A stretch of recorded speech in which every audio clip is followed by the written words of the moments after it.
Hello, hello, hello. I keep doing this thing where I forget to get my headphones before stream, and then like 1 minute before I'm like, oh shit, like where are my headphones, right? And then they end up either being in like fucking Narnia, or I just can't like find them, like no matter what I do or try. Um, right now we're in the I couldn't find them no matter what I did or tried. Um, I'm hoping, uh, I'm hoping that the audio is okay, but hi, thank you for coming in. Thanks for stopping by. Today we're picking back up on Process of Elimination. I've played like 6 hours of it so far, and I think we're about halfway through the second chapter so far. Just a quick synopsis. Um, it's a death game detective murder mystery. You're in here with 13 other detectives, and there's like a big bad sort of antagonist, the Quartering Duke, serial killer who's killed 100 people. And we're just trying to figure out his identity, and it's presumed that he's one of the detectives that's here with us. Thank you for confirming the audio sounds good. I'm just gonna go ahead and jump right back in.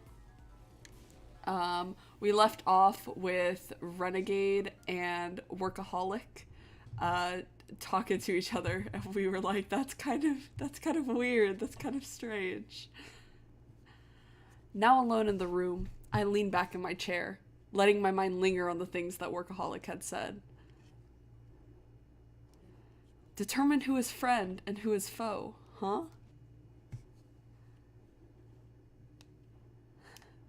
No worries, take all the time you need. I appreciate you coming in, stopping by. I look at the security feeds on the tablet and see the detectives in their rooms, each of them passing the time in their preferred way. Downtown does her nails, whereas Rowdy is training vigorously. Armor sits cross-legged in meditation. Doleful is dozing in bed while Posh pens a letter. Everyone has their own circumstances. Each is living according to their own ideals. I refuse to even entertain the idea of one of them being the Quartering Duke. I hope we all make it back alive. My honest feelings slip out of my mouth. I'm startled when they receive a reply. Such splendid aspirations! Perhaps the title of Ideal Detective suits you better than it does me. Holmes. She floats over to my side, pressing close to me. It's not as though I can feel the weight of her body, but strangely enough, it still makes me feel warm and relaxed. Holmes is such a funny character. Like, if I was a ghost in somebody's head and only they could hear me, I would be bothering them 24/7. She has way more restraint than I do. You've been gone for a while now. Where were you hiding? Despite only existing in the realm of thought, it seems I too experience fatigue. My mind dozed off for a time, not dissimilar to taking a nap. So, basically, you still need to get some rest every once in a while. There's still much to unpack, but it would appear so, yes. Much like a human body, my consciousness shuts down for 6 to 8 hours a day. Since you mentioned not seeing me, I must assume that I am not visible to you during this period. Quite an odd arrangement, I must say. That makes three rules we know about how Holmes functions. A. She can't be more than 3 meters away from me. B. Our minds are linked, so she can read my thoughts and share my dreams when I'm asleep. And finally, C. Her mind shuts down once a day for 6 to 8 hours, during which I can't see her. So even as a living thought, she doesn't have free reign. Talk about inconvenient. By the way, you said the culprit is still in the manor, right? That I did. What about it? Well, that would mean that it has to be someone in the Detective Alliance, right? Holmes's eyes go wide, and she tilts her head in apprehension. Why ask now, after all this time? Is someone acting particularly suspicious? Just the opposite. When I'm with everyone, all I see is a group of individuals who are passionate about their convictions. I can't wrap my head around the idea that one of them could be a serial killer like the Quartering Duke. Workaholic said I need to figure out who my enemies and allies are, but I have no clue. Am I just not cut out to be a detective? Is that what's troubling you? You truly are adorable. Holmes motions as if she were patting me on the head, smiling as she continues to speak. Consider this, Watto. Human beings cannot simply be divided into friends or foes. Let's say, for example, that Mystic Detective is the killer. Would you then call the way he saved you today an act of evil? No, that isn't. Why are you hesitating? If he's the culprit, that makes him your sworn foe, doesn't it? I can't condone murder, but I can't see him as my enemy either. I wouldn't judge him without knowing the relevant context first. Well said. Good or evil, friend or foe, these denominations can always shift according to the situation and point of view. I see why Workaholic suspects Renegade, but you needn't do the same with your fellow detectives, Watto. If you think you should trust them, do so. The situation and point of view, huh? She's right. I don't know what happened between Workaholic and Renegade, so I can't make any judgments. And that's to say nothing of how much I still don't know about the other detectives. I should start talking to each one of them so I could get to know their lives and personalities better. Oh my gosh, is there an affection system? Looking to get to know the others better, A good call, and very much a you thing to do. I'm rooting for you, Watto. Would you please stop reading my mind? There's no helping it. I hear you even when I don't want to. We're halves of a whole, you and I. 2 minds and 1 body. If nothing else, I will always be at your side, come what may. I would appreciate a little more trust on your part. Well, of course I trust you, Holmes. Holmes, you say? I hear a voice behind me and swivel around. Oh wait, oh no, it's the British one. Standing there is a mystic, a grim look upon his face. Shoot, I completely dropped my guard. The sudden interruption sends my heart racing. I shoot Holmes a glance for guidance, but... Opportunity knocks. Why don't you go ahead and tell him about me? Holmes giggles next to Mystic, as if this whole situation doesn't concern her in the least. What have I gotten myself into? She's so funny. She it's not even alive, so I can't even say that she lives to troll, but like, alive or dead or ghost, she's always just trolling. I like her so much. Bookie is asleep, so I decided to check on you all, only to stumble upon a chance finding. It is time you told me the full truth. Oh. Ooh. Ugh. Mystic Detective begins to approach me. I wonder if he'll believe me if I say I was just hallucinating like last night. Or maybe that I was thinking out loud? I don't know how to spin this.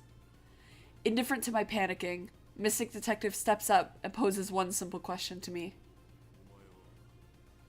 Are you able to perceive Holmes' spirit? What?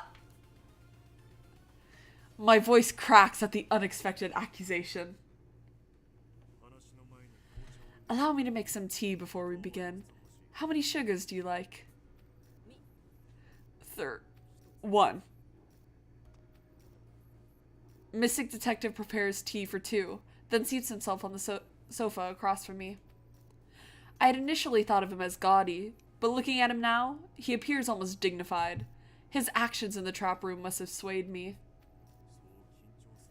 Do not be troubled. I am not here to rebuke you in any way. Yes, you really should relax. Tensing up all the time is a bad habit of yours, you know? I want to blurt out that she's the reason I'm so tense, but I tamp it down before it leaves my throat. Holmes floats cheerfully about next to Mystic, relishing in the fact that only I can see her. I finally start to realize how much more childish she is than my first impression of her. Is Holmes beside me right this moment? How did you... Crap. Stupid me. I stepped right into that one. There's no explaining my way out of this anymore. Mystic studies me, chuckling wryly at what I assume is whatever stupid expression I'm wearing right now. Your face is far too telling for a detective. Then again, perhaps that's a good thing. How did you know I was able to see Holmes? Don't tell me. Can you see ghosts too? I cannot. Much as I sought to master the gift, it is not a simple one to acquire. I simply followed the movements of your line of sight. You are gazing at someone other than me, just as you had when you screamed last night. While hallucinating, one's vision turns warped and unfocused. Therefore, I surmised that you were not delirious, but instead seeing clearly. Huh? Does that mean the others figured out I was lying too? If they realize I can see Holmes, they might even catch on to my denouement ability. If anyone finds out, you're certain to be eliminated, Watto. A chill runs through me as I recall Holmes's warning. Fear not. The shifts are too subtle for them to catch. Regardless, their disbelief in ghosts make it unlikely they would have touched upon the truth. That effectively makes me the only person who could deduce that you are able to see the spirit of Holmes, so be at ease. Mystic laughs as if this is all no big deal. He's so quick to catch on that it's actually frightening. This may be a weird time to ask, but do ghosts actually exist? What an odd question. You are able to see Holmes right next to me, are you not? Precisely, Watto. It's about time you accepted the fact that I'm real instead of protesting. Holmes sides with Mystic to pressure me. He can't even see her. Yet, in a weird way, they're still ganging up on me. It just isn't fair. Watto is so funny because he's just like a loser, but like in an affectionate way. Well, yes, I can see her and hear her voice, but in the end, it really isn't much comfort. Holmes died right before my very eyes, so being reunited is hard to believe. I keep worrying it's all some convenient delusion. Watto... I understand. You fear that you are falling prey to your own cognitive bias. Cognitive bias? It's not a difficult notion. In this case, it would apply if, in order to reach your favorite conclusion, you only sought after the facts that confirmed it. You desire to be reunited with Holmes. You want to believe the Holmes you see now is truly her, and so you seek affirmation, correct? Correct. It's just as Mystic says. I truly do hope that the Holmes I see now is actually her. Every piece of evidence she provides makes me believe she's the real Holmes, and that fills me with joy. I believe that the Holmes I see now really is her, and I have the proof to support my thinking. Hi, Mayura! Welcome in! You're not too late. Mystic just found out about Holmes, so that's where we are right now. But then I think that maybe all that proof is no more than my generous interpretation of things, meaning I can't trust myself. Most are unaware of their own biases, but as you are willing to objectively assess yourself, I would say you have little to worry about. Mystic Detective sighs in mild exasperation before patting me on the head. There's nothing else for it. I, Mystic Detective, shall personally instruct you in how to engage with the occult. Engage with the occult? Incompetent detective. Would you believe me if I said that vampires and werewolves do, in fact, exist? What? You mean the mythical monsters? Come on, there's no way they're real. Indeed. And yet, both vampires and werewolves have not only appeared in our world, but also been guilty of homicide. He's so... What? Mystic Detective operates his D-pad, catching up a collection of files. The case of the vampire, in which the bodies of young girls were found with their blood drained, or rather, consumed. And the case of the lycanthrope, in which case a renowned literary scholar's body was found clawed to shreds in a quiet residential area. You want him?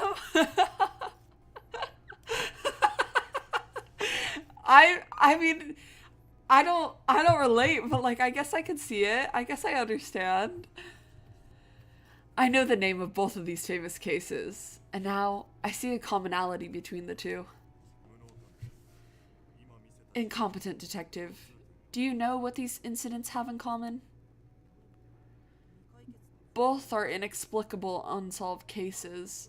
I remember them trending online. The crime seemed so unhuman in nature that their investigations went cold. Yes, but in reality, the culprits have been identified in both cases. The police simply avoided making it public. What? Why would the police want to keep that under wraps? Because the perpetrators were far too anomalous. Lugosi Kamaras, the culprit in the unsolved case of the vampire, suffers from allotriophagy, with an appetite for feasting on the blood of women. The Hungarian police struggled to uncover the reason for the crime. They have also yet to arrest Kamaras, which shames them to this day. Allotriophagy? How am I supposed to say these big words without struggling? Allotriophagy? I didn't realize a disease like that actually existed. Exceedingly rarely, but yes. Accessible examples can occasionally be found in shocking television features on people who eat dirt or iron. Theories abound as to why, but Kamaras has a high red blood cell count, causing constant dehydration. His thirst for water and iron drove him to murder. It also gives him exceptional muscular endurance and regeneration. He is thus gifted with superhuman movement, which is why he evades the police. This sounds like something straight out of a comic book or movie. Indeed, but this is reality. The crime took place over a decade ago, and Kamaras has been on the run ever since. A truly terrifying man. And yet, Miku Shizaki, the culprit behind the case of the lycanthrope, resolved by myself, is even more bizarre than Kamaras. Huh? Even more than a vampire? What did they do?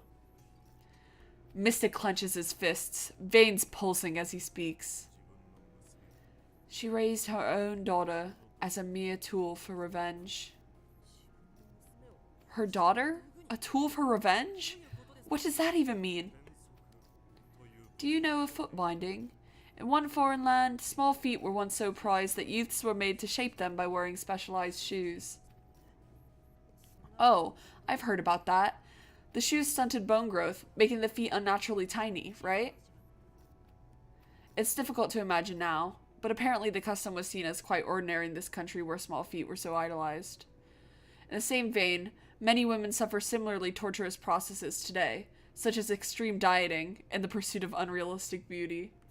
He's a feminist! Feminist Wato! Yes! Shizaki followed the principles of foot binding by cramming her own daughter into a box. Instead of schooling, the girl was instructed in how to kill.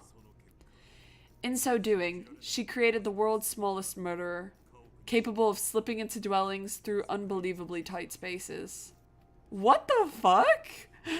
Why would she do something so terrible? How could any human be that inhumane? I'll spare you the details, but it was all due to mere envy. There are those who despise the success of others to the point of self-annihilation. The girl found in Shizaki's house had never had her hair or nails cut, and was incapable of speech, no more than a beast in human form. The police couldn't even envision the outlandish truth. As such, no one listened to the victim's daughter, who claimed the culprit was a werewolf. But when the DA sent me in, I believed the child, solving the case.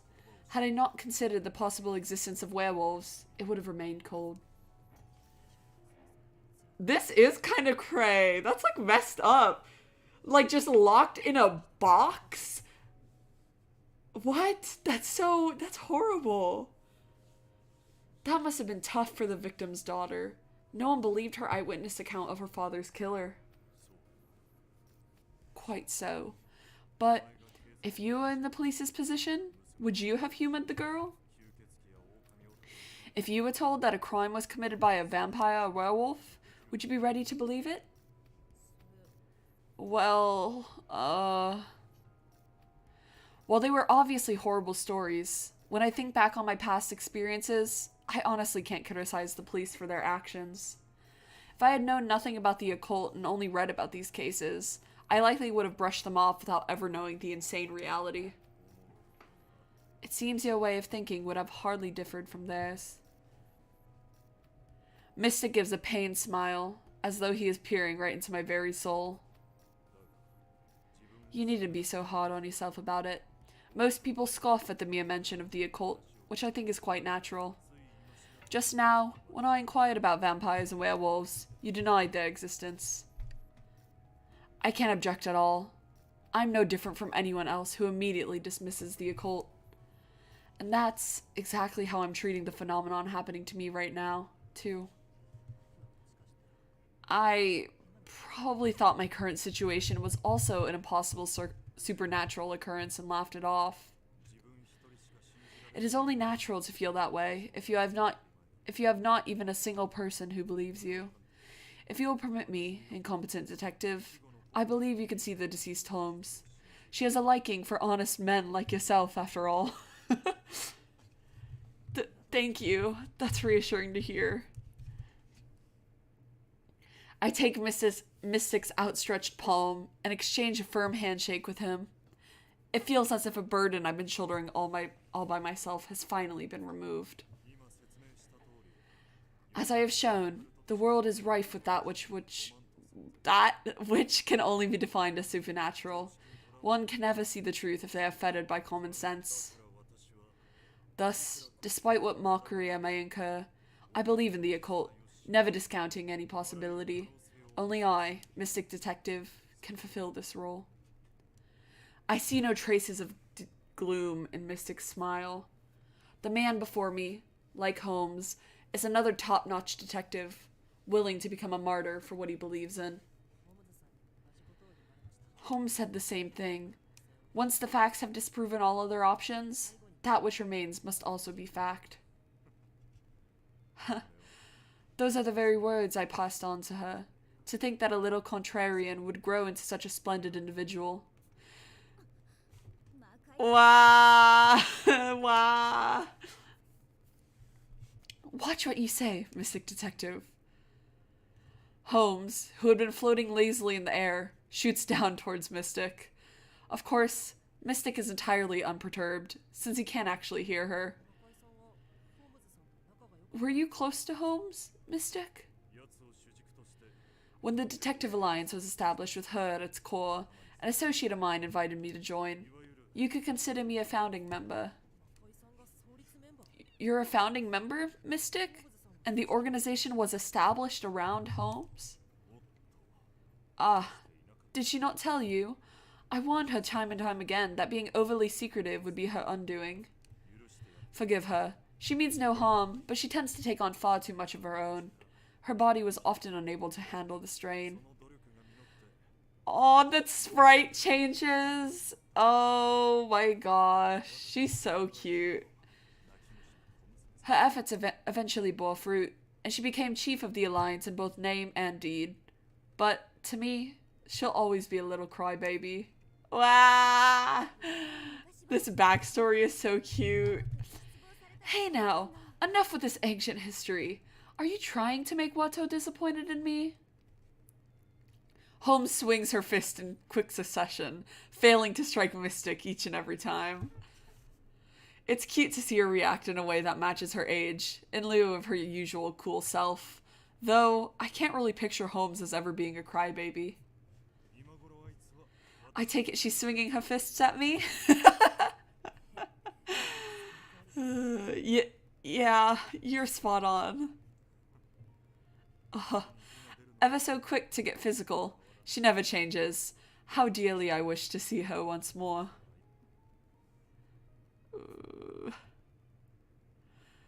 Holmes drops her fists, turning to face me. A hint of tears glints in her eyes. Ah! Oh my gosh. I didn't think it would be something like that. That's so sad. Oh my god. Watto, would you mind telling Mystic Detective something for me? Huh? Even though I'm the only one who can hear her, Holmes drifts close to me and whispers gently in my ear. Holmes wants to tell you something, Mystic. A message from Ideal Detective? What did she say?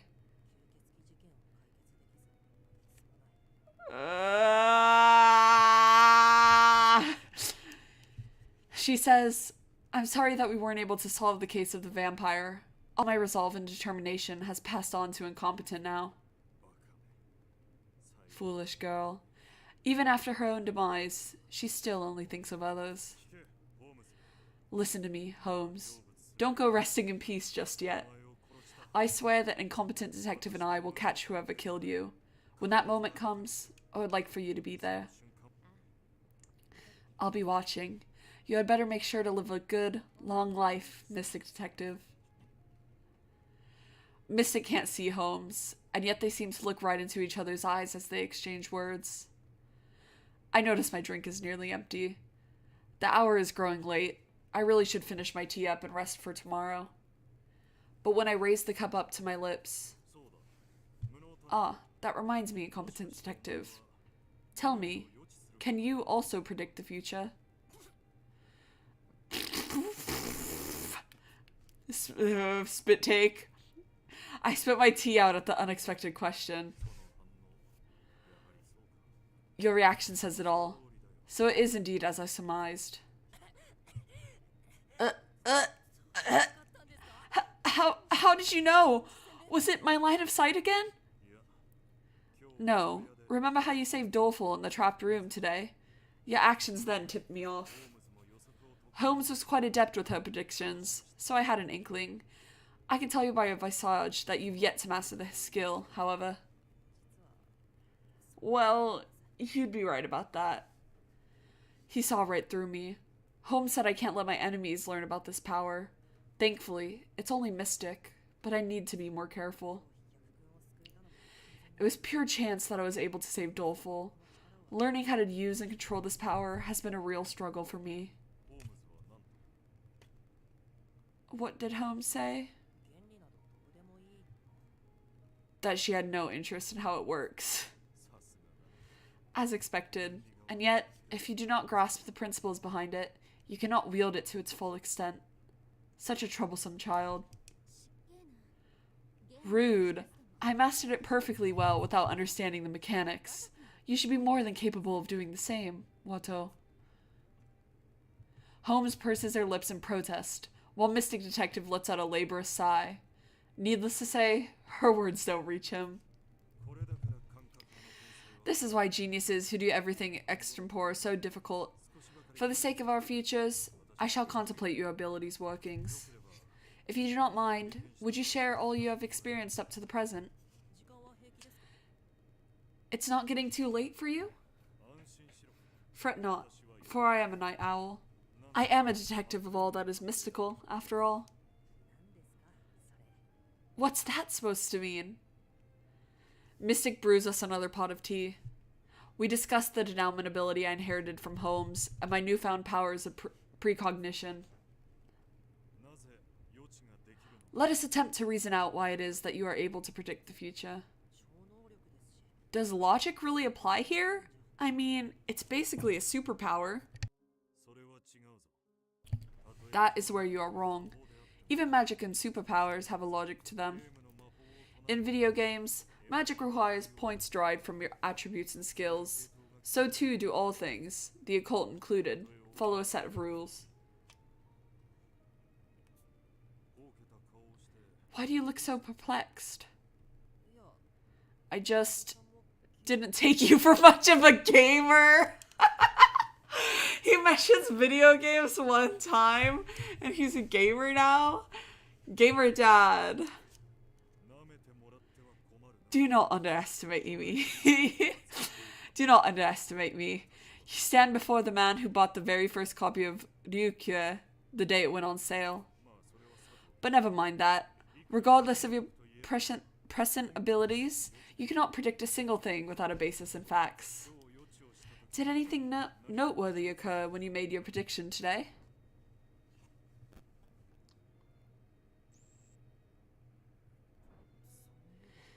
Now that you mention it, when I saw Doleful in my vision, I heard something snap in my head. My field of view flickered, too. Eureka! This suggests your ability is linked to visual cues, to which your brain responds in some manner. Let us continue pursuing this train of thought. Mystic is willing to believe me, no matter what I say. I wanted to discuss my precognitive abilities with someone, anyone, but I didn't expect to find such a supportive ally. It's reassuring, to say the least. I'm grateful from the bottom of my heart that I'm able to speak to Mystic about this. I can tell you're enjoying yourself, Wato. It's almost enough to make me envious. Yeah, I'm having fun. It's exciting to see the mysterious and obscure start to take shape. That's the spirit. No doubt about it, you're gradually approaching the truth. And once you understand it all, you'll what? No! What? Is she gonna disappear? Why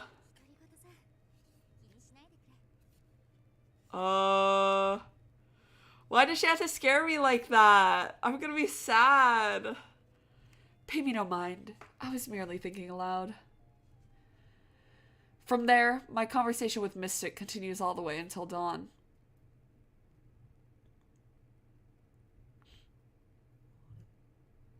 Huh? Where is this? I realize I'm in a world of pure white. It leaves me in a daze for a moment, but the bizarreness of it all gradually keys me in. I'm in a dream. Well, well, Wato. This time, you figured out that you're dreaming from the outset. Holmes is suddenly right behind me. The abruptness strikes me as fitting for a dream. Sensing I've accepted the situation, Holmes keeps talking as she walks around the area. The question is, has your discussion with Mystic Detective led you to ascertain the nature of your newly awakened denouement? She's referring to what happened before I fell asleep. I rack my brain, trying to recollect my conversation with Mystic. It starts coming back to me in bits and pieces. Well, strictly speaking, the denouement isn't a power that predicts the future, but one that allows you to see through everything. Mystic believes it stems from visual feedback. Right on the mark. They say the human brain records everything that it sees, but simply isn't able to recall it all to mind. Even within our group, We have Bookworm, with the incredible ability to remember all she's seen. Our visual recollection is far greater than we realize. That flawless recollection of everything she's ever seen is the cause of Bookworm's suffering. Now I realize why she was so glum about using her ability while we set up the cameras. It hurts to think back on how high my spirits were then. Being unable to forget a single thing must be far more taxing than I can imagine.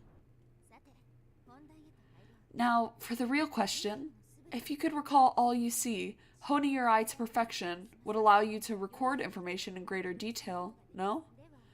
Not only images, but movements, subtle minutiae, or a residual thought like me.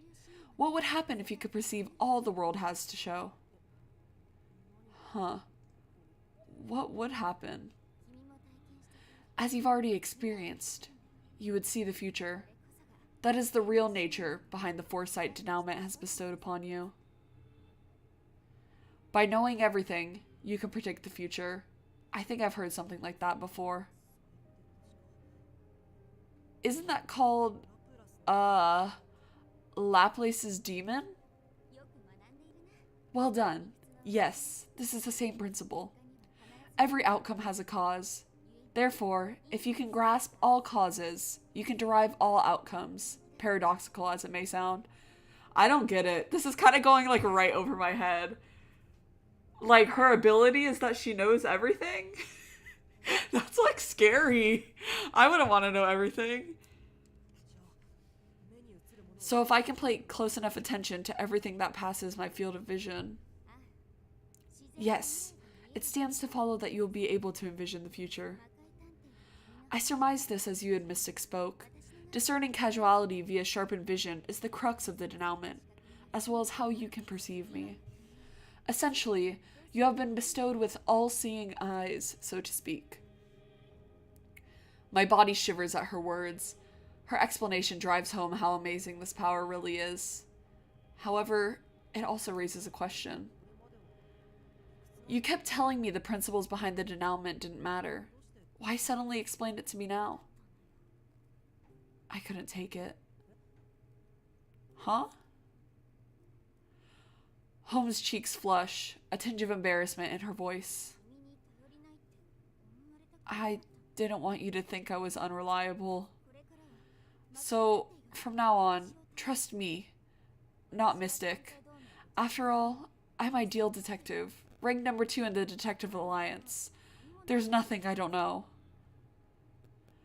I must be dreaming. Well, I mean, I am dreaming. But it's all just a bit too convenient. Would the real Holmes actually speak this brashly? I'm taken aback by her out-of-the-blue response, unable to formulate a reply.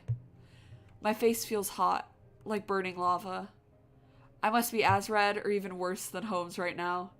Just thinking about it is so mortifying that my skin is about to erupt. They're literally just standing here looking at each other, like putting their fingers together and like blushing. That's so funny. That's so cute. They're nice. We stare at each other in total silence, our faces glowing rosily. Oh, Holmes, I have a question. I speak out, unable to handle any more of this. That's right. I still haven't confirmed whether she really is Psycha or not. If I don't ask now, I may never have another chance. I don't want to lose contact without ever bringing it up. This is a dream, so I trust my chances, find my courage, and voice my thoughts. Holmes, 10 years ago, were you really... Don't try and stop me, you slack-jawed palooka! Huh? It's morning. I leap upright, awakened by a sudden, angry voice. Apparently, I fell asleep on the sofa. I must have passed out while conversing with Mystic, upon which he covered me with a blanket. Sorry, Mystic. It pains me the way I was nothing but a burden yesterday. I don't want people babysitting me. I need to shape up and be a real detective. And then there's that dream I just had. I didn't get to ask her after all. I thumped my chest lightly, determined to work up enough courage to ask next time. Enough about my denouement and visual feedback or whatever. I need to stop acting like a coward and be brave when it matters most. Like I said, ain't nothing to do but do it. This is no time to be down on myself. Angry voices clamor in my periphery as I space out. It sounds like things are getting heated. I need to see what's going on. Fast. There you are, incompetent. You gotta get over here. Stat. Rowdy and Armor are going, like, totally buck wild. Okay, I'm right behind you. Downtown dashes to the entrance hall, pulling me along by the hand. How many times do I gotta say it? We can take that black whatever it is. Capiche? Time is of the essence. Pray Affy and us, and we shall sally forth. Calm down, you two. Let's try to keep our heads on, shall we? He's so done with them. He's so tired and sad. Our whole crew could get wasted here, and you want me to stay calm? Relapsed. We just saw Workaholic for the first time in how long? Armor and Rowdy crowd around Workaholic in front of the door. Their menacing posture makes them look ready to pounce. What's all the commotion about? The words Rowdy blurted out stick to me in particular. What's all this about us getting wasted? Sir Incompetent! Hey, perfect timing! Help me talk some sense into these eggheads, will ya? Rowdy approaches me while holding one of the flower vases on display all over the manor. You recognize this vase, yeah? Notice anything fishy? There's one in every room, right? It doesn't seem all that strange. What's up? What's up? We're way beyond what's up, bub. These vases, they house the toxin most foul, one that turns into vapor at room temperature, pervading its environs. Huh? So you mean, if we stayed here... Yup. Every one of us nearly died. If I hadn't been investigating with my friend Sniffy Whiffy, we would have been in dire peril. You were the one who discovered it, Techie? Sniffy Whiffy happened to react to it this morning.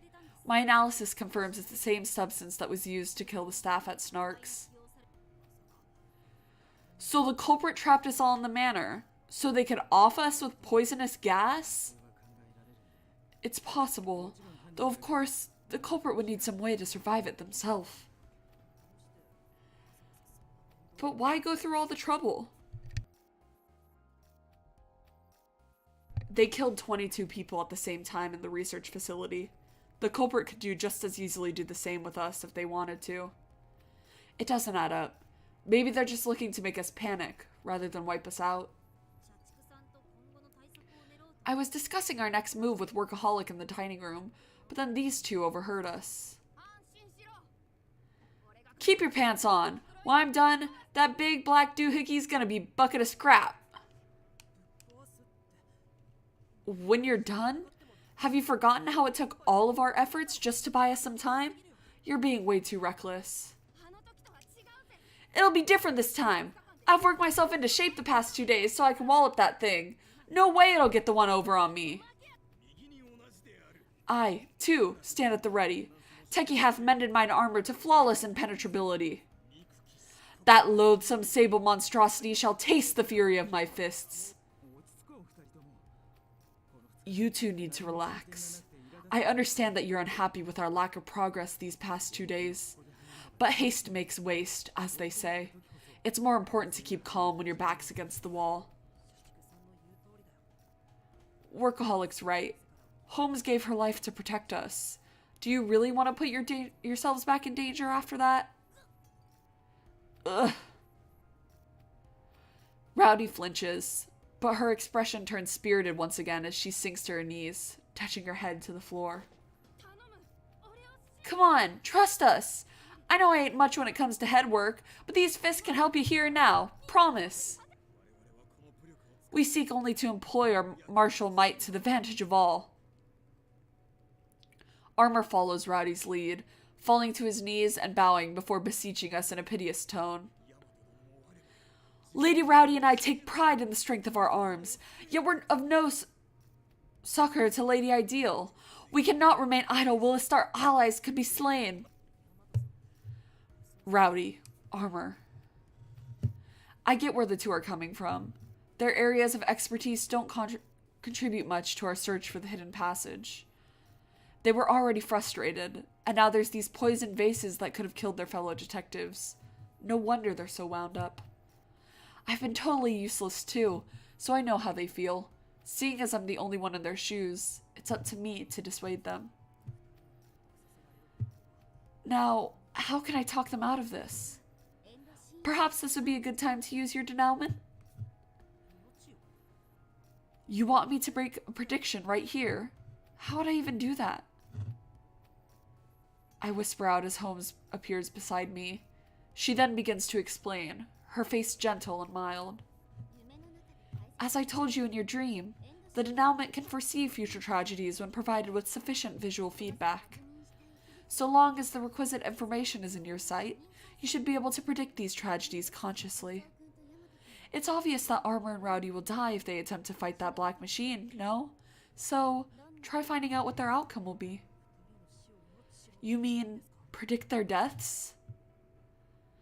I respond on instinct, taken aback by how blithely she made her grim suggestion.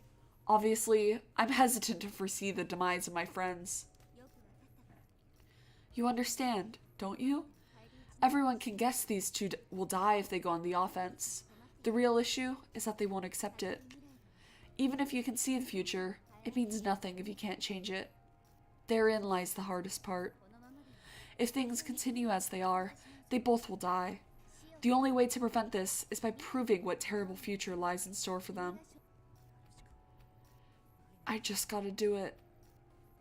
Obviously, I would never want to picture my friends dying, but right now, it's the only way to stop these two reckless detectives. The denouement grants me the power to see all. I focus my vision, scrutinizing the two people whose futures I need to glean. Sir incompetent. What's the big idea, eyeing us like that? Oh, well, I'm trying to use a simulation technique Holmes taught me to see if you two can win this fight. Swim-malation technique? What, you gonna paddle all the way down south? No, stupid. Simulation. He's, like, imagining what'll happen if you two dumbasses go fight. Am I right, incompetent? Exactly, downtown. I'm still getting used to the process, but I'm getting better at it. I saved Doleful in that trapped room yesterday, remember? That was thanks to one of my simulations. Oh my gosh, that was legit scary. If you hadn't jumped in, Doleful would have been a shish kebab. I also miss her. I need more of her. She's like been kind of absent. You serious? Rowdy reluctantly backs down after Downtown's anecdote. Thank goodness. I made that layup on the fly, but thanks to her, it all worked out. Okay, I'm one step closer to stopping Rowdy and Armor from getting themselves killed. I refocus my vision on the two of them. In order to see what happens in the future, I need to observe them intently, discerning the causes that will lead to the outcome. Can these two even battle that thing on equal ground? At first glance, they appear to be in perfect fighting shape, like they claimed. Things would surely go better than when we got ambushed the last time. Maybe they really can take that robot down. Just as I contemplate this, a switch flips inside my head with an audible click. Then, the manor unfolds in my field of view.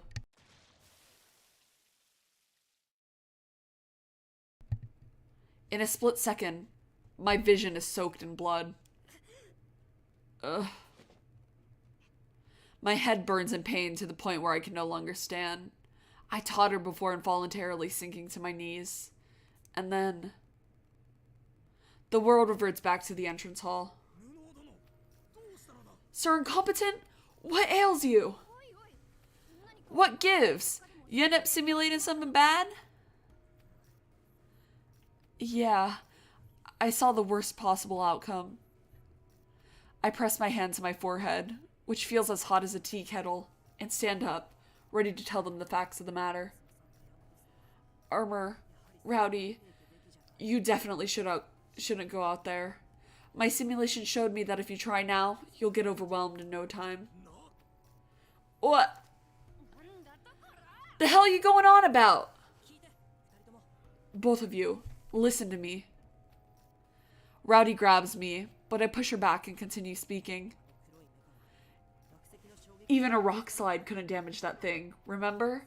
There's no way you two would be able to bring it down in hand-to-hand combat. You think we don't know that? That's why armor's gonna be my shield while I scope out its weak points. My armor sustained nary a scratch when it was slashed in our previous bout. Longly shall I be able to stall out that monstrosity. Your body is still compensating for that spot where you got hit, though, isn't it? What? Armor recoils, completely caught off guard by my remark. Sorry for not noticing until now, but you're still hurting, aren't you, Armor? If you try to buy time, you'll end up taking a lot more hits than you did before. Do you really think you'll be fine after that? That is... Armor hangs his head in defeat.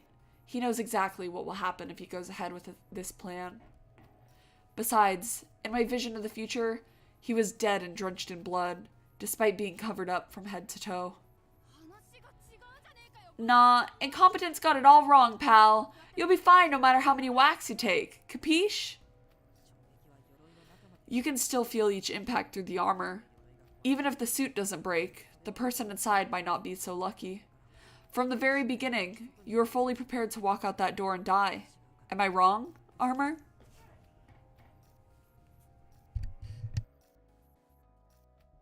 After a long silence, Armor speaks up in a halting voice. 'Tis as you say. I intended to lay down my life so as to secure an opening. Say it ain't so. I ain't never gonna let you do something like that. Full well did I know you would object, hence why I resolved not to apprise you. Don't go making plans to sacrifice yourself, you king-sized dingbat. Why I oughta... And what gives you the right to say any of that? I turn to see Gourmet, looking unusually upset. Downtown stands next to her, sticking her tongue out with a cheeky grin. She must have gone and called Gourmet over. That girl really is the clever one. Were you also trying to risk your life for a chance to fight, Rowdy? You're in no position to criticize Armor. No, I mean, see, it's like... The thing is, my gut told me I'd win, see? But the more likely result is that you would die. We're not about to approve of a plan that puts our own people in danger. Ugh. This art style is so cute. The CGs are very good too. I want to get to one. They're kind of like spread very far out, but like the character designs as well are freaking adorable. Like they're all so cute. I like them all so much. Someone's in trouble. You hate to see it. Shut your trap. Always sticking your nose where it don't belong. Way to jack my line. What? Just because you don't contribute anything, you're gonna go all kamikaze on us? As if we'd like that? Downtown walks up to Rowdy and flicks her on the nose. Look, we're the Detective Alliance. That makes us a team. We've got to think up a way to get us all out of here. End of story. Oh, and I can't use my social deduction by myself. So if you think you're useless, that's like saying I am too. Don't do me dirty like that, biatch. The way they localized her is so Good. It makes me so happy. Because why are they making her say biatch? Oh my god, I love her. And then there's you, Tin Can. You better tell us whenever you get hurt. Like, even a small injury can kill you if it's poisoned or gets infected. You feel me? Yes. Forgive me for causing you concern. Huh? You think I'm concerned? As if, Mr. Comic Relief character. I just don't want you, like, screwing us over when the chips are down. You want to protect us, huh? How you gonna do that if you can't protect yourself? Bottom line, you two. Quit being stupid and listen to the smart detectives. That's what useless extras like us do. Got it? Got it? Yes. Rowdy and Armor reply in unison, brought to shame by Downtown's tirade. Downtown just might be the scariest of us all when she gets rubbed the wrong way. I love her so much. She's so good. Looks that way. Workaholic and I exchange sheepish grins. Getting back on track. That simulation was spectacular. Why didn't you tell us you had this special ability? Yes, it was extremely impressive. Especially the way you spotted Armor's hidden injury. Quite the observation, that. Was the chief aware that you had such a keen eye? Oh, it really wasn't a big deal. My reply comes out awkwardly, but I still break out into a grin despite myself. I've never been praised like this before, but what makes me even more happy is that this is the first time I willingly use my denouement. I think I've gotten the hang of activating it on command now. It's like Holmes said in my dream. My vision is the key. I can see the future by focusing on the necessary info all around me. And I've noticed something else, too. I need to change. I'll be in my room. The moment I say this, I begin walking toward my sleeping quarters. I don't know what he noticed. What did he notice? I pass through the hall and, as soon as I enter the door, thrust my face into a trash can. Oh. Just then. Oh no. Blah. The contents of my stomach come spilling out. Oh no! What happened to him? This is awful. My entire body is trembling. Just opening my eyes is enough to make me queasy. It's a disgusting feeling, like someone's grabbing my brain and swirling it around. What's happening to me? She's just so happy there. I forgot to mention, the denouement places an unusually heavy toll on your mind. Take care, as it'll leave you unable to stand for a time. Now you tell me. I can't take the pain in my skull as I collapse straight into bed. It's okay, he's just gonna take a nap and it'll all be okay. My eyes snap open to the sound of knocking. Nearly groaning from the lingering pain in my head, I stand up and walk to the door. Oh! Upon opening the door, I see Armor standing before me. Sir Incompetent, are you well? Oh, yeah. Sorry to make you worry. I was up late talking to Mystic, so I'm still a bit sleepy. I'll be fine. What relief. My mind is put to ease. You saved me once again this morn. I must apologize. Meseems I am but a burden to you. Armor bows his head. Even through his helmet, I can tell how sincerely sorry he feels. Though he often acts without thinking, it's always for the sake of others. I can't find it in myself to fault him for that.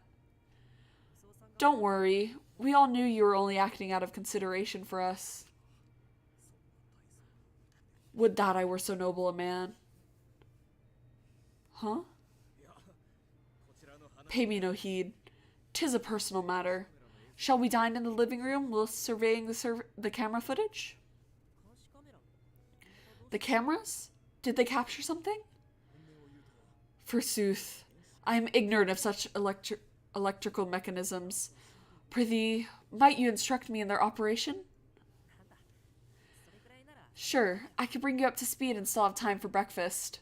Although, it must be past noon by now. But, is it okay if I take a shower on the second floor first? I feel kinda gross after sweating in my sleep. Content! In the meantime, I shall gather a repast from the dining hall and meet you in the living room. There yet remain several British sandwiches prepared by Mystic this forenoon. They shall serve as our midday meal. I like how Gourmet is there, and, like, she can just cook up, like, whatever, but all of them just like the British meals too much. Like, all of them just want the British food that Mystic makes. It's so funny. The same ones he made yesterday? They were so delicious. I'm looking forward to it. That makes me so happy. That's so funny.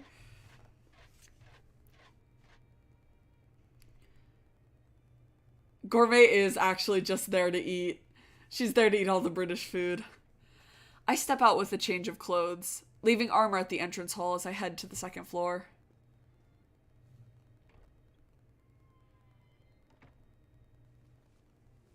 Huh? Huh? I enter the shower still half asleep, but the warm water wakes me up. As I wash myself, the pain in my head dissipates in the heat. The first British food win. Well, what even are the sandwiches comprised of? Do we even know? Since I reacted this strongly to using my denouement just once, I'm going to want to be extra careful about when and where I pull it out. I can't just go around predicting things left and right until I'm out of commission for half a day. I have to save it for when it's needed. Just showering. Oh. Eek! Oh! Oh no. Freshly changed, I exit the bathroom, only to run face first into downtown. I must have startled her quite a bit, the way she jerks back away from me. It makes me feel a little bad, actually. Downtown! Sorry about that. Oh, wait, this is cute. Has she shown this sprite before? She is, like, absolutely adorable. I love her so much. Oh my gosh. Nah, that was on me. I was totally spacing out there. You were passed out on camera forever, so I got kind of worried. But hey, super stoked to see you're all good. Thanks. I'm heading to the living room to eat with Armor. Did you want to join, maybe? That's cool of you to ask and all, but I'll swing by a little later. Huh? You have something else going on?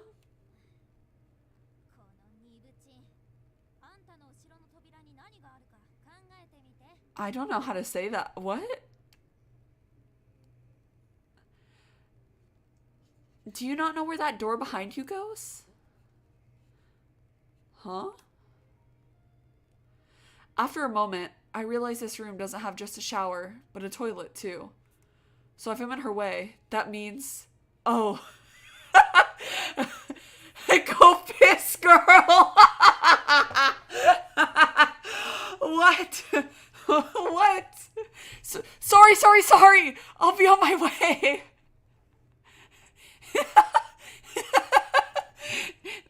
Dipstick.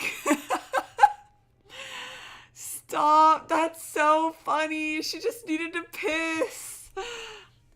I bow an apology over and over before leaving downtown to presumably take care of business. Now that if I think about it, why do we need to keep expanding on this? Why do we need to keep talking about it? Like, can we just go eat? Now that I think about it, there's really only one reason I'd bump into her here. She was right to call me a dipstick. I decide to apologize again once downtown joins us in the living room. Armor? I chance upon Armor at the entrance hall. But I thought he was bringing our lunch to the living room. Did something happen? It's very solid and expressive. Even like Armor is able to get across emotions very well. And Armor doesn't even have like a face. Like there's like the slits on the eyes, but other than that, like he doesn't have a face. You didn't have to wait for me, you know? I said I'd meet you in the living room. Sir Incompetent! Something grave has transpired. Grave? What happened? Come with me to the dining room. Surely this is the most heinous occurrence in the history of the Detective Alliance. What? Well, he's kind of dramatic. He's kind of dramatic. It's gonna be... What the... Yeah! We have been cruelly bereaved of our British sandwiches. That's not all that's gone, though. The fridge has been completely ransacked, leaving all of the food in total disarray. At first glance, it seems like nothing edible is left. Did the culprit only just now decide to starve us? Oh my gosh. This, like, concept stresses me out so much because that's, like, what I always think about, right? Like, in all death games I've ever played, I'm like, what if they, like, run out of food? Like, because even in, like, thinking of the most popular death game of all time, Danganronpa, right? Like Monokuma is like, oh, you guys could just, like, stay here and chill, like, indefinitely if you want to, right? Like, obviously there's things, like, inherently meant to, like, speed it up, but, like, theoretically, they could just, like, chill and stay there if nobody, like, wants to kill everybody, right? But it's like, where does the food come from? Where are you getting your food? And I thought even here they were like, oh, like, they need to explain the food in some way, right? They need to be like, oh, here's where we get our food from. Because there's another death game that I played where it's like there's a whole chapter where there's like an artificial time limit on it because somebody ate all the food, and I'm like, no, no, please don't eat all the food. That stresses me out so much. That stresses me out. That stresses me out more than like the poison gas in the vases. Trying to unravel their thought process here has me baffled. Whatever shall we do, Sir Incompetent? I knew not if I should sound the alarm, so I chose instead to await your arrival. I mean, the British sandwiches here have been pretty popular. Mine specifically? My voice jumps against my wishes. I rank far lower than Armor and have no experience as a detective, plus 0 confidence as a leader. I'm glad you trust me, but I don't know the first thing about giving directions. Was it not your piercing insight that stayed my hand this morning?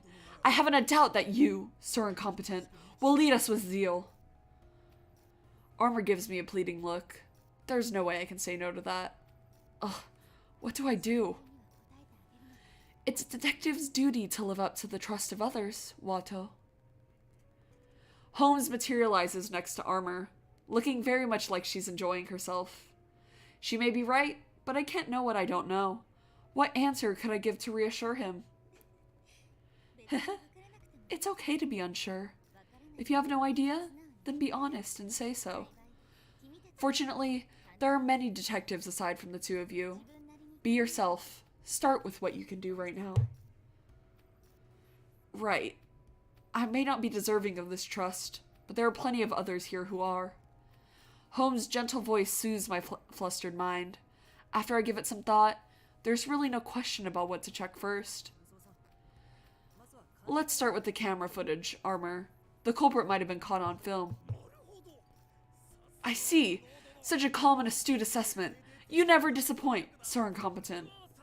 Cheerily now, let us hasten to the living room.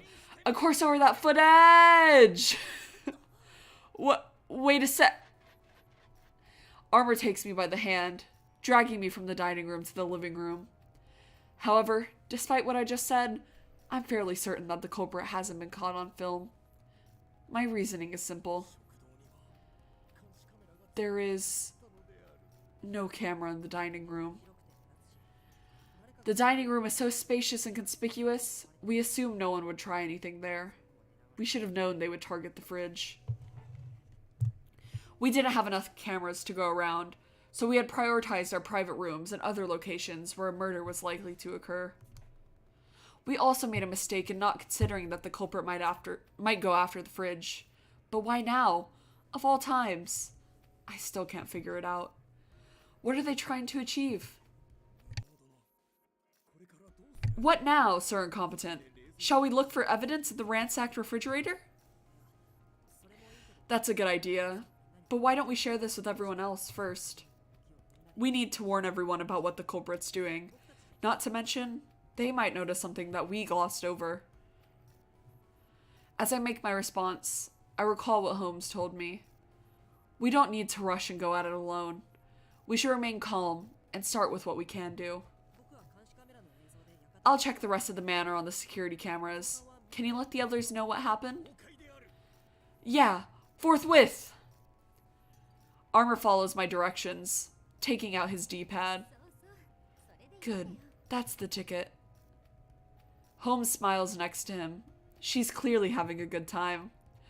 I'd like nothing more than to snap back at her, but I can't, as long as Armor is there. Instead, I let out a heavy sigh, then touched the tablet to check the camera footage. First, let's see what's going on right now inside the manor. Maybe we'll notice something suspicious. I used the tablet to check each camera. Yesterday, we worked in 2 groups. Today, however, the detectives are all scattered among various rooms. Each seems to be conducting an investigation using their own preferred method. Everyone's on their own today, huh? Ah, yes. After this morning's clash, we all went our separate ways. That sounds about right. It'd be awkward to work together after how intense things got. Armor and Downtown are usually the ones to rally the group, but they were right in the thick of that fight. It's no wonder everyone split up. 'Twould seem I've been naught but a vexation today. Pray forgive my shameful ways. Don't worry about it too much. Look, Mystic and Posh are working together. Mystic is touching the floor in contemplation. Meanwhile, Posh sticks some sort of measuring instrument into a flower vase. What of the other detectives? How fareth they? Workaholic and Bookworm are pouring through every book in the study, while Gourmet and Rowdy are in the rec room by the second-floor living room. The rec room has darts, billiards, all sort of things to relax with. They're checking to see if any are rigged with traps or devices. Doleful is searching the second-floor guest rooms alone. I don't spot Renegade or Techie. They must be in the hallway. Sup, incompetent, Sir Dumbass. What's new? You look kinda bummed. Downtown. Just when I realize Downtown is walking over, she wraps her arms around me in a hug and pinches my cheek. Aww. I totally forgot to tell you this a while ago, but you were like straight fire this morning. I didn't think you had it in you. Downtown, could you give me a little space? My heart thumps at how close her face is to mine. A whiff of soap tickles my nose, causing me to blush. She really is such a touchy-feely person. Aww, she is. Take it easy, man. This is a reward for stopping this steel-plated knucklehead. You always keep things real. Bro, relax. Yeah, Lady Downtown speaketh true. If anything, Sir Incompetent, you contribute far more than you ought to. Look, even the troublemaker-in-chief here knows what's up. If you say so, I'm glad to hear it. These are the first 2 people I met on Morgue, so it really does make me happy to have them say this. Our initial encounter, the way they suspected me, it all feels so long ago at this point. You know, I feel like we've been gelling ever since we first got on this island. Indeed, 'twas by particular tides that we were brought together, but then, fate itself can be rather peculiar. It is a little strange, isn't it? The way we've managed to bond despite these dire circumstances? Isn't that the most beautiful part of death games, though? They will find each other in every universe. So much happened since I arrived here. I just hope we've seen the last of it. The only thing I wish is for all 12 of us to get off this island safely. As if answering my wish, my D-pad chirps. Mystic's contacting us. He says he's got something to tell us, or whatever, so we should wait in the living room for him. That reminds me, when we were in the trap room before, he was totally all, I do believe I found the hidden passage. Maybe that's the big reveal. Joyous tidings indeed. Let us await Sir Mystic's arrival. We stop shuffling about and check the cameras while waiting for Mystic. Suddenly, the feed in the trap room flashes. Posh rushes out the door. Maybe Mystic told her directly to join the rest of us in the living room. But Mystic himself, the person of interest here, doesn't leave. Did something happen? Is something not odd about Sir Mystic? Yeah, he hasn't moved for a while now. Like, what's the deal with that? I'm heading up. Something must have happened. Hold up. He told us to sit tight in the living room, so let's just chill here. We'll watch the cams and go help if something sketchy happens. Oh no, I think the camera's probably like broken, huh? Downtown's right. Plus, I have my denouement ability, so we don't really need to rush here. I hear the door open and turn around. Oh. Hey. Hey. Hey. Relapsed. Renegade Detective enters, pushing Techie's wheelchair in front of him. Are we all gathered for Mystic's message? Actually, we were already here checking the camera footage. We were trying to find out who ransacked the fridge. Hee. So the culprit makes their move at last. Wish they would have just stayed put until we escaped the manor. Well, I'm excited for what Mystic has to share. He was investigating the trap room for a while. It could be that he's found the hidden passage. Yeah, hopefully so. Incompetent! Look at the security cam! I follow Downtown's lead and hurry to steady the camera feed. Oh no.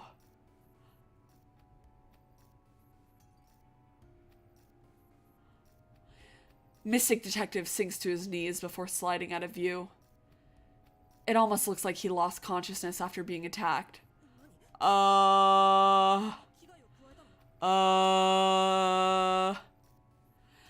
What? Did someone hurt Mystic?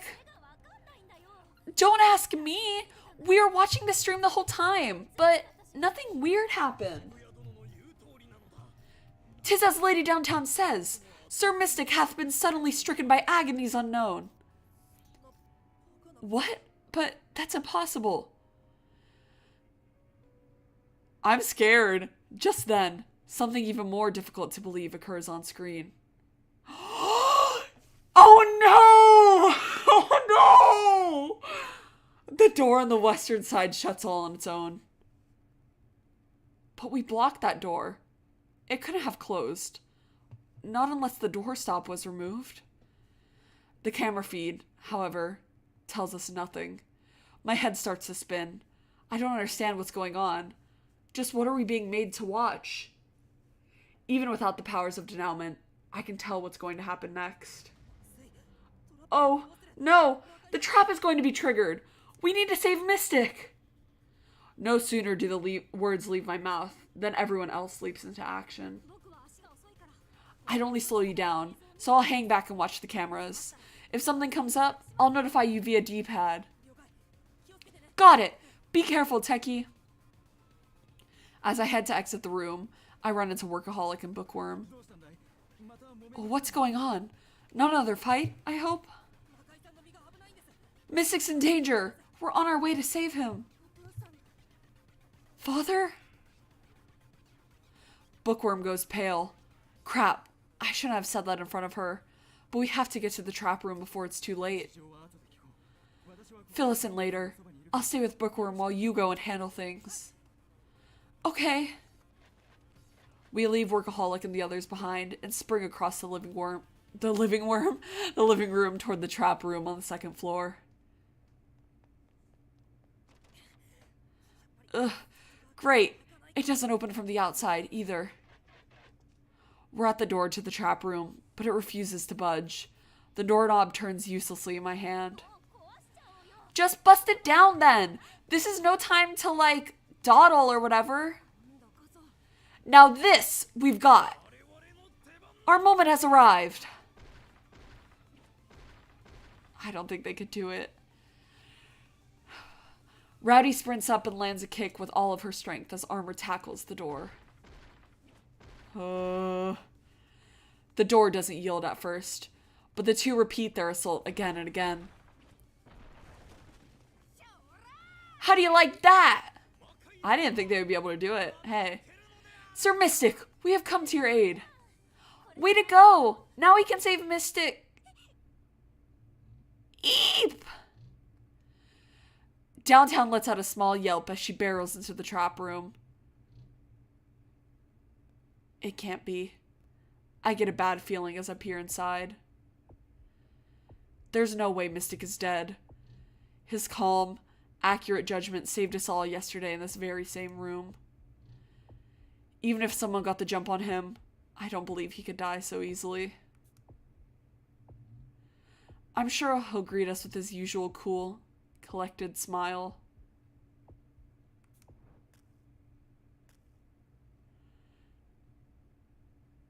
The stench of blood washes away the last faint traces of hope.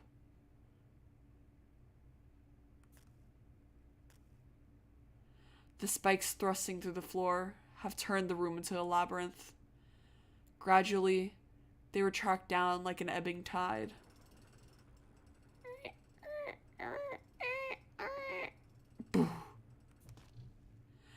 As the screech of metal retracting into the floor subsides, something heavy falls upon the ground. I look toward the sound and go silent. Oh my god! What? That's graphic! Mystic lies in a lake of red, his face pallid like a wax model with no sign of life. His one exposed eye stares wide from beneath his bangs. Impaled on spikes just moments ago, his corpse is soaked in a shower of blood. Puncture wounds mark his feet to his outstretched arms. Mystic? I let the words slip out, unsure of what to expect. Of course, there's no reply. Beyond Mystic's extended hands is a table, the sole place of refuge in the spike-laden hell. He tried desperately to get to safety, but never made it. No one could have survived a direct hit from those spikes. The outcome is obvious. What? I don't get it. The room's totally sealed, right? Like, who even closed the door? How did whatever creep who killed Mystic get away? Say, weren't you guys watching them cameras the whole while? Did you clock any sharpers who could have done it? There was not a soul to be seen. Sir Mystic's distress was sudden, and the door sealed all on its own. So what happened? You're trying to tell me the Invisible Man did it? The hell's going on here anyhow? Rowdy's grief echoes off the walls of the room. The Invisible Man. Mystic would have loved a phrase like that. The irony is too much to bear. This case raises one too many questions. We were watching the security cameras, and yet the culprit managed to kill Mystic without getting caught on film in any way. Could Rowdy be right? Was the killer really invisible? How can we possibly approach this seemingly supernatural case? Why couldn't I protect him? Why didn't my denouement show me this tragic outcome that awaited us? I struggle not to rebuke myself.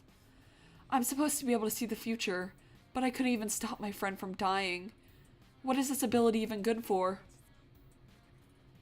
Calm yourself, Watto.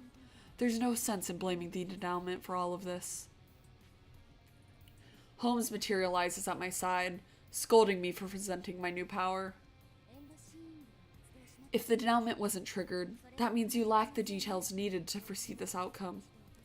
Tragedies cannot be changed once they occur. All you can do now is seek out whatever it is you've overlooked. I know that, but how am I supposed to investigate a case as complex and bizarre as this? Remember what Mystic told you. His words flashed through my mind. Only by conquering one's fear of death can the truth be ascertained. Think, Watto. Didn't you just learn how to handle the supernatural yesterday? That's right. Even cases that seem surreal and impenetrable at first can be untangled if you approach them with a calm mind. Step 1. Do not rule out any possibility. With our expertise, we should be able to find the truths that currently lay unseen. Spot on. You've come to realize that even a precognitive superpower like the denouement has regulations, haven't you? No matter how opaque things seem, the rules are always hiding somewhere. Our mission as detectives is to expose these hidden rules. Mystic taught you how to approach the occult. Thus, only you can bring order to this chaos. Muster up your courage and lead the way, Watto. I think I need a water break. Hold on one moment.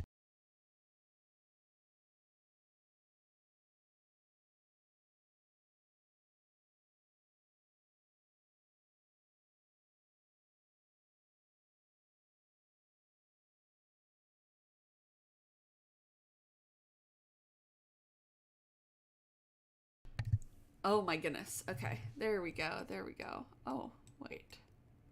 Has the game been picking up sound? Has there been sound from the game? I just realized. I know the audio was good earlier, but it doesn't look like anything's. Oh, there we go. I'll do my best. Thank you, Holmes. I clench my fists, psyching myself up. The old me wouldn't have been able to utter a single word in the situation. Only the voices?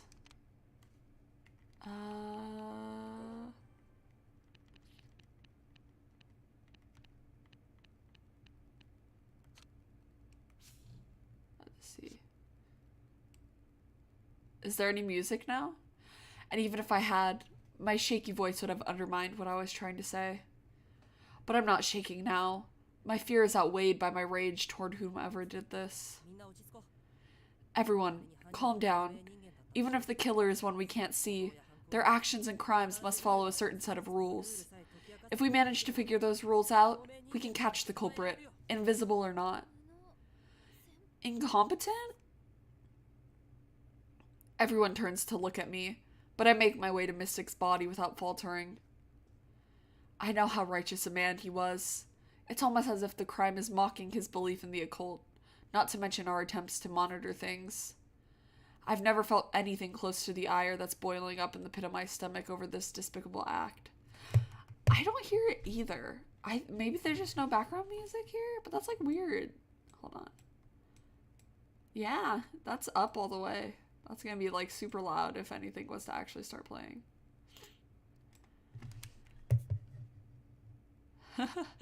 You miss him already. He just died. Mystic taught me how to engage with the occult, so it's on me to solve this case. I have to. Standing before his corpse, I voice my promise. Watch over us, Mystic. I swear that I'll bring this phantom killer to justice.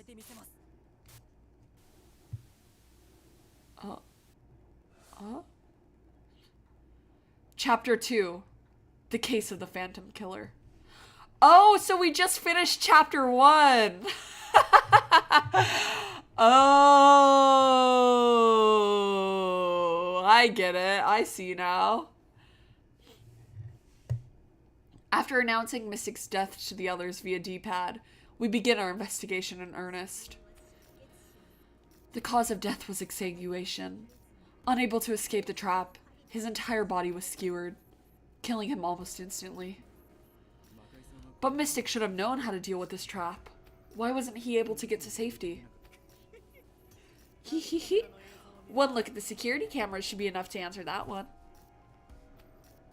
Renegade operates the tablet used for the cameras, which he had brought from the living room, and replays the moments right before Mystic's death.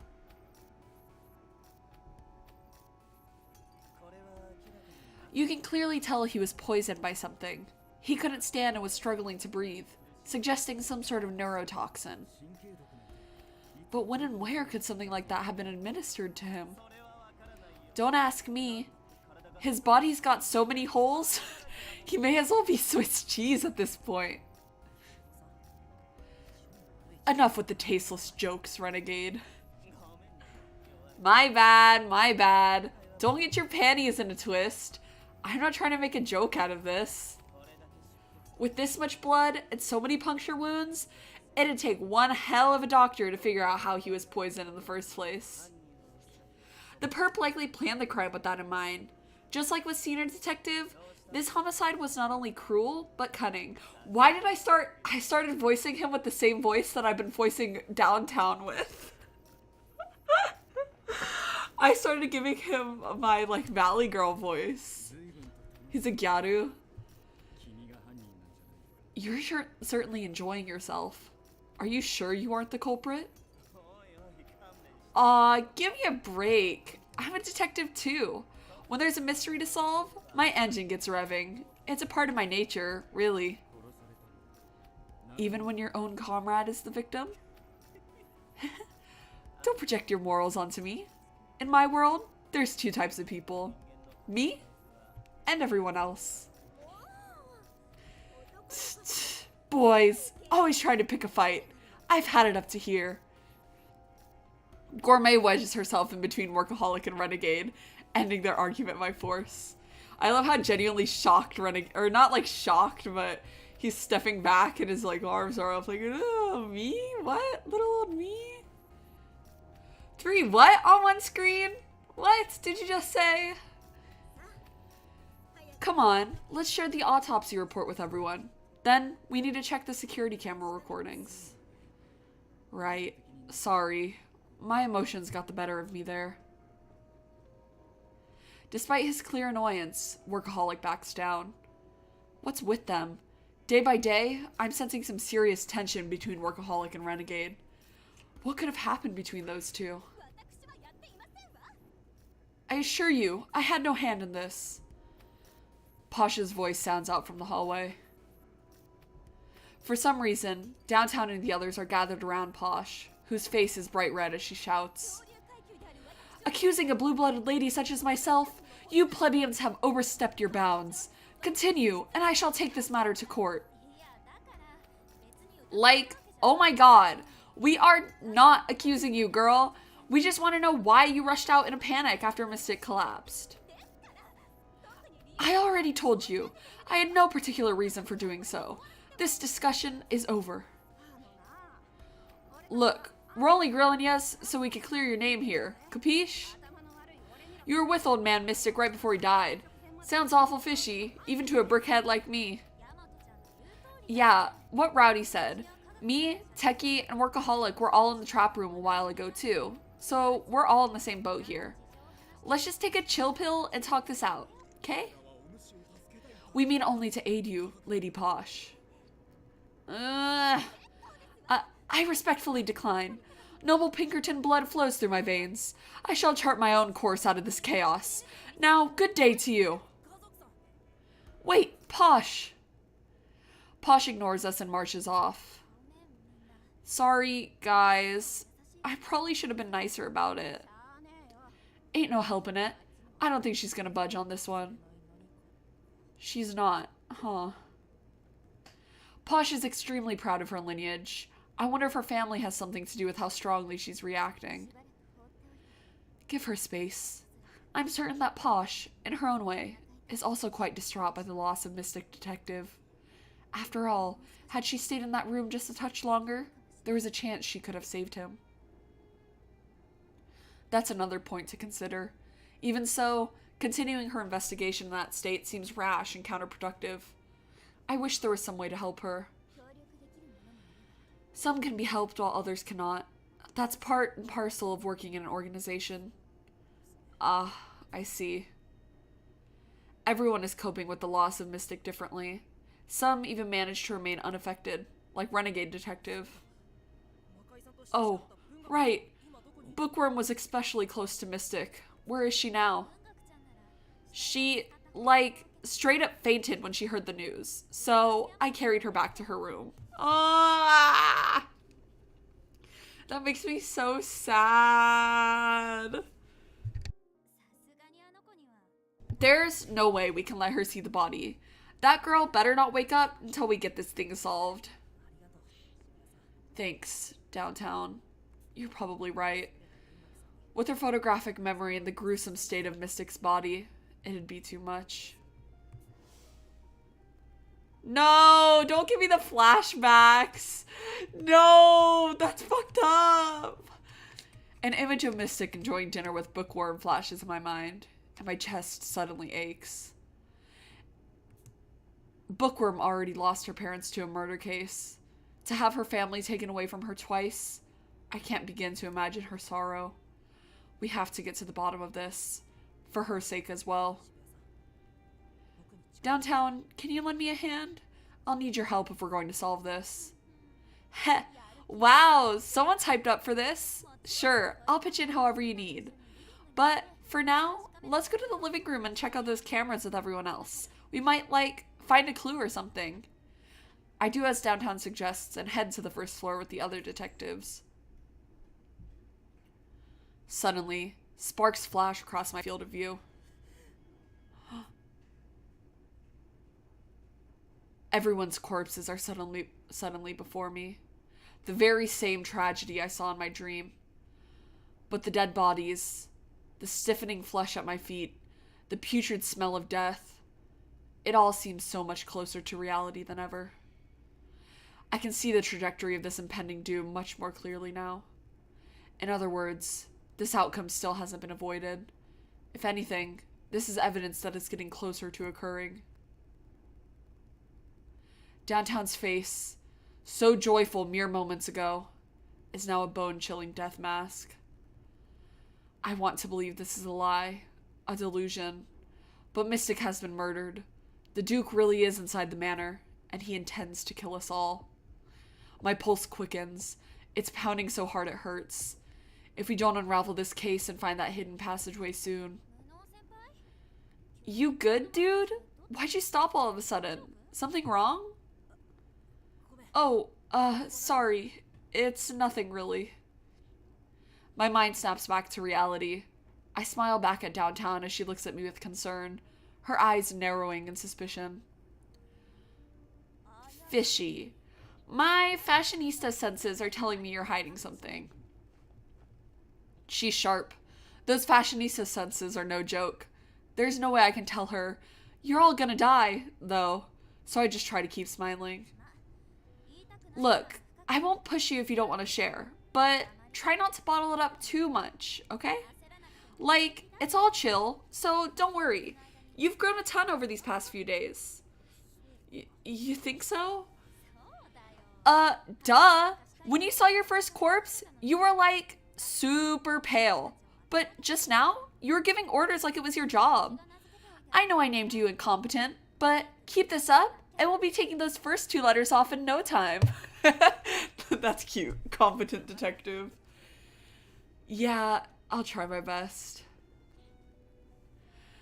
I give Downtown a weak grin and keep walking. My head throbs after seeing the denouement's vision, but I can't let that get to me. If things don't change, there will be no avoiding what's to come. I'm certain you've realized this, but the tragedy you just saw was no delusion. It was a glimpse of the not-so-distant future. You're the only living soul who knows. In order to prevent it, you must solve the case by your hand. Right. I promise I won't let it happen. Downtown praised my progress. but every bit of it is thanks to Holmes being at my side.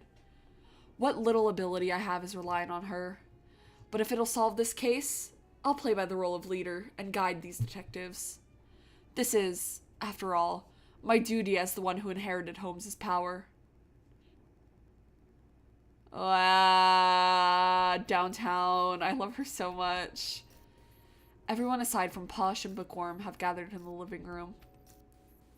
We set the tablet on the table and played the recording from the security camera. 7 o'clock. This is when Techie was explaining the poison flower vases to me. Yeah, I was getting a glass of water from the dining room when I thought to analyze the water in the vases on a whim. As soon as I detected the poison, I immediately got in touch with Workaholic. Did you see anyone besides yourselves? Nope, not in particular. Neither of us ever realized that Rowdy was nearby, eavesdropping on us. 8 o'clock. There's all the hubbub from this morning. Dang, I can hear the yelling in my head, even without the sound. Good thing these cameras didn't pick up any of that. Witnessing this again, I am most ashamed. You've been plenty sorry already, pal. Enough's enough. 9 o'clock.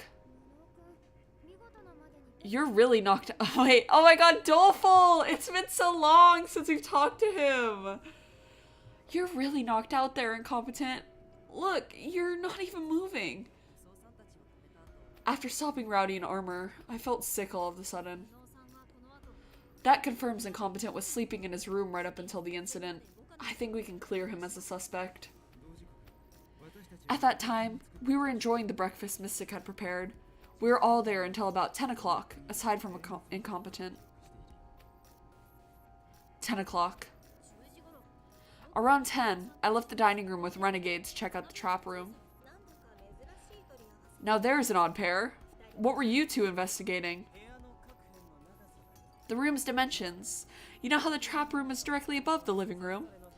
We were checking to see if the lengths and widths and such were the same between rooms.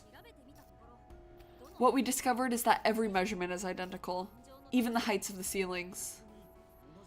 They are indeed in the same location on the floor plan. Could we not already assume this? In a normal house, sure, but the staircase here is pretty long, isn't it?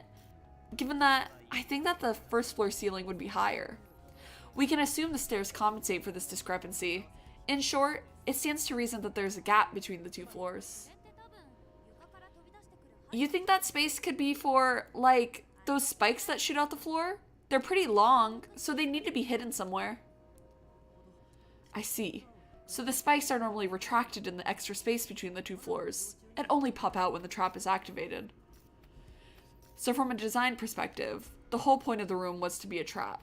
Whoever made this and rigged up the chandelier really is twisted. But that's scary because this is their home base, or this was just their home base before. And now it's oh yeah, this whole time it's been your home base. There's just been scaries lurking in the shadows. As the recording shows, we swapped places with Doleful and left the trap room at around noon. After that, I moseyed over to the study and thumbed through the files the whole time until the murder. Check the cameras, and you'll see. What were you doing there, Doleful? Well, I was thinking in the dining room, and I got curious about the construction of the doors, so I went to investigate myself. Was there something strange about them?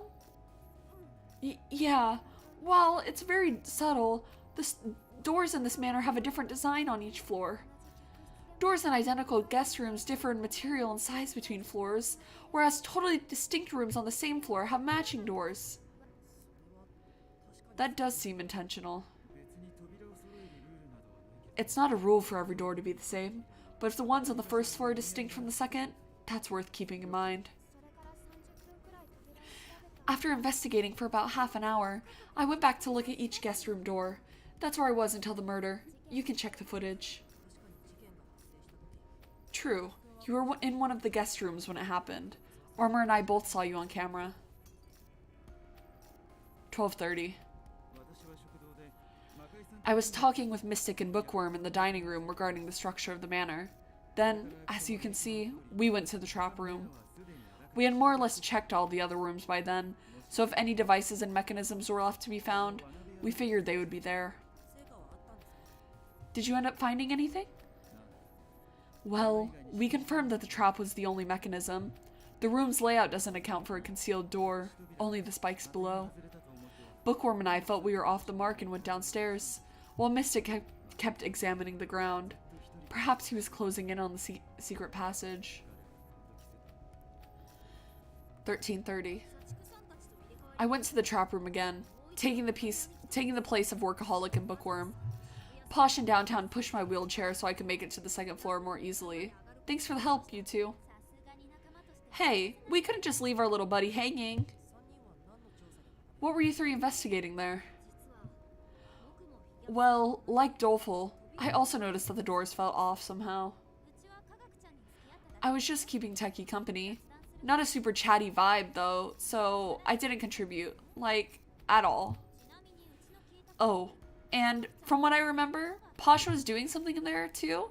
She was, like, hella curious about the vase in the corner.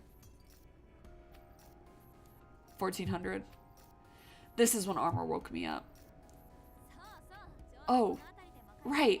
This is when Mystic was like, I do believe I've solved the mystery of the hidden passage. I was so stoked, I just had to hug him. But then Posh was like, how utterly obscene, or whatevs, and got all huffy about it. She seems pretty happy herself, though. Yeah, she was doing her usual laugh. You know, that oh ho ho ho junk. It totally cracks me up. The camera showed Mystic speaking excitedly. Even without sound, I can sense its congeniality. No one would have expected a murder was just about to occur. That's so sad. I hate when it's like, oh my god, we're so happy. Life is so good, because it's like, it's never gonna be good, guys. Dang, this hits way different now. Like, if I stayed, maybe I could have saved him. I felt more at ease after what Mystic told us, so I stopped investigating. If only I'd noticed the anomalies in the room. You let your guard down. There's no helping that. I mean, nothing seems out of place just looking at the feed here. 14:30. This is the moment Armor and I saw earlier. This is also when Mystic contacted us. Posh begins acting oddly, then rushes out of the trap room. Mystic is left by himself, barely moving to the point where it seems peculiar. He then falls to his knees, disappearing from the camera's line of sight. I feel like that's gonna be like a key thing. After that, the door seems to close on its own, and the camera cuts out. Judging from the broken camera lying on the ground, the spikes must have hit it when they shot out. And that's the end of the security feed leading up to the incident. As we thought, nothing that would point toward a culprit was caught on film. To summarize this feed and everyone's commentary, at 14:30, when Mystic's demeanor began to change, Posh was the only other one in the room. Downtown was there right up until that point, but left to meet with Incompetent. Techie had gone to get a drink, then relocated to the living room. I bumped into Tech while checking out the fridge in the dining room. We left for the living room together after that. Workaholic and Bookworm showed up after us. Come to think of it, I sensed someone coming down the stairs. Must have been them too. Bookworm and I had investigated the study for a good hour before the incident. We should be able to confirm each other's alibis. Same for me and Gourmet here. The two of us stuck together the whole time. We were examining the rec room from about 1 o'clock until the murder. You'll be able to see us clearly on the recording. I was alone in the guest rooms the entire time, but the camera should show me too. Right. Like I said, Armor and I were watching you investigate through the surveillance feed, Doleful. Which means the only individual without an alibi would be Posh. Though, I suspect she's liable to blow her top again if we say as much. We probably shouldn't tell her while she's in such a fragile emotional state. Best to stay quiet until we've gathered definitive evidence. Even so, all of us have an alibi aside from her. This case only gets stranger and stranger. Most everyone can account for where they were. How odd. I feel you. We may have these cameras, but there's none in the halls, and they have no small number of blind spots. With everyone's alibis checking out so neatly, I can only wonder if this was all deliberate. Whatever do you mean, Sir Renegade? Prithee, speak plainly, for those of us less intellectually inclined. In other words, there's reason to believe our phantom killer used these blind spots for their nasty scheme. Those cameras were meant to be a deterrent, yet ended up being the key to this crime. Ironic, no? You okay with that, Tech? Does it pain you? It's all because I made those cameras. Renegade slowly saunters toward Techie. His face is full of malice. It's hard to believe he's truly a detective committed to justice. The culprit was able to off Mystic without revealing themselves. All thanks to you and your inventions. Or, no, your dear little friends. You've got talent, and Mystic Detective died because of it. So now, for his sake, you've got to work harder. And harder. And harder.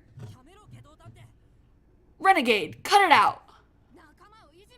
Don't go busting my little buddy's chops, you damn clown. Rowdy and I step in to confront Renegade. It's not your fault, Techie. Don't listen to what Renegade's saying. Everybody hates his ass. Damn straight. We all know you're a stand-up guy. We're gonna work together and give that invisible bastard what for. You guys. Tears well up in Techie's eyes. He wipes his tears with the sleeve of his coat, puts on a dignified expression, and begins moving toward the living room door. Thanks. I appreciate it. But the fact is, the cameras I made caused this to happen. It's my responsibility to catch Mystic's killer, and I swear to do it. I'll meet you all back here once the case is solved. With that, Techie exits the room. As worried as I am, he's overflowing with determination. It wouldn't be in my place to stop him. Things sure are getting interesting. What are you all giddy for, you damn jerk? Pull that shit again, and you're getting a knuckle sandwich. Why did you say all that to Techie? Oh, wait, sorry. Why did you say all that to Techie? There's nothing for you to gain by hurting him. Hurting him? I've done nothing of the sort. If anything, Tech is benefiting from this. Wah. Thanks to me, he's realized his creations can get others killed. This lesson will help him blossom into an even more brilliant detective than before.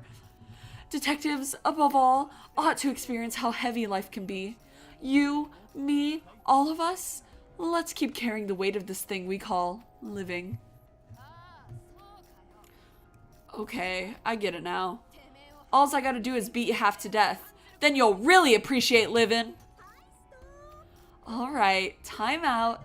Fighting among friends is a big no-no. Let's be nice, everyone. Gourmet stops Rowdy as she prepares to lunge at Renegade. There's no mistake. Rowdy's out for blood. It's a good thing Gourmet is here. Get his ass! Let her have at him! Let me go, sis! My gut tells me that letting this chump off the hook's gonna bite us in the ass. And make waste of your precious fighting abilities? Right now, we need to work together to find Mystic's killer. Besides, Renegade does raise a valid point. Well-intentioned acts offer ill-intentioned people all too many openings. Brilliant as always, Gourmet. You summed up my point oh so succinctly. You ought to work on your phrasing. No matter how nutritious the dish, no one is willing to eat something that looks unappetizing. Don't forget, appearances always matter. That goes for food and words alike. Apologies. I'll take that to heart. Renegade hums to himself as he exits the room. I'm positive that didn't really resonate with him. He's as unsettling as ever. I don't think he's unsettling. I think he's kind of... Sorry, sis. Sorry, sis. He may be a huge jerk, but you're right. Right now, we ought to catch that slippery culprit of ours.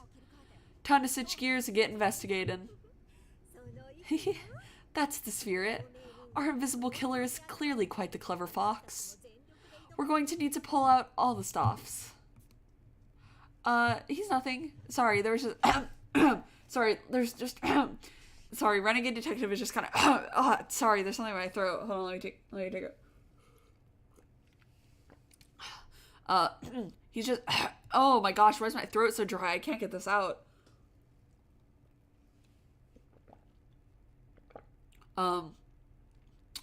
Oh, Renegade Detective, he's just, shoot, shoot,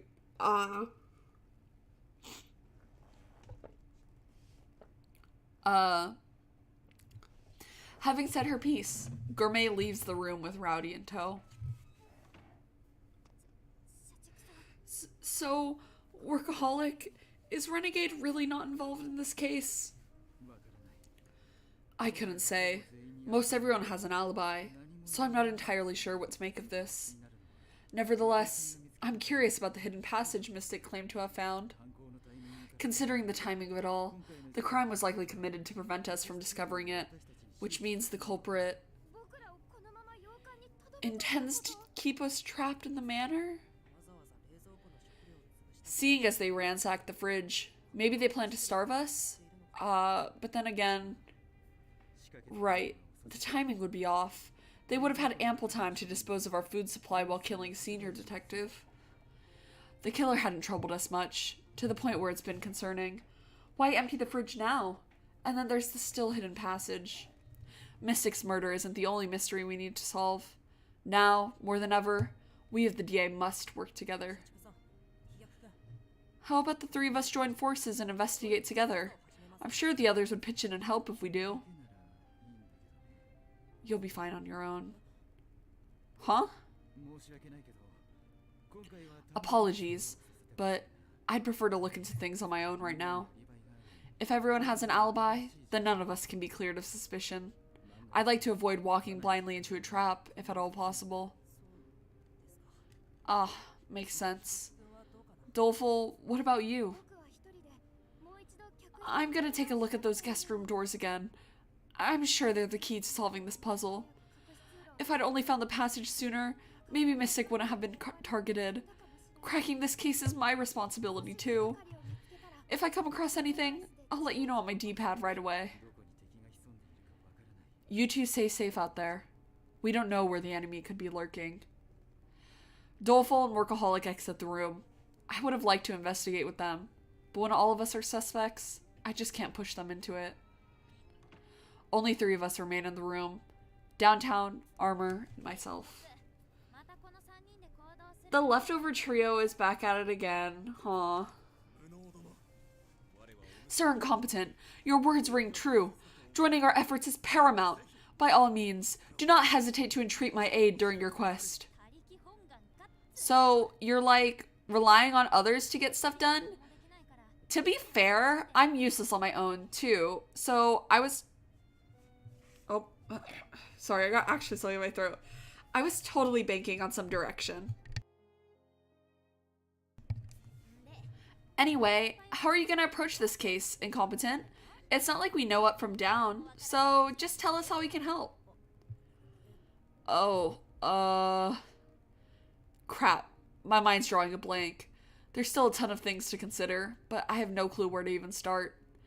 I'm racking my brain, but nothing's coming together. At ease, Watto. If you let your confusion show, it'll only cause them to feel uncertain as well. Holmes appears at my side, smiling gently. As you are aware, this case is full of riddles. I'm afraid that fumbling through this won't get you much of anywhere. Instead, you must sort through the points of this mystery that bear investigating. Try articulating what aspects you believe are crucial to the case. Right. With this many loose ends, the first step is to sort out our priorities. Encouraged by Holmes, I turned to face the others, ready to touch on the key points of this murder. As it stands, this case has 3 aspects we have to solve. The first of which is...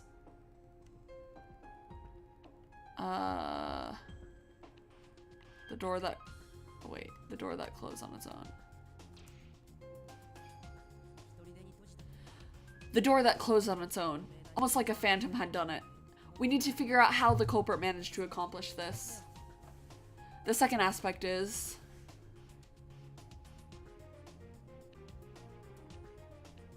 the location of the hidden passage. Where the hidden passage is. Mystic was likely killed because he discovered the trick behind it. Whatever he learned is the clue, I bet. And the final aspect is... how the neurotoxin was administered. The method of administering the neurotoxin on Mystic. We need to find out how he was poisoned despite being in view of the camera. Let's check the camera feed one more time and get to the bottom of these 3 riddles. I just know that recording is our ticket to solving this.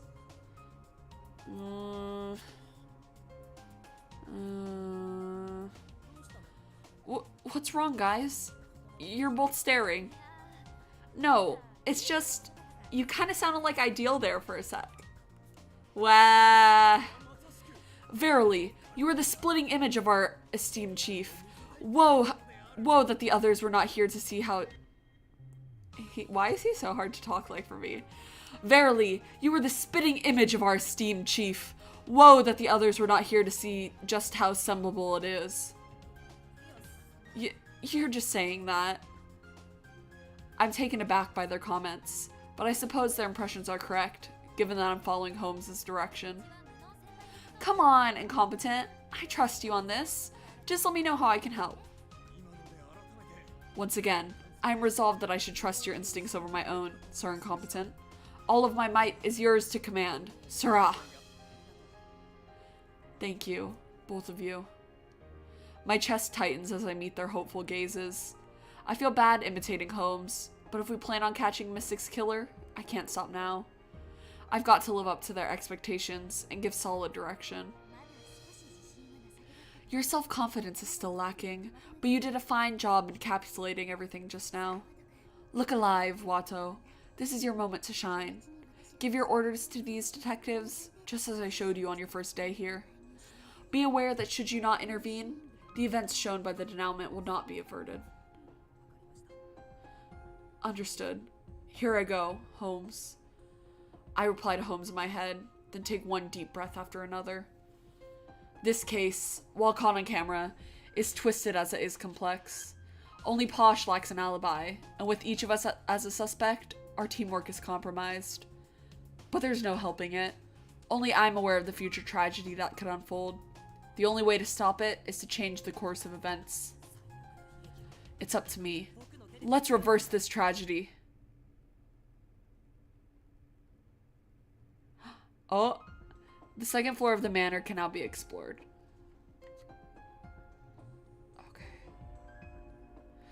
Okay, so I have 9 turns.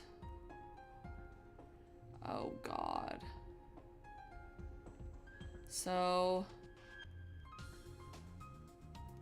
oh gosh, I have to think about how, or like what everybody's skills are. Assistance 10. Assistance 9. Jeez Louise. I think I want to move here and inspect it, and then I need them to assist me. That's what I'm gonna go with, because they both love to assist. Oh, oops. I have to move him one though. Okay. I do like this gameplay. It's fun. It's like somewhat unique. Wait, why can't I? Why can't I assist? What? Well, I can't move again. I can only... what did I do? What did I do? Assist. Why can't I assist? What am I doing wrong? I should be able to select Wato. Oh, is he not? Does he need to have his action picked first? Okay, I think that's what it is. Sorry. Inspect.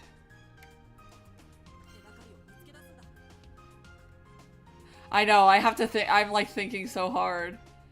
I'm failing. Oh, what? Why can't she assist? Or is it just... What? What did I do wrong?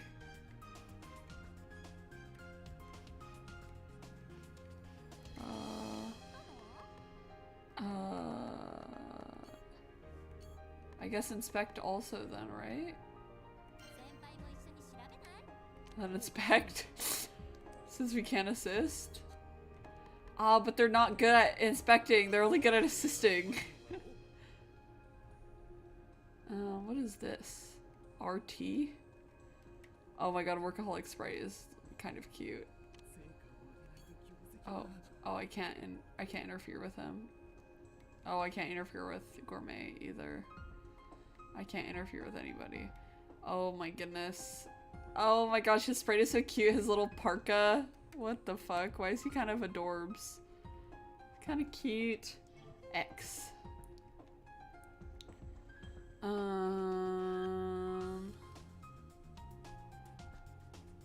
I can move her.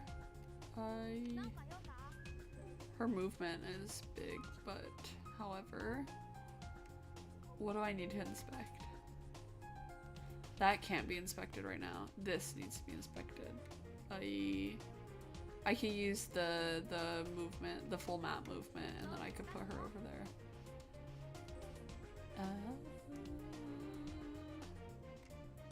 There we go. Oh my gosh, wait, there's so many places to explore in here. That's okay. Well, that's okay.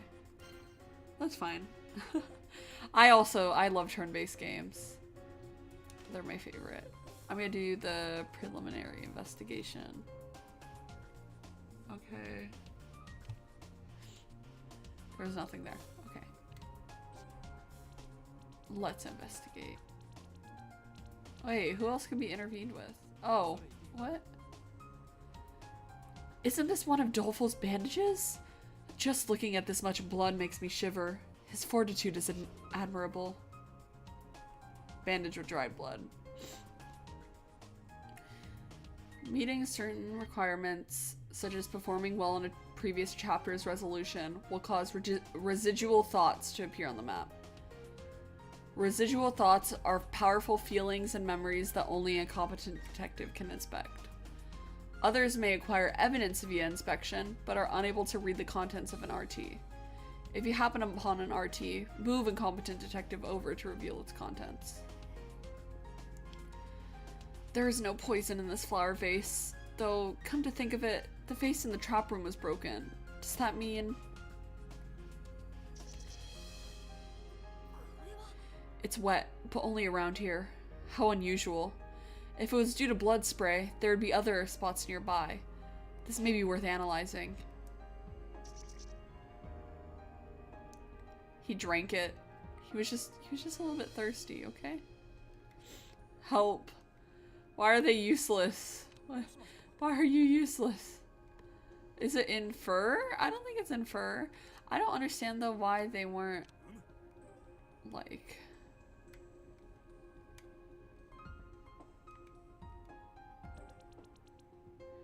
doing anything. Because I just need them to inspect and I need her to assist. Oh, there we go. Now it worked. I don't know why it wasn't working before. None of these people. I can't intervene. I can't intervene. Next floor. I can intervene with her. I move. Okay, and then I want her to inspect this. Yippee! And then I think everybody else is, yep, unintervenable. Oh, you don't need to be on them? Okay, that's good to know. I'm just silly. It said red spot, so I was like, oh, I gotta go there. Thank you, though. Thank you, that actually helps. Ugh, this door is one tough son of a gun. Was it always a slapdash, or did some jamoke mess with it? Ugh, really grinds my gears. Hurrah! I've happened upon new information. Now to share these findings with the group. Okay. Well, what is it? Oh, wait. That was just a prelim investigation.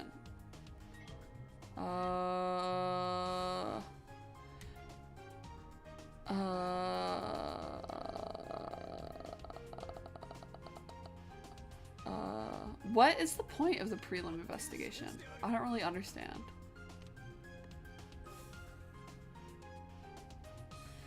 I mean, this game is already kind of difficult for me. Like, this is definitely, like, really hard. Odd. To say they aim to destroy our food feels remiss. Planting poison would have been much simpler. They must have a reason for making a show of this. Oh, the poor ransacked fridge. Have we not been, like, investigating this? Why isn't it working? I didn't even save. I'm gonna, like, fail.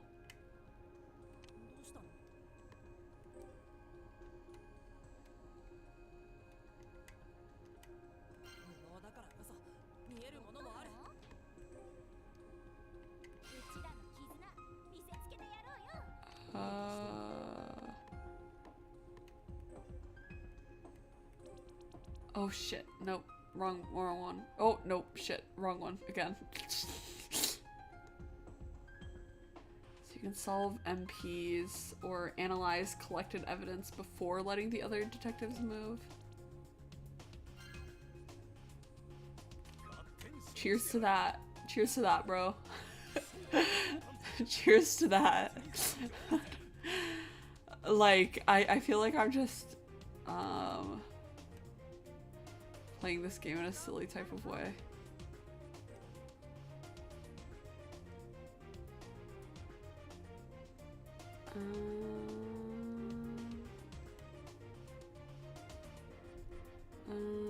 I'll go here.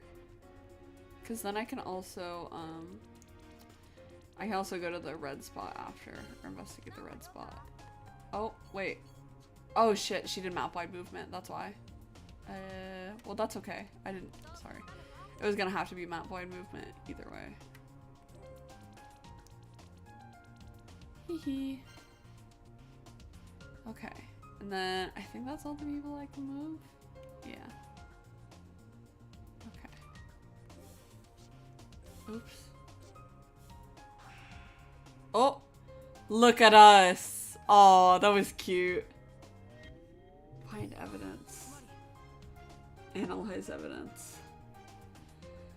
The culprit seemed invisible because the door shut on its own. Exposing the trick behind it and the doorstop will prove this crime isn't supernatural. The investigation has progressed. Techie detective is now intervenable. Okay. Okay. That was just the preliminary though. Yep. Cool. Now we actually, oh wait. Oh, now I can intervene with Techie. Okay, okay, okay, okay. I see, I see, I see.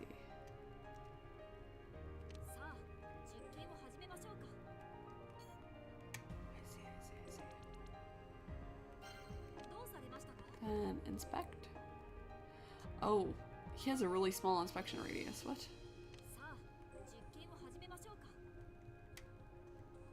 Or is everybody's that small? Let's fucking go, Techie. That's true. I like him. Inspect. There we go. Okay. But she's still locked. Yes. Okay. Now we're ready. Now the investigation is gonna start. I see. There's an area near the table that isn't caught in the camera feed. Not the largest of blind spots, but it could conceal your actions.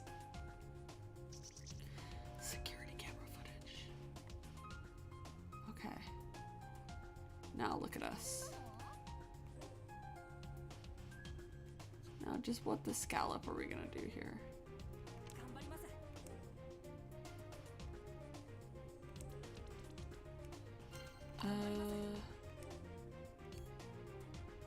Infer. No? Inspect. Yeah, that's better. The single least sick in the head detective. You're gonna say that when armor is right here? You think armor is more sick in the head? What is this? Where are those spots of blue? Where can they go? I feel like I have to like send them all like so far away. Don't mind me. I saw somebody saying that they didn't know that this game had map-wide movement until chapter 4. And I was like, is this game even possible without utilizing it? Like that, like this game is already really hard. This game is already so hard. And I also saw somebody saying that this is gameplay for stupid people. Well, I think I might just be the stupidest person in the land because this game is hard to me. Okay, she can investigate now.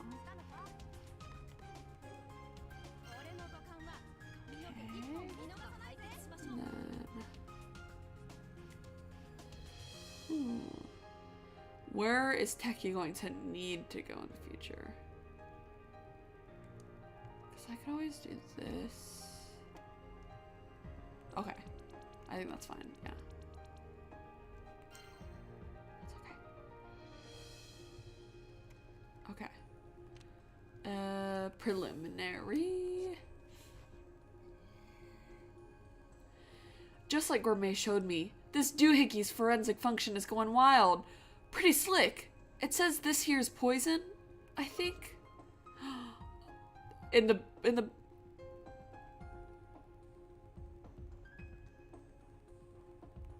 oh. This is new information. I've got to share it with everyone. Uh-oh, y'all. Oh, y'all. Oh, what should I do? Oh, I just changed floors.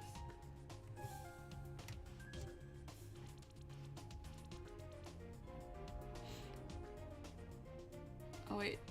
Oh, yeah, because they weren't investigating. Fuck.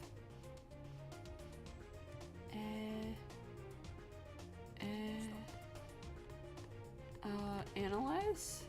Do I have evidence that needs to be analyzed? Oh, I do. Which keywords you have and haven't collected is remembered to cross playthroughs, and you'll have a chance to easily get back in and collect any you missed, so don't stress about the keywords too much. The keywords? What are the keywords? What are the keywords? Because, well, to be honest with you, I really, I haven't been, paying attention to any keywords. I don't even know what you're talking about. Oh, wait, she needs to investigate. Or wait, is this the...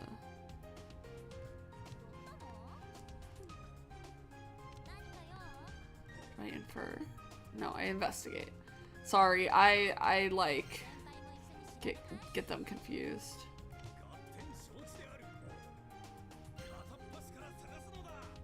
And then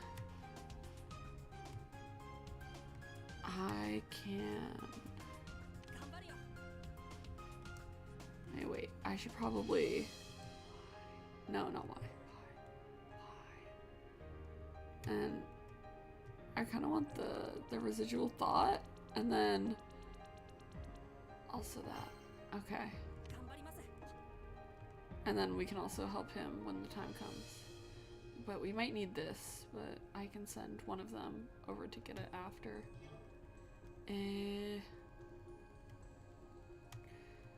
What is this? Inspect it. Now. Oh, the one inspection skill.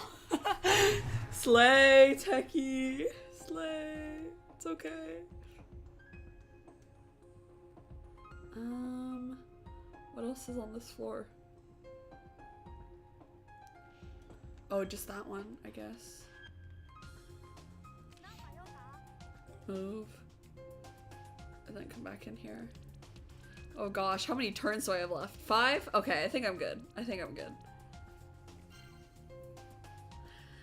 Okay, and then now we do the preliminary investigation. I should report this data to everyone else, right? Or maybe not? No, better safe than sorry if I'm unsure. Ooh, this info looks super important. I'd better DM everyone about it. Huzzah! I've happened upon new information. Now to share these findings with the group. Okay. But I haven't been leaving anybody to invest or like to expand on the data. We've just been like... So, what is it? The analysis? I think Techie has really good analysis. Oh my god, she doesn't. I don't think he will either. Yeah, no. And then I don't. But that's okay.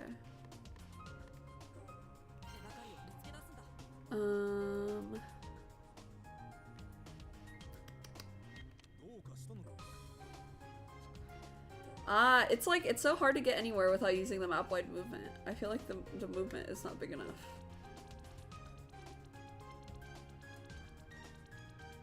That's like, wow, I'm wasting a turn. What am I doing with my life?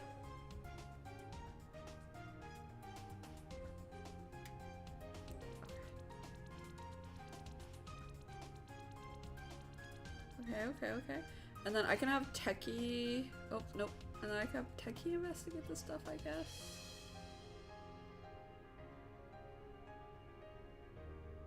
Because what, or I mean, analyze it. What needs to be analyzed? The broken flower vase. Okay. And then she needs to also inspect. Yahoo! Okay. Preliminary. Yes. Analysis complete. Posh said that the vase at the crime scene contained neurotoxin. If it's highly volatile, it could be the murder weapon. But something feels off. I've discovered a trap set by the culprit. Oh my god. What? Leave a detective in the trap when an investigation begins and it's game over?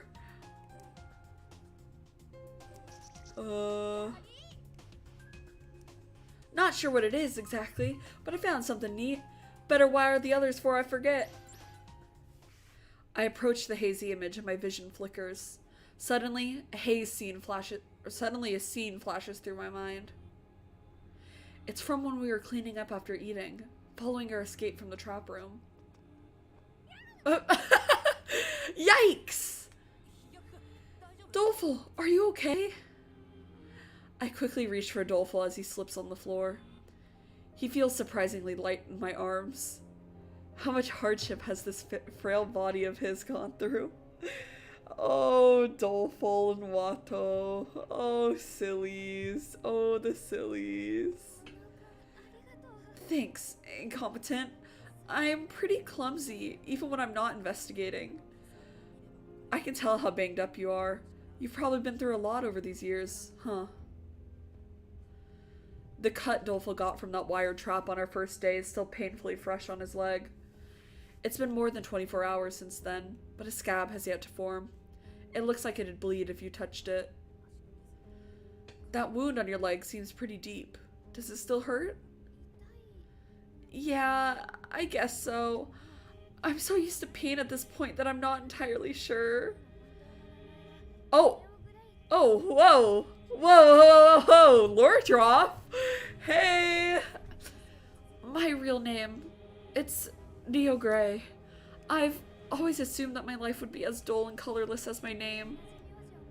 Cordelia Gray experiences nothing but misfortune, too. Maybe that's just the fate of anyone with this name. Sorry for getting you involved in it. Cordelia Gray. She's the famous literary detective created by Phyllis Dorothy James, right? She first appeared in the novel, An Unsuitable Job for a Woman, persevering against numerous setbacks and winning the hearts of readers worldwide. Given Doleful's inherent ability to attract threats, the fact that he shares a name with her strikes me as nothing short of destiny.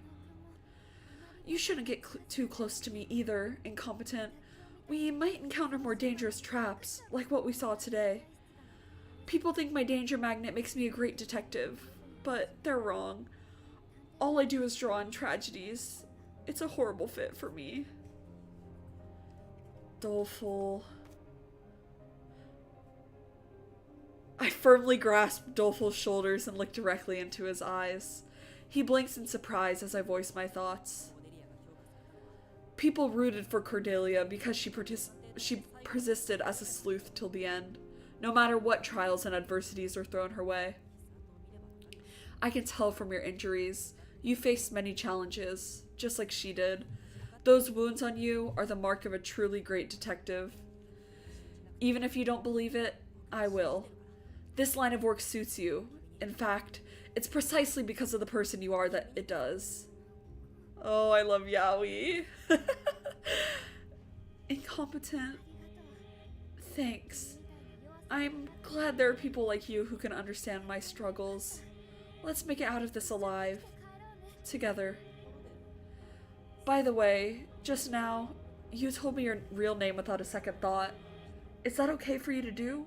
As a DA member, I mean. Oh no! I've gotten so comfortable with you that I let my guard down. Please, pretend you never heard it. I'm really not cut out for detective work. I wish I could just shrivel up and die. Wow. I continue consoling Doleful as we finish putting away the silverware. I feel a bit sorry for him, but I'm honestly a little giddy. If he inadvertently shared his name like that, that must mean we're getting closer. He's so cute. Oh my god. He's my Uveen. That scene just now, was that when I chatted with Doleful yesterday? Why did it just replay in my head like that? Already capable of reading residual thoughts, are we?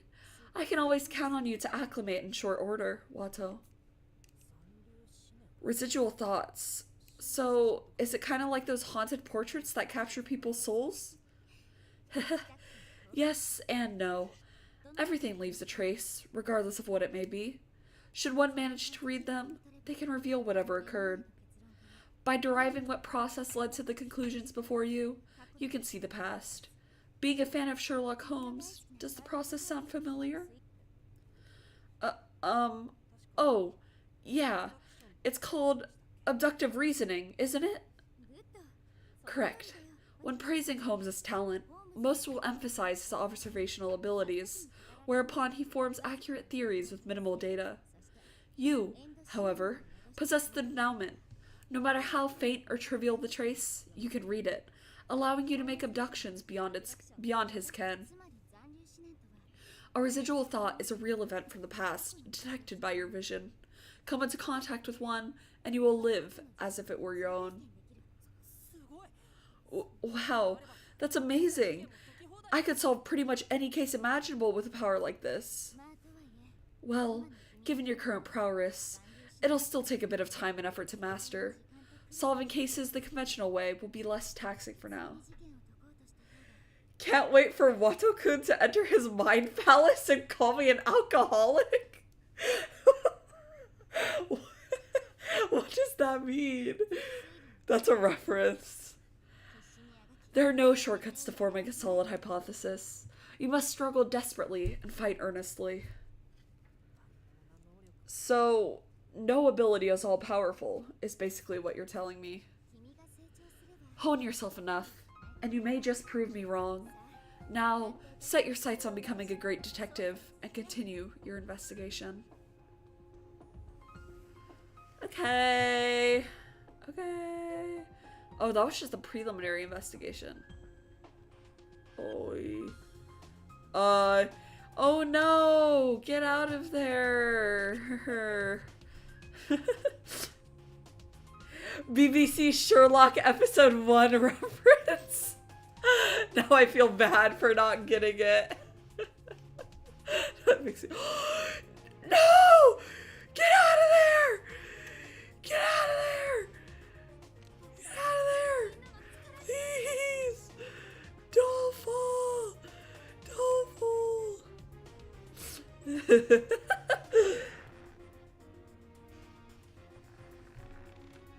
Get out, little man! No! Wait. Am I just gonna like... Am I just gonna like... Is this over? Do I have to start again from the beginning? Because I can't do anything.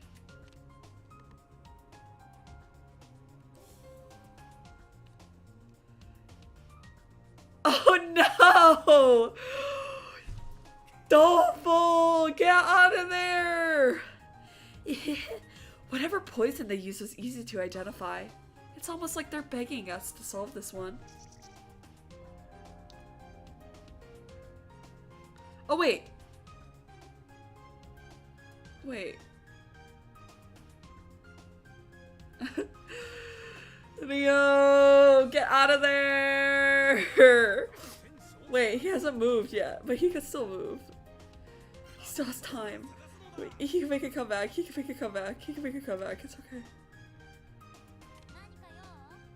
Wait, what does the exclamation mark above her head mean? I don't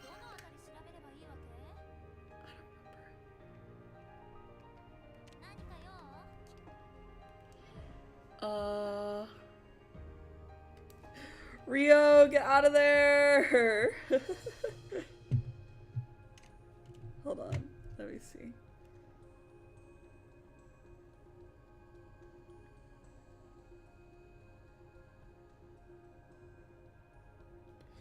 Oh, it means they're gonna try and disarm the trap. Oh, he can maybe do it. Inference score versus score of the trap. Oh, he's good. That's a 1. He's good. He's got this. I believe in him. You, on the other hand. No, you shouldn't. Analyze.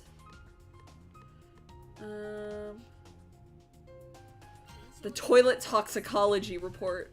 Okay. And then there's 2. Is there only 1 or is there 2? Oh wait, she's gonna try and disarm the trap too? Oh shit.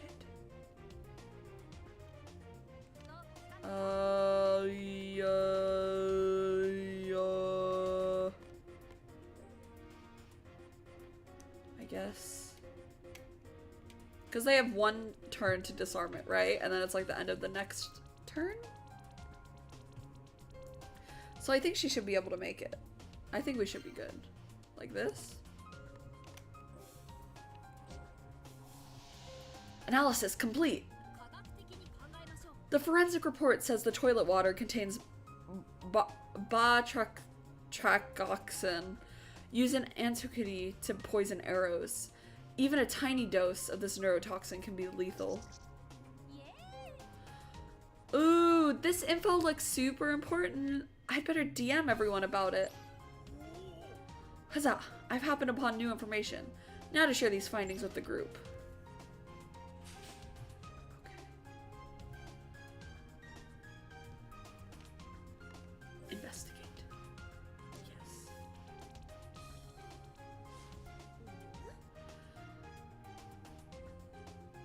Not even I could gobble down this poison. Sorry, but I'll just have to toss it away without so much as a taste. Wait, she was just able to do it? Eek! Dying to poison? I'd rather not, thanks. I gotta dispose of this. Okay, he made it. He made it. It's okay. It's okay. What? These are still locked?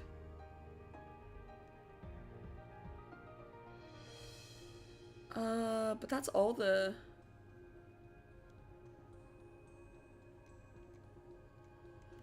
Oh, I think I got it. I think I just need to analyze all of them maybe? Or everything that has a difficulty? I don't know if that's true, but that's what I'm gonna go with. So we're gonna get all of this information at once.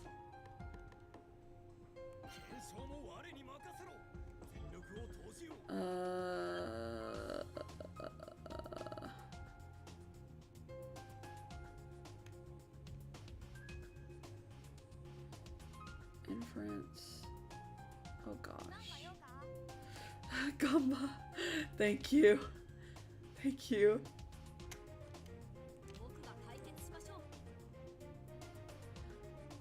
I don't want him to accidentally go into the trap.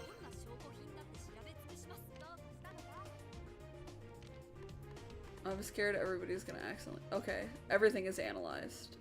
I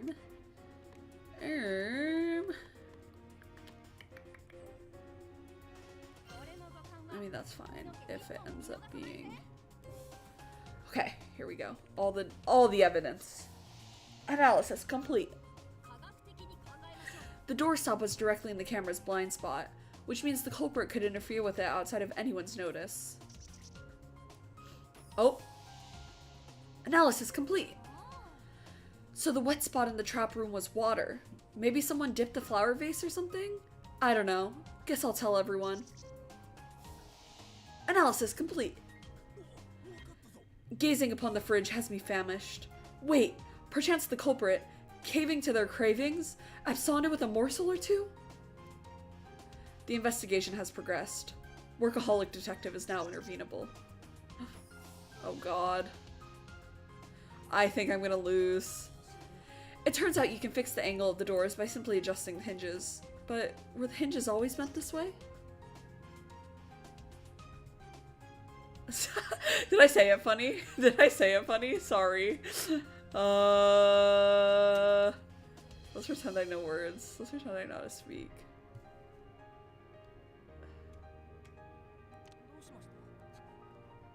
Oh gosh. Investigate. Oh shit. I forgot to crap. Okay. Ah, crap. Crap! Crap! It's just funny homestuck word. Stop. Is it better to have them both infer or assist?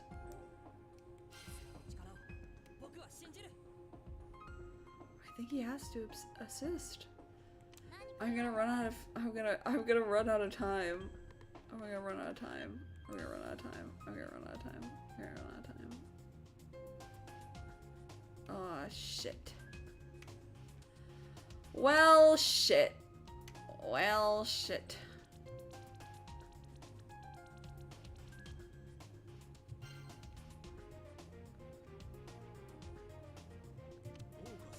Depends on how you get the highest number.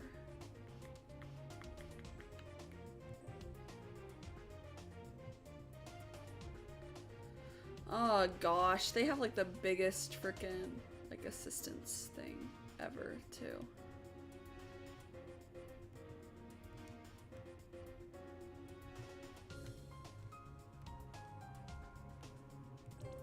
Damn it.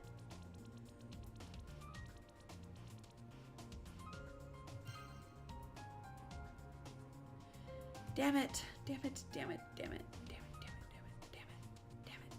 Damn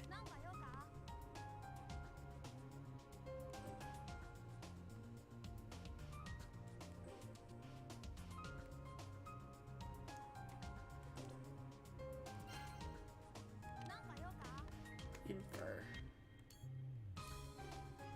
I need to infer so much. He doesn't have the movement. Ue.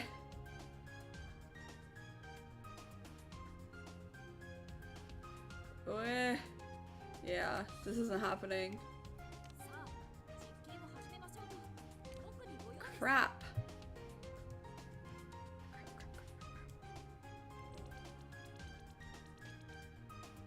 To be fair, I think I was wasting time.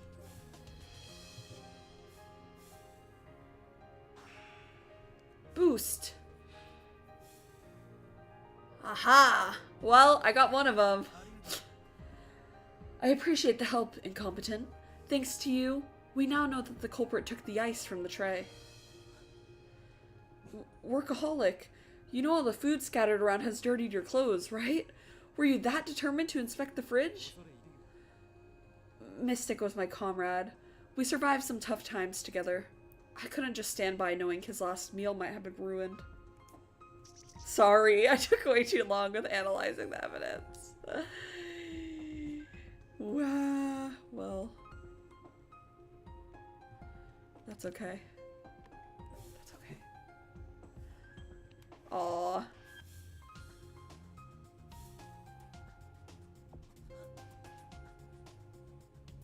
We won't make it in time. I guess my powers weren't enough to reverse this tragedy. No, that can't be. If I analyze what we've gathered during our investigation so far, I'm sure I'll figure out something. Game over. Wow. Okay. Speedrun this. Okay. Well, I don't need to do the RT again, at least, so.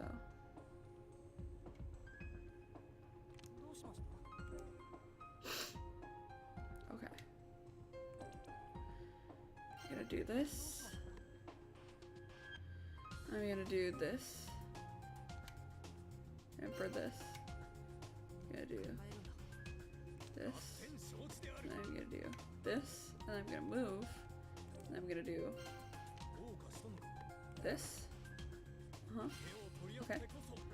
But wait. And then I'm gonna do Domai. Thank you. Thank you for the support, everybody. It's okay. Now it's just a challenge of speed running it and optimizing it. So we're all assisting. I also couldn't figure out the assist or how to make the assist work in the first place. So I was also struggling with that. I need to go up to the second floor and let's see here.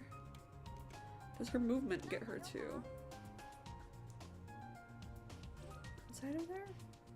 I think she has a pretty big radius, right, for inspection? Aha! There we go. Optimizing. Optimizing. Okay, cool. Cool. Not sure what it is exactly, but I found something neat. Better wire the others before I forget.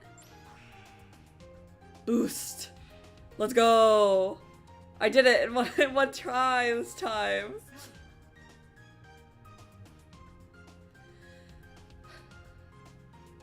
Okay. Techie Detective is now intervenable. Yay! Yippee!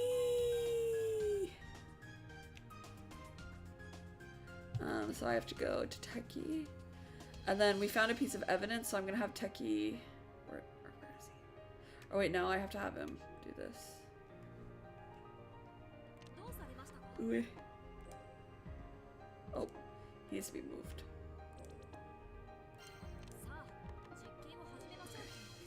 Look at this. Optimizing this, optimizing this, optimizing this. Oh, you can do preliminary multiple times. It's wet, but only around here. Oh, okay. It's just the same evidence that we gathered before. I don't know, I'm reading it out loud. Okay.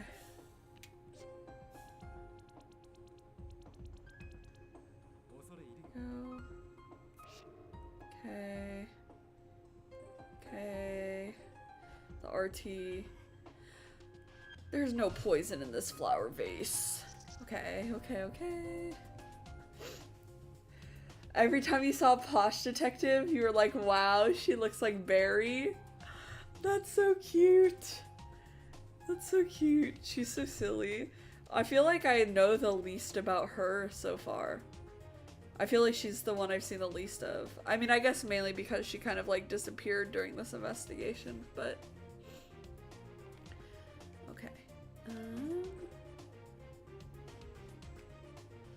have him go to the far one because I think downtown is able to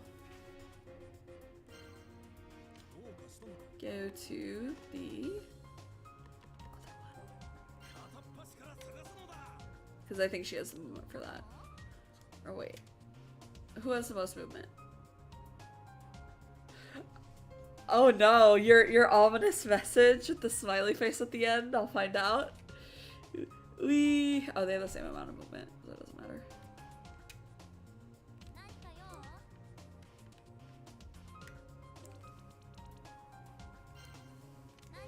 Let's see here.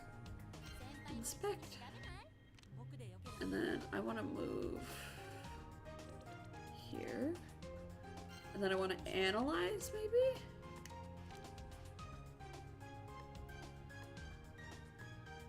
I only have a 3 analysis difficulty, so I have to be very careful with what I try to do. Okay, that floor is good. Then Techie up here needs to... Shit.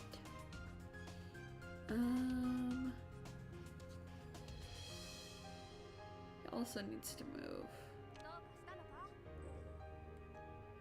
I think this is a good map-wide movement time, to be fair.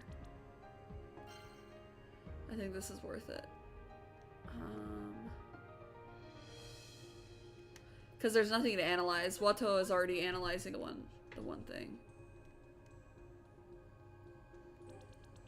But here... Oh wait, yeah. There's no point since I can't analyze anything.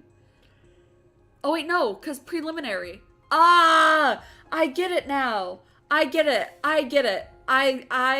It just clicked. It literally just clicked. Like, I figured out how to do it. Oh my gosh. It's just water? So something must happen in the room to make it wet. Oh my gosh, I figured it out. I get it. It just like clicked in my brain. Like, oh. Oh. Okay. Analysis complete. Posh said the vase at the crime scene contained neurotoxin. If it's highly volatile, it would be the murder weapon, but something feels off.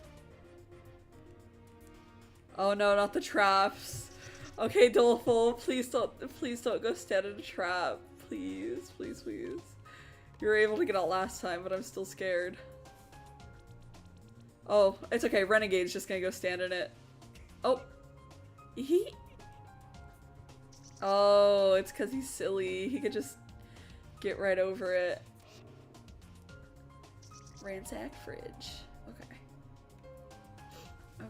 Okay. Where do we need to go next? I need to bring Watto to the... Oh, there's a trap at the investigation point. No, like, I get it now. Like, I didn't understand how it works. But, like, now I understand how it works, you know?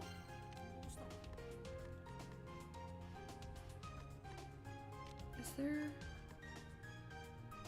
I can analyze this.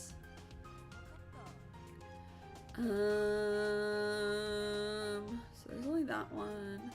There's that one, that one, that one.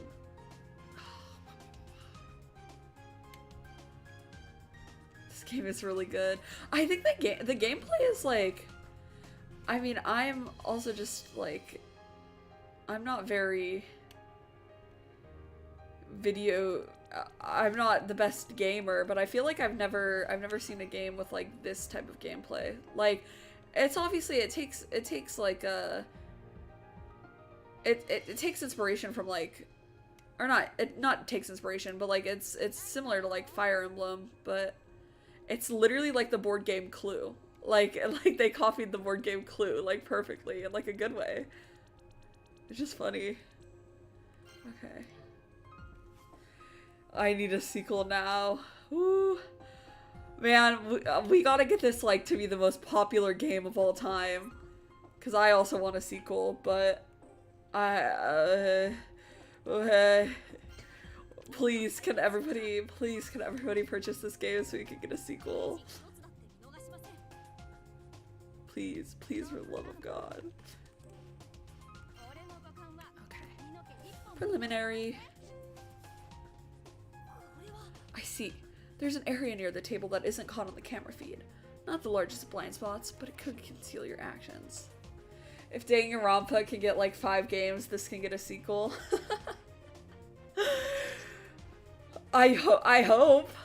Ugh, this door is one tough son of a gun. Was always a slapdash, or did a guy mess with it? Really grinds my gears. Analysis complete. Oh, I've got it. It's hard to tell at a glance, but maybe the culprit took something from the fridge. Something they needed for the crime. The investigation has progressed. Workaholic detective is now intervenable. Oh my god, and yet he wasn't intervenable until the last turn for me last time. Oh, I can already start working on that. Okay. Let's see, what's his inference? Or I think everybody has the same inference range, which is like nothing. Oh my gosh, yeah, I was doing really bad. There was no way I was gonna get that last time. Okay, that's all good. Oh, it was only him that I could move. Oh wait, preliminary? Aha, okay. Well, it expects you to lose once per level. Yeah, I mean, I guess that's fun because now I'm like, oh, I know I can like optimize this.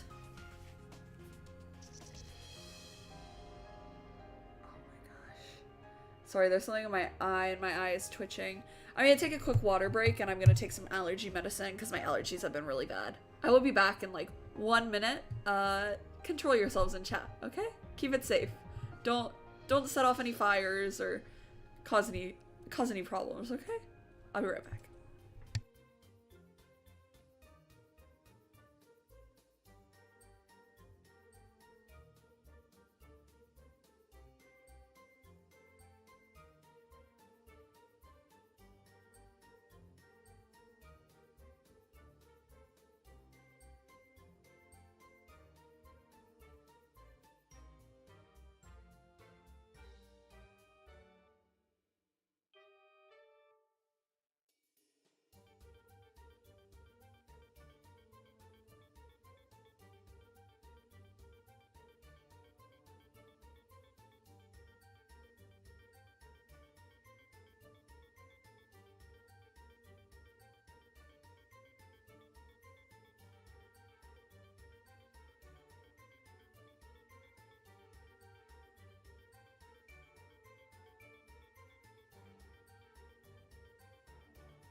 Oh no, please not my profit. Please not all of my super chat funds. What are you doing? What are you doing? Trying to stream on my channel. You just want a taste of a day in the luxurious life of Berrie Bam, huh? Can't blame you for that, but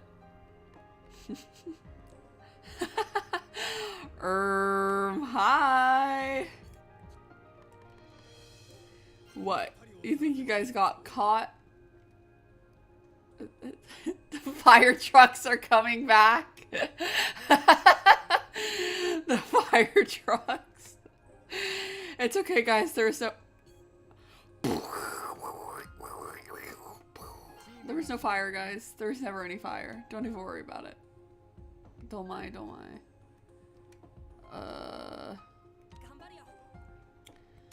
Let's investigate it. I'd love to investigate. I love to inspect. It's so much fun to inspect. Is she inspecting? Let's inspect. It is so much fun to inspect. And then on the second floor, we have her. She can analyze stuff too if she needs to, so.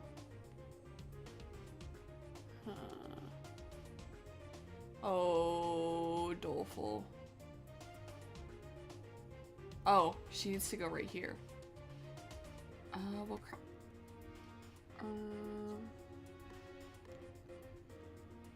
I think she needs to be... She needs to just move like here, I think. And then she can analyze. And then he can also analyze after the prelim. But wait, he can move too. And then analyze. Okay. I'm getting it. I'm getting the hang of it completely. I'm getting the hang of it. It's all coming together slowly but surely.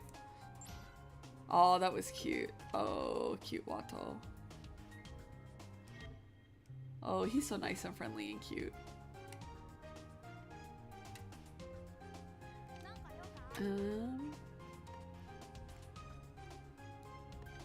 Let's see.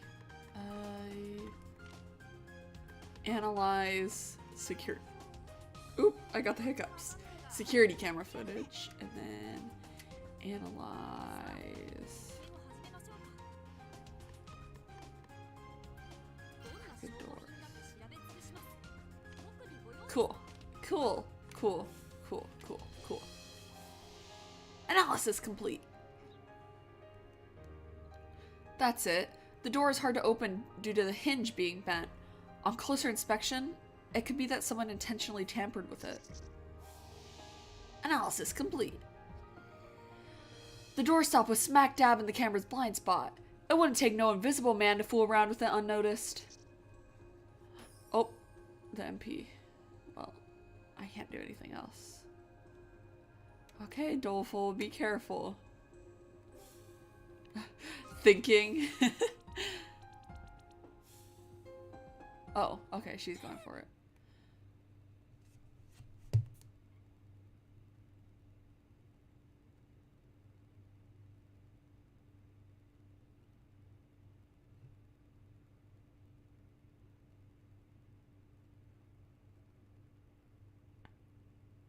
He literally just he literally just walked over there and just immediately like killed himself. What was that? What was that? Did you see that? Like there wasn't even a chance to like think about it. Like he literally just died. He died without fucking saying anything. He loves the gas. Yowie? No. Gas leak. Could I only... He literally didn't hesitate. Like, he was like, okay, bye. The dolphins yearn for the gas. That's so fucked up. That was so fucked up. I'm so upset about it. Oh my god. No, we have to start all over. That's all from square one for us. Wait. Oh wait, I didn't mean to make him, investigate. I meant to make Watto investigate. Yowie is in the air? Wrong! Gas leak. Exactly. The traps are released when a certain piece of evidence is examined. Oh god.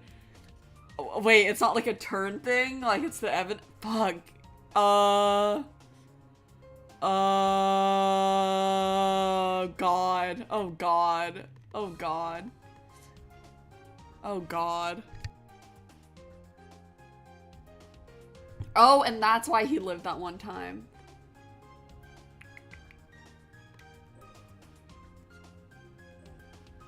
Okay.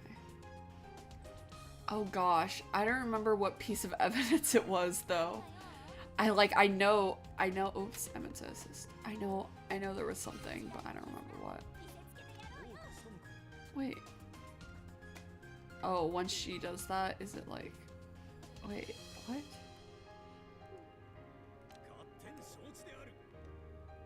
I want him to do this.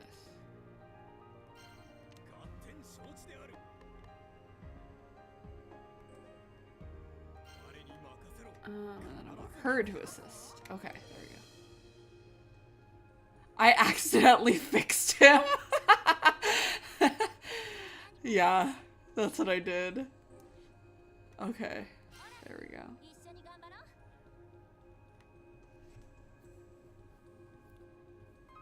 Oh god, I don't remember what piece of evidence it was though. That's the issue. I know her. If I get to the one there, then she can inspect. But I think that's all I can control on here. Okay. And preliminary? Yes. Okay.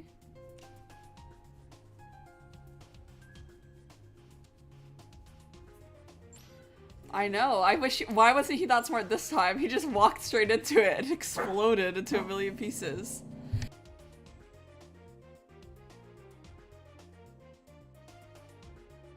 Sorry about the dog noises in the background. One moment.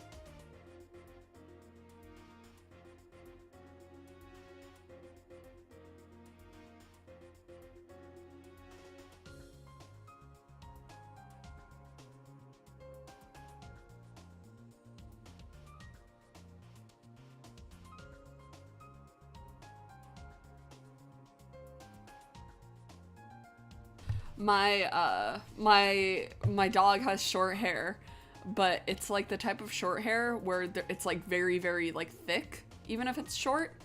So when she gets like scared or like she's trying to be like aggressive and not aggressive, but like frightening, the the hair on her back sticks up, but only like in a straight line going down her back. So she looks like a stegosaurus or something. It's so funny. She's so silly looking. Okay. Okay, he's gonna get the RT, okay. Literally mohawk. I think maybe it's the one that has a lot of, or the one that takes a lot of skill to investigate. That's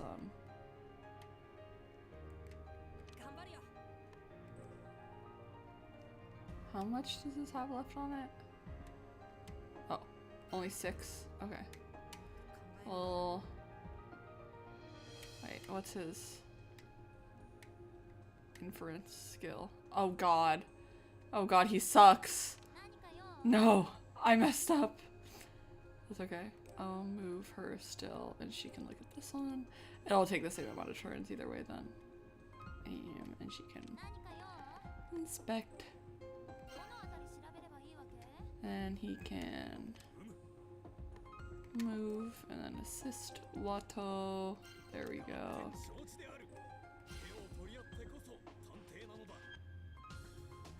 I'm just operating out of the assumption that it's the first like 4-point thing now, even though I don't really remember what it was. That's okay.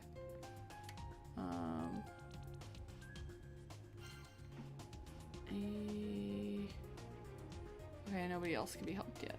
Okay. And then I can investigate one with her. Boost! Oh my gosh, what? We did it! Okay. Techie.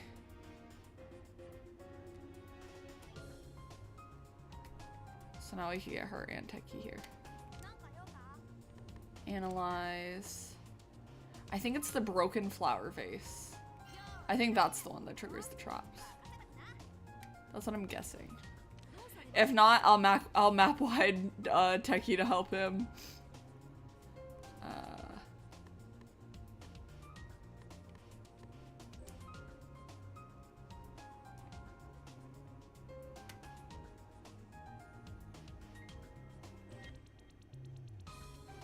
Okay, there we go. And okay. Got it. Yay. Okay, yeah. So it wasn't that triggered. Yay, we're all good.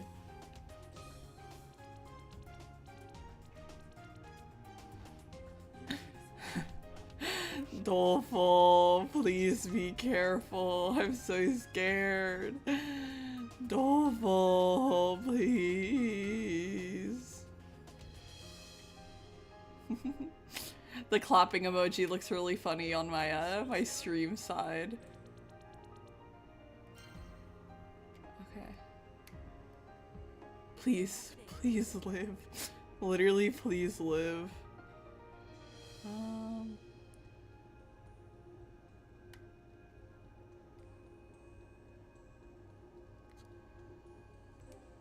Oh wait. Can he analyze anything? Is there something for him to analyze? Oh yeah, the fridge. Iggy. Move.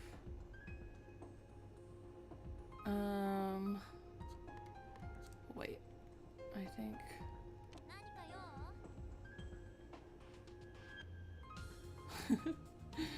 Honestly, Doleful will never not put himself in trouble. I mean, that's in character, right? Isn't that the point? It's real. It's like, aw shucks. Aw shucks, back at it again. Doleful, we can't take you anywhere. Still love him though. he's very cute, so I don't care. It's okay if he accidentally walks into gas every day, 100 times a day. That's okay. It's okay.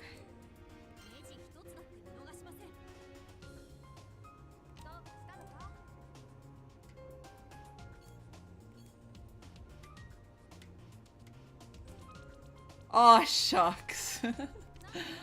Aw, shucks. Okay, yes. Cool. Cool. Oh my god, we're about to preliminary investigate so hard. It's not like oh my god, I'm about to do this the first try. What? That's crazy.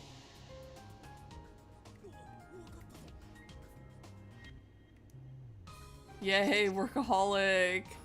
Hey! Mr. Jigsaw.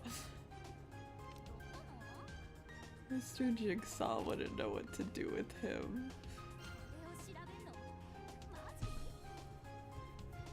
He could outsmart Jigsaw.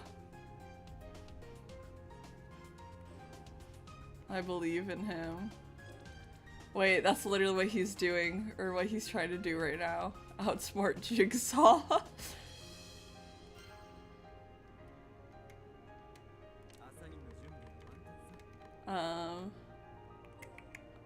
What I'm really liking about this game so far is, or what I think is like kind of funny too about it, is that there's no character that's like, I guess like in the middle on like likability so far. Like, all of the characters, you either like them or like you're like meant to hate them. Like, I don't know, like Renegade, but like, I mean, obviously I don't hate Renegade, But like I feel like all of the characters, because it's like, oh, like they're all like detectives, like there's some like shared level of like they're all on the same level instead of like Watto is like clueless, right? But like all of the other ones, they all have their like strengths and weaknesses and they like need to play off of each other. So, investigate. Okay, Dolfo, get out of there before the fucking traps activate, please. For the love of God. Hee hee. Hee hee. Hee hee. Inspect. Oh no! Oh no! Can I analyze anything? Oh, the crooked doors, perhaps. Okay. Oh no.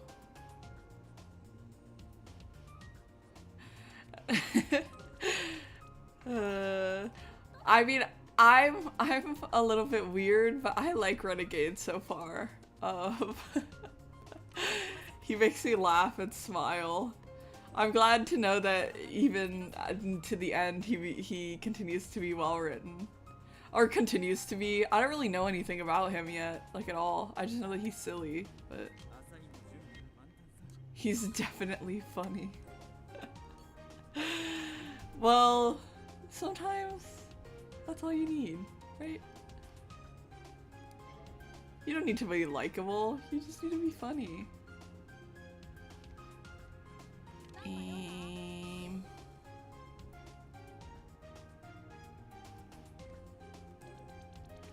I reach? Can I reach from right there? That would be cray if I can. Can I? No.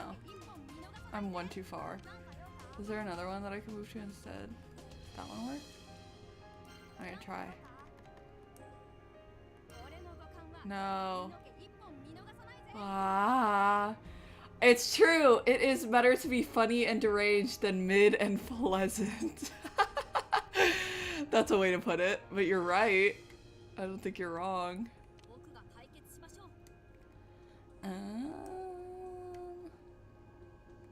What's his assistance? 4?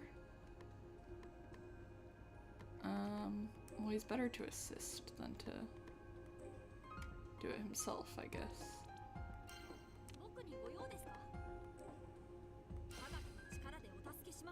Oh wait, can you you can assist people who you aren't friends with, I'm pretty sure. It makes me mad that I'm one block off of being able to do this, but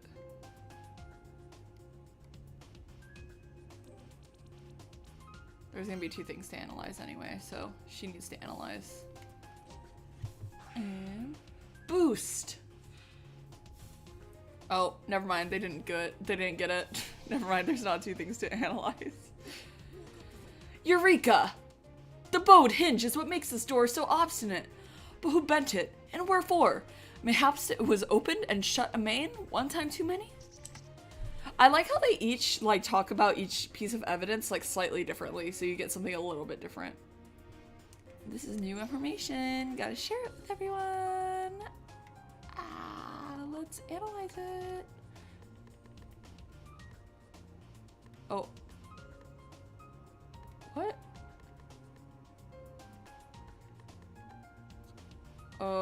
Where'd it go? What? Huh? Wait, didn't he just get new evidence?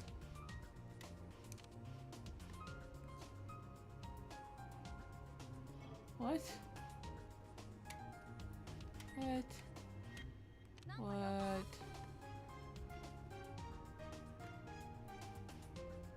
I agree. I feel like usually it's like just a default one. Okay, I thought okay, I mean, okay. I'll inspect you if there's nothing to inspect in this sick world. She found nothing. That's okay. Oh my gosh.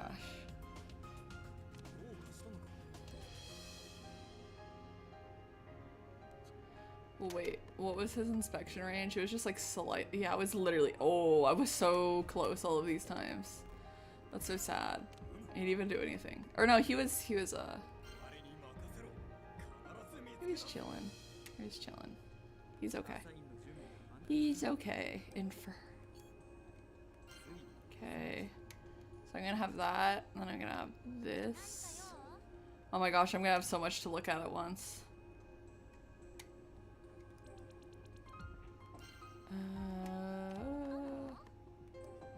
Inspect. Oh. Then Wato should. No, I'll just manually walk him because there's gonna be stuff to inspect. Like, even if I do it right now. Hee hee. Hee hee. Done examining everything. All that was taken from the fridge was the ice from the tray. Seems it was ransacked to hide that fact. Ooh, this info looks super important. Okay. Okay. I didn't even do anything with people upstairs yet either. And there's already so much stuff for him to analyze. Right? Where is it? Where's all the evidence? Is it because I'm forced to investigate the vase now? Am I dumb? Don't answer that. I don't want to know. Wait, if I move over here, could I investigate the inside of the room still? Or inspect it? No. Okay. I didn't think that was how it worked, but I just wanted to see. How far can I go? I think I had him do that earlier. He was like, It's so funny. Wato, you're a funny guy. Sorry, I'm trying to like cheese this a little bit. I'm trying to see how far I can get with still inspecting it. There we go. Okay. Oh my god, they're one away. There's no evidence to analyze. Preliminary? Okay. The toilet toxicology. Can I have you analyze that? Now I can. Okay, cool. Okay, cool. Cool. Optimal cheese. Oh, doleful. Oh, the sprite is so cute. He looks like a little, like, forest fairy. Like, he's so cute. And he's so green. It's kind of insane. Analysis complete. Barotoxin. Okay, investigate. Oh, wait. Oops. Whoopsie. A phantom criminal? Preposterous! All they did was set the door to close beforehand by using a trick of some sort. How sly. Another MP point. Oh god. Oh god. Oh god. Oh god. Okay, girl. We're all getting map wide. We're all getting map wided right now. Okay? Hey, don't be mad. Don't be mad. He's so small. Ah. Wato noticing that he's like so light when he picks him up. Like, I fucked up, but I hope I didn't like permanently fuck up.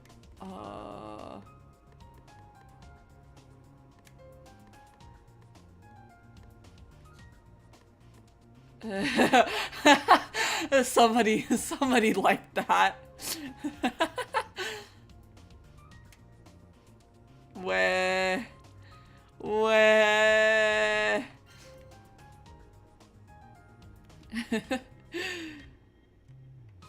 He can't help being just a nice little guy though. Right? There's not gonna be another MP point that appears out of nowhere, right? Right? Right?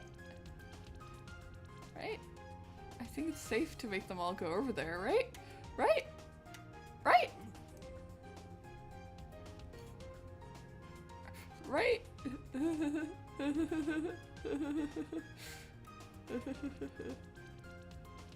I'm so scared this is like the wrong decision, but that's what I have to do. Because that's the last thing that needs to be searched on this floor, right? And then, yeah, then Doleful needs to finish that, but I think that can be done in 4 turns by just him. Okay. Okay, I'm so scared. I'm so scared. And then he needs to analyze. Oh wait, no, not the vase. No, he can't analyze the vase.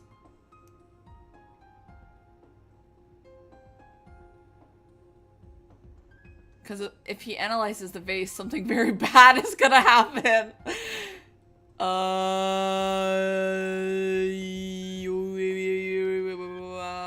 Wait, I could, hold on.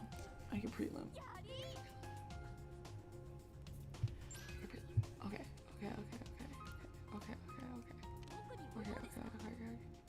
Is this something I can analyze, please? I don't want to doom Doleful to the gas. I really don't want to do that. Okay, I don't think any of them can do anything. So, what's the move here? I don't think there's literally anything helpful I could do. I could just move him over here, but that's it. I could doom them both to the gas. Oh, they're both green. Okay. Okay.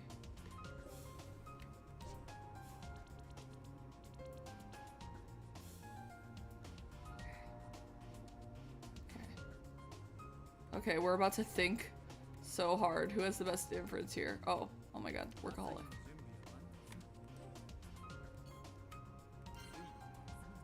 Okay. Move.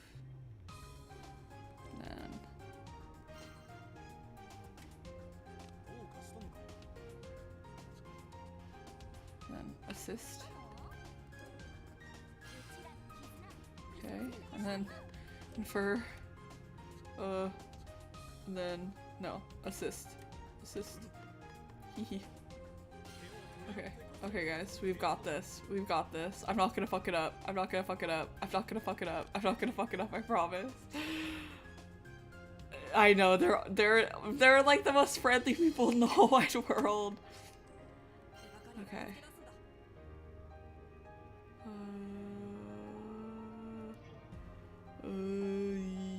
Okay, she can stay right there.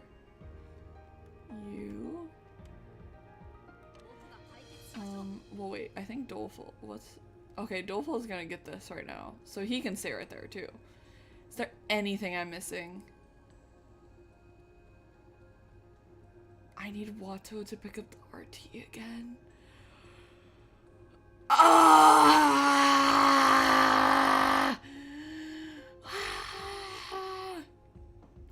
That's okay. Okay. That's okay. That's okay. That's okay. That's okay. That's okay. That doesn't bring me any misery. Oh, okay. The poison murder weapon was small enough to flush and would need to be sharp. Was it her? She was in the trap room and she has the means. This is new information. I'm gonna share it with everyone. Hee.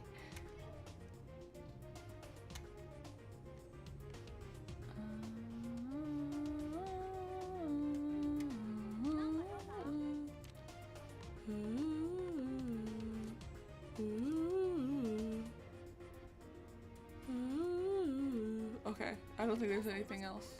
I guess we can both infer. I guess that's fine. Here, I'll help him out. I'll just make his life a little bit easier. I'm choosing kindness for Doleful today. There.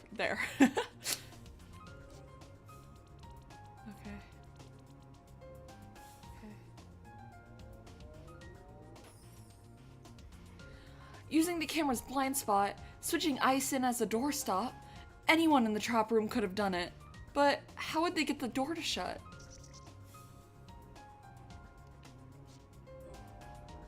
Okay, okay, we're good. I just have to map travel him.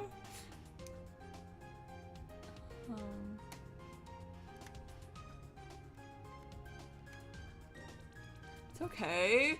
Look it! That was so good! It only took one try! Just one. Okay.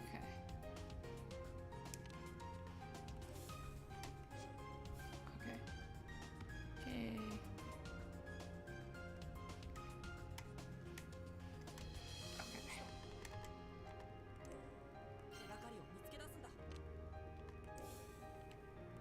First try, guys. Don't even worry. No sweat. Okay, I'm just gonna...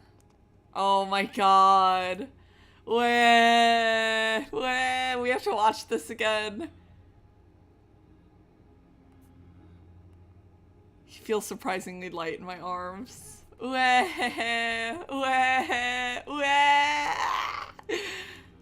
wouldn't we want to have to click through this again? Oh my gosh. He's so cute. Oh, I just want to like pat him on the head so many times. Honestly, mouthless. Yeah, I feel like the mouthless emoji right now. The little thing. The little thing.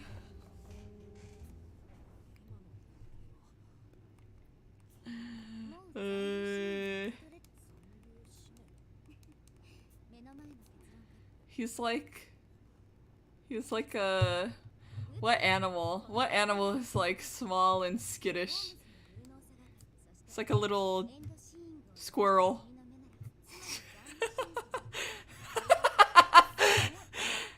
Hamster? Are hamsters skittish? I feel like I don't have enough day-to-day contact with a hamster to know if it's skittish or not. Chihuahua?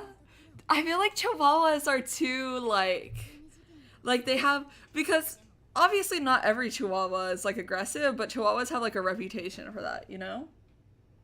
What has a reputation of being the most meek and pathetic creature in the whole wide world? A squirrel.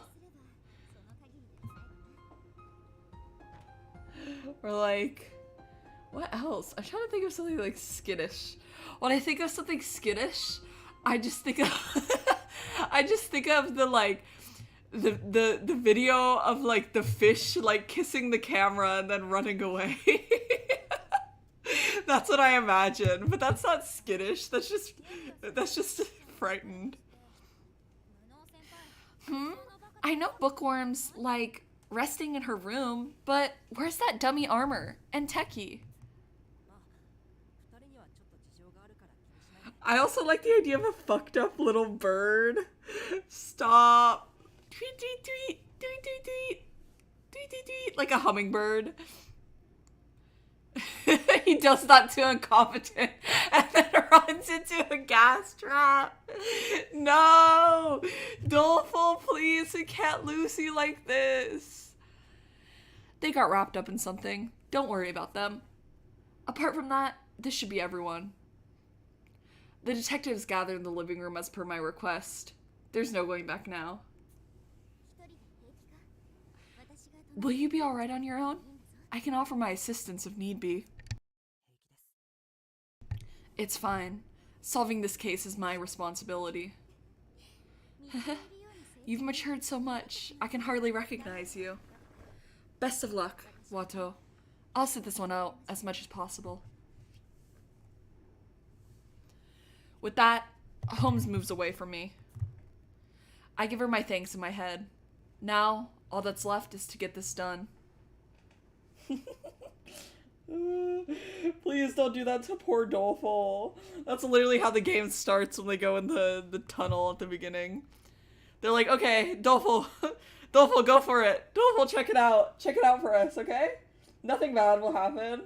I'm sure you're the type of guy who nothing bad ever happens to you. It's up to me to reverse this gruesome tragedy. Thanks for coming, everyone. I've gathered you all here to reveal the truth of Mystic's so-called phantom killer. So, who is it? Is there really some kind of ghost inside the manor? Keep calm, Doleful. It's true this case was baffling in more ways than one, but as it turns out, there were no phantoms involved. Rather, the murderer was a regular human, one with decidedly ill intent. I am well aware that there were no phantoms involved. Cease this half-witted nonsense at once. What's paramount is that we determine how the culprit poisoned Mystic and closed the door without being captured on film. Naturally, I've expertly deduced that the deed was done using the flower vase. However, I've yet to understand how the door was shut. The method was quite simple, actually. There wasn't any need to shut it manually, because the door closes on its own. However, something was needed to temporarily prop it open. Something quite familiar to us. Huh? What are you going on about? Explain it in nobleman's terms, if you please. The culprit needed something to act as a doorstop. In order to get this item, they decided to ransack the fridge. Doing so was vital to make this trick work. I didn't investigate the evidence. I forgot to ever investigate the broken flower vase evidence. Oh no! I just didn't want Doleful to get stuck in a trap again. I was too worried about him. I was putting him first before the investigation. They decided to ransack the fridge. Doing so was vital to make this trick work. Incompetence on the right track. I didn't catch it myself, but the culprit ransacking the fridge served an important goal. Starving us out, right? I mean, what else could it be? I will always put Yaoi first. No, if that was their intention, they would have done this a long time ago. With the addition of security cameras, it'd be too risky to bother sabotaging our entire food supply. The culprit had an entirely different motive. You're saying that, but what the hell are you getting at? Why hit the fridge if it wasn't even about the grub?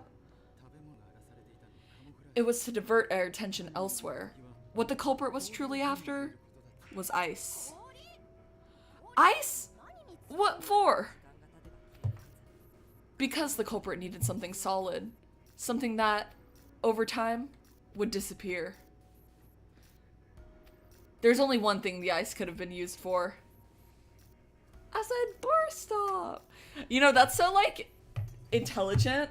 Like, not them, like, finding out that it was ice, right? But, like, the idea of that, they're like, shoot, like, what do I do? What do I prop this door up with? Like, ice, like, because ice melts. Like, that's crazy. Like, I'm not that smart. Like, I would never figure that out. I would never think of that. I could never kill somebody here. They'd figure me out immediately. The evidence would be like, bloody knife with Berrie Bam's fingerprints on it. I wonder what that does.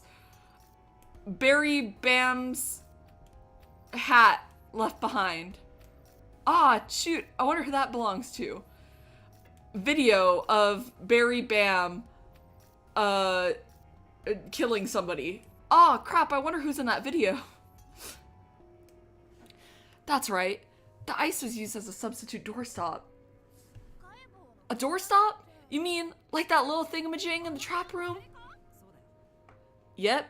If you'll recall, we placed a little wooden block there yesterday to keep the door from closing and setting off the trap. On camera, it seemed as if the doorstop had somehow been removed at the time of the crime, but that's not entirely true. You see, the culprit had already swapped out the wooden block and replaced it with ice. How could you tell? Sure, it was damp near the doorway, but how can one make such a distinction with all the blood spray? It was all thanks to the security camera. Look closely at the feet of the trap room. Right before the crime, you'll notice a reflection near the bottom of the door. The ice had likely begun to melt into a puddle. That's what clued me into the fact that the doorstop had been replaced. These are some high definition security cameras. They're just iPhone cameras, but they can see the reflection at the bottom of that door across the room. That's crazy. My eyes can't even see that. By swapping the doorstop with ice, it would inevitably melt over time, eventually causing the door to close shut. I suspect the culprit used a thermos of some kind in order to transport the ice. But ice doesn't take long to melt, even in a thermos, so the culprit had to trash the fridge moments before the crime. A solid theory. I'm inclined to agree. He looks so happy here. How are we feeling? How are we feeling, Workaholic Detective fans? While examining the fridge after it had been ransacked, I noticed something odd about the ice tray. There should have been plenty of water left by the melted ice, but the lack thereof suggests that the tray was emptied prior to its removal. You took a screenshot and zoomed in on your phone.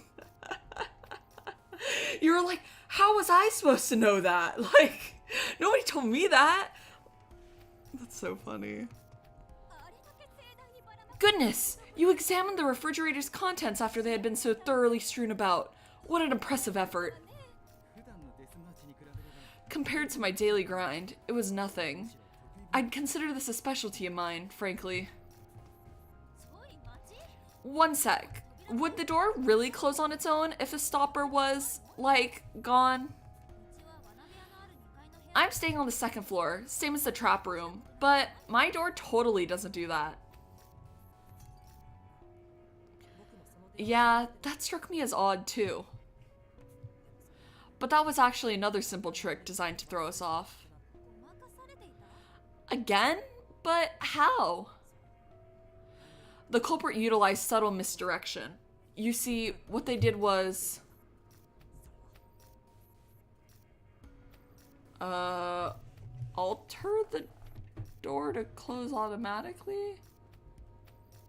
Yeah. Oh, no? That's not it? It wasn't anything so ambitious. It was something subtle. A detail you might miss if you weren't looking for it.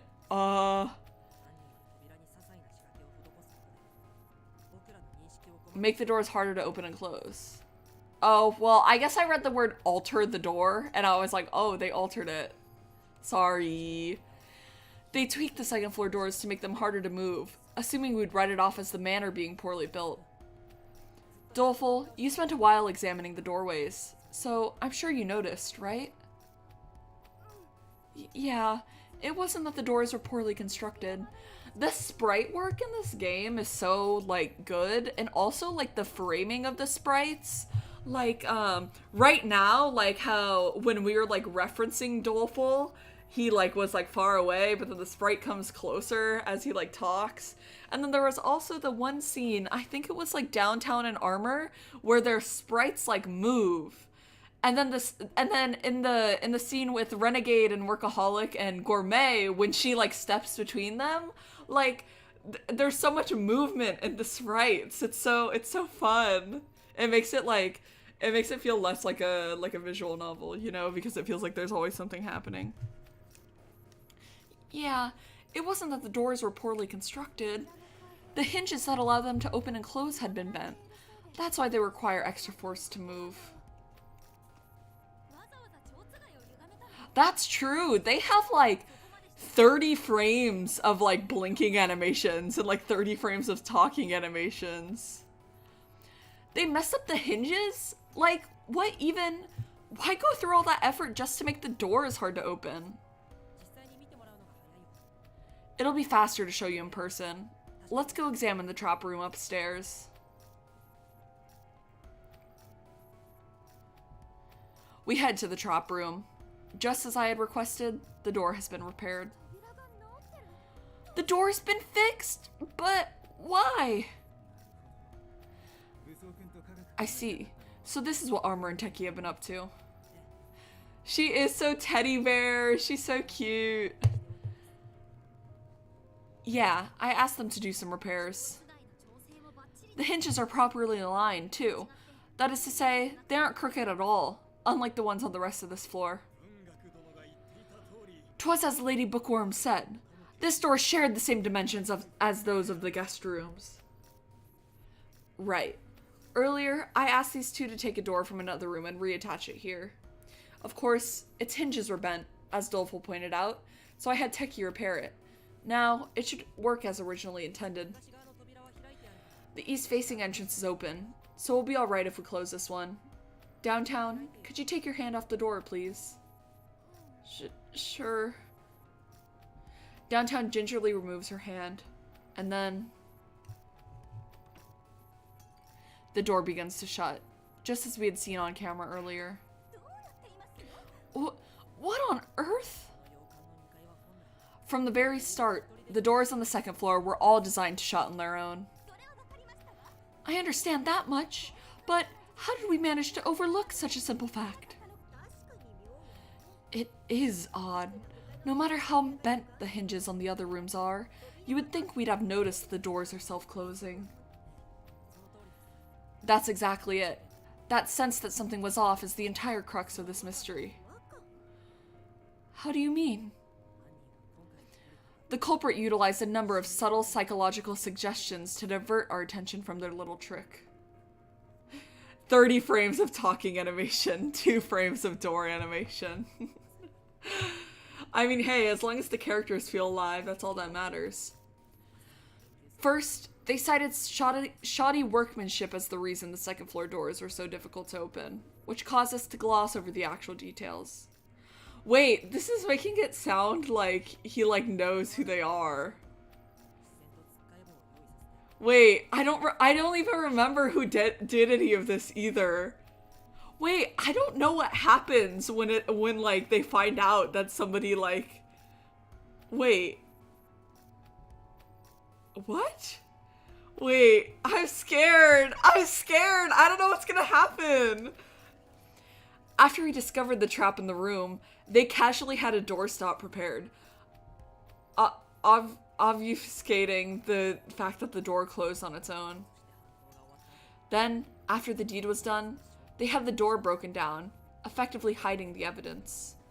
All the while, the culprit has continuously influenced our actions and perception through everyday conversation.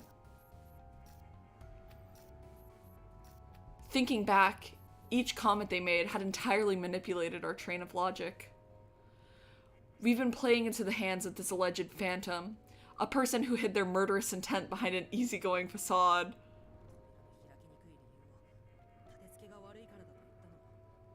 It's the very same individual who blamed the doors on shoddy construction, who suggested both the doorstop and for us to break the door open. The culprit could be only one person.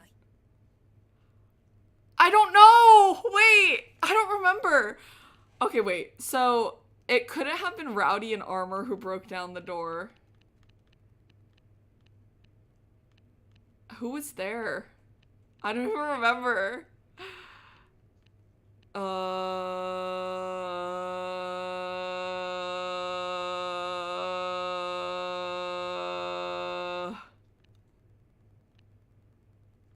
No, she was, okay. Process of elimination. Oh my god, wait! This truly was, hey, this truly was process of elimination. Okay, I think it's a Watto. He said the thing! He said the thing! It wasn't him. It wasn't her. I don't think she was there. I don't think he was there. No.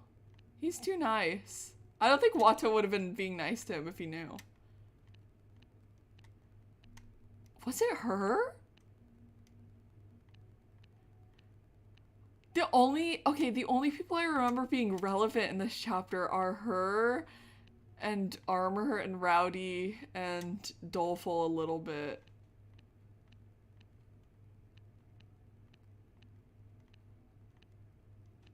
No, wait. Was it her? I don't want it to be her.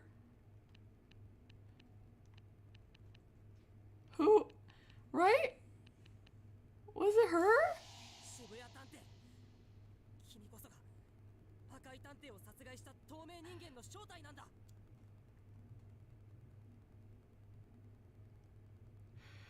Wow!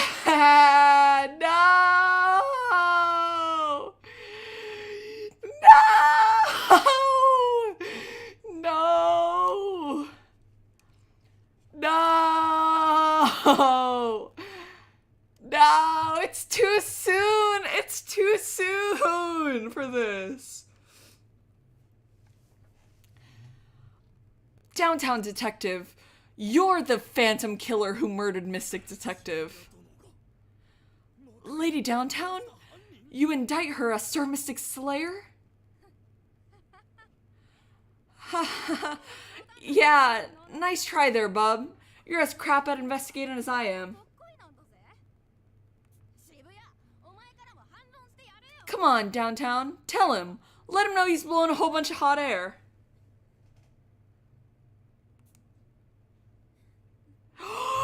Oh my god, wait! Ah, she's so cute here. Wow, oh my god. I mean, duh. That's so obvious. I've got the most F-tier reasoning skills here, and you legit think I'm the culprit? You're being way desperate to get a laugh. Like, sorry the culprit used all that stuff I said against us, but you can't go pinning the blame on me because of that. Not cool, dude. Let me ask you, incompetent, are you really ready to treat someone like a killer, just based on your own speculations?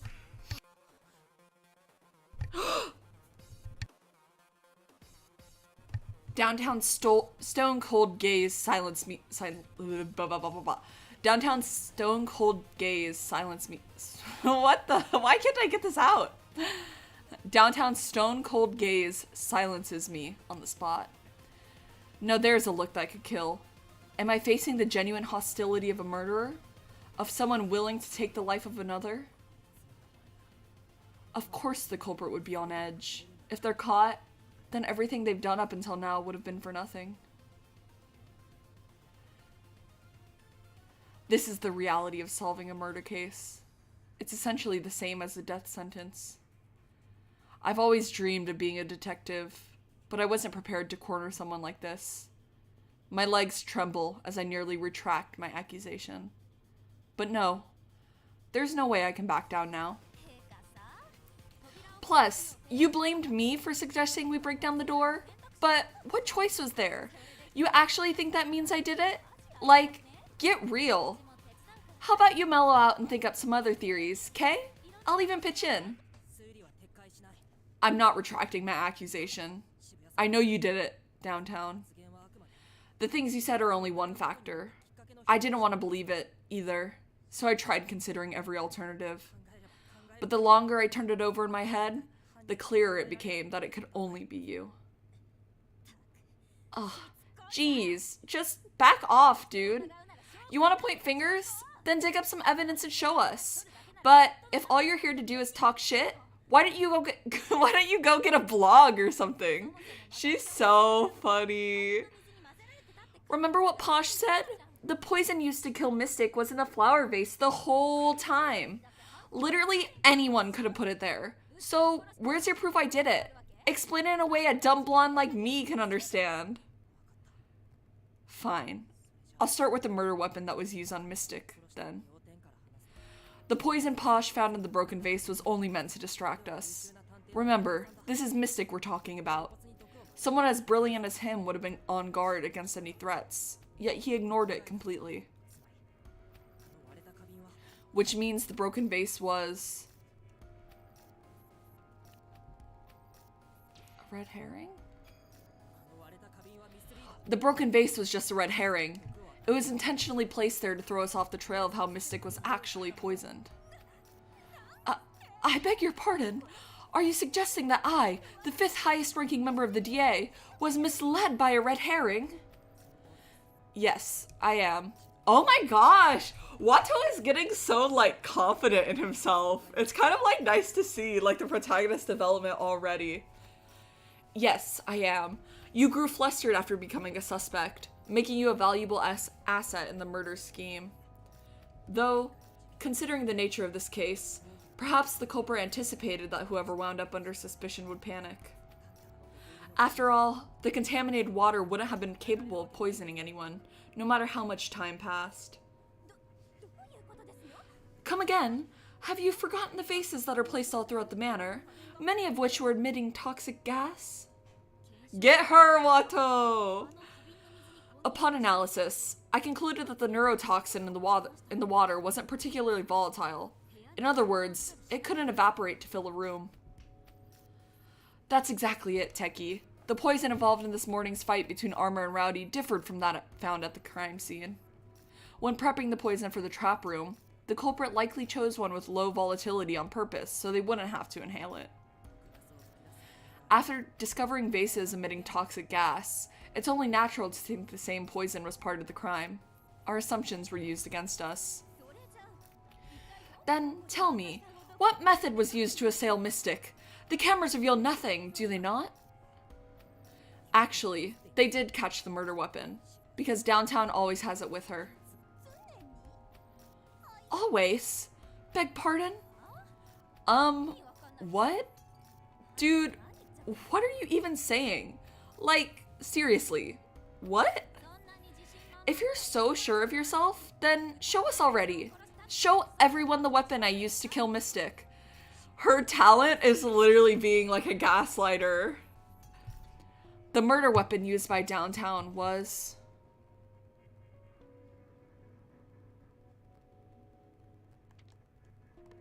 I don't think I have anything that would help.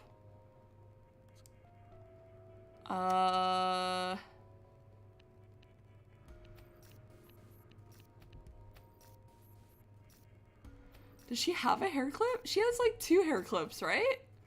I don't know. Wrong. Okay. Does she keep a knife on her? What? Wait, guys, I don't want to fail.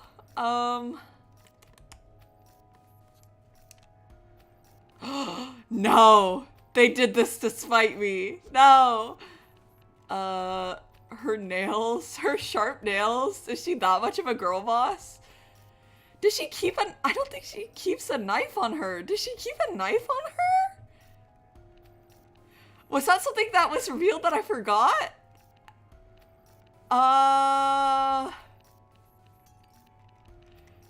Well, that's a weapon. But her nails? I want that to be the answer. What?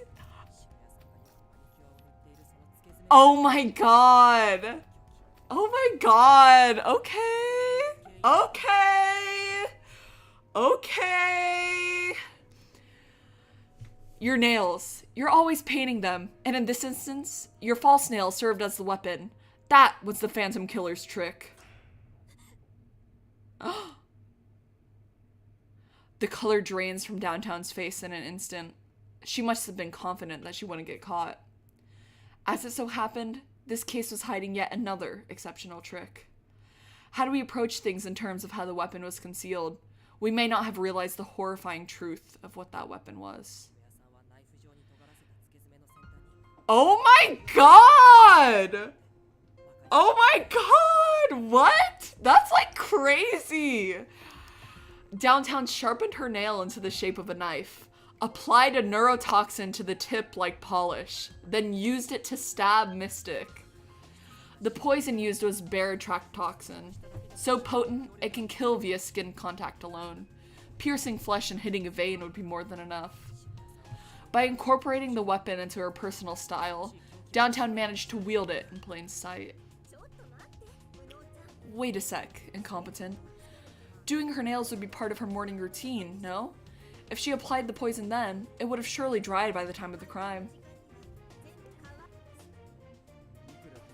She's literally so girl boss for this. That's like crazy. She's so smart. Plus, irrespective of how close-knit the DA may be, I don't think a seasoned veteran like Mystic would let his guard down so easily. How exactly did Downtown manage to stab Mystic with her nail? Downtown utilized subtle manipulation methods on us over the past 3 days to answer both of your questions. Think back. Downtown typically did her nails during meals, right? We can all imagine her doing it. Which is why Mystic didn't think twice when she began applying the poison while standing right next to him. That's like sick. Oh my god. So, when Downtown was painting her nails on camera... Correct. She wasn't reapplying any polish. She was coating her nail, the murder weapon, in poison. Nobody would ever assume the person right next to them was putting poison on their nails. But sometimes, it's hardest to see what's right under your nose. Of course we didn't notice her as she boldly prepared her scheme in plain sight. Remember, Downtown has the tendency to get in our personal space too. Hugging Mystic after his big discovery wouldn't be out of character for her. He didn't seem the type to complain if her nails drew some blood either. After that, she created the perfect alibi, waiting patiently from the living room as the poison took effect, the ice melted, and the door closed shut. Just a moment. Let us suppose that Downtown is indeed the culprit. Was my fleeing the scene of the crime a mere coincidence then? What would she have done had I not fled the trap room? Well, that's because... Posh found a hole in my theory. Downtown's plan required Mystic to be alone. What would her plan have been if she couldn't separate him from everyone else? Still can't finish the job, I see. Renegade, who had been keeping silent this whole time, steps forward with a smug grin. I'll throw you a lifeline. Consider it a treat for working so hard. Are you implying you know how the culprit managed to isolate Mystic? Sure am. It was almost too easy. Renegade fishes a D-pad from his pocket, then waves it back and forth teasingly. Seeing this, Posh's face turns bright scarlet, and she begins shouting at him in anger. Why, you! Return my D-pad this instant! Don't tell me you were the one who stole it earlier, too? Earlier? Oh! Posh quickly covers her mouth with regret. Her reaction makes it obvious that this wasn't the first time her D-pad had been stolen. Considering her usual hauteur, I can imagine it's difficult for her to admit to such a thing. See? Just swipe the gal's D-pad and she'll go running. It's simple as that. Mystic messaged our D-pads right before dying, yeah? Just imagine how flustered she'd feel after realizing hers had suddenly gone missing. She bolted out of the trap room to go searching for it. She's so fail, girl. I hate to admit it, but Posh's rueful expression proves that Renegade's theory is spot on. Her actions had been manipulated too, has had everything. Like Incompetent's been saying, with the right touch, you can wrap anyone around your finger. Easy peasy for a smooth talker like Downtown. I'm on board with your train of thought here, Incompetent, but I'd prefer to just enjoy the ride. You can take care of the sweet nothings. He's so silly. He's so silly. True to his word, Renegade steps back. I turn to address Downtown once again. This time, I'll definitely get her to confess. If you have any counter-arguments, Downtown, go on and say them. You've been a huge help to me ever since we came to this island. Personally, I would love for my theory to be disproven. Please, I only want you to be honest with us. So, like, where's your evidence? Poison nail polish? You should try getting into creative writing. Too bad it's just a waste of energy if you've got nothing to back it up. You keep going on about this and that and blah blah blah. I'm sick of you and your crazy talk. You want to do me like this? Then show some proof. How about you come take a look at my nails? If you've got it all figured out, there should still be some trace of poison left over, right? No, there wouldn't, actually. Barotrac toxin is extremely lethal. False nails or not, keeping it on your person for hours would be too great of a risk. Then you've got zero evidence. God, you really are delusional. Way to grasp those straws, bro. Actually, I can prove that you managed to dispose of the murder weapon. Your luck ran dry when you bumped into me when I exited the shower, before you were able to destroy the evidence. Oh my god, go piss, girl! Downtown was hurrying somewhere to dispose of the poison. When I found that piece of evidence, the, toilet toxin, I was like, no. No! She was headed to the toilets.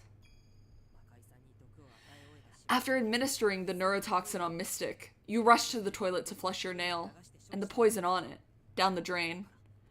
That's why a nail was missing on your index finger when you returned to the living room. Urgh. I didn't think much of it at the time, but bumping into and speaking with me took away your chance to apply a new nail.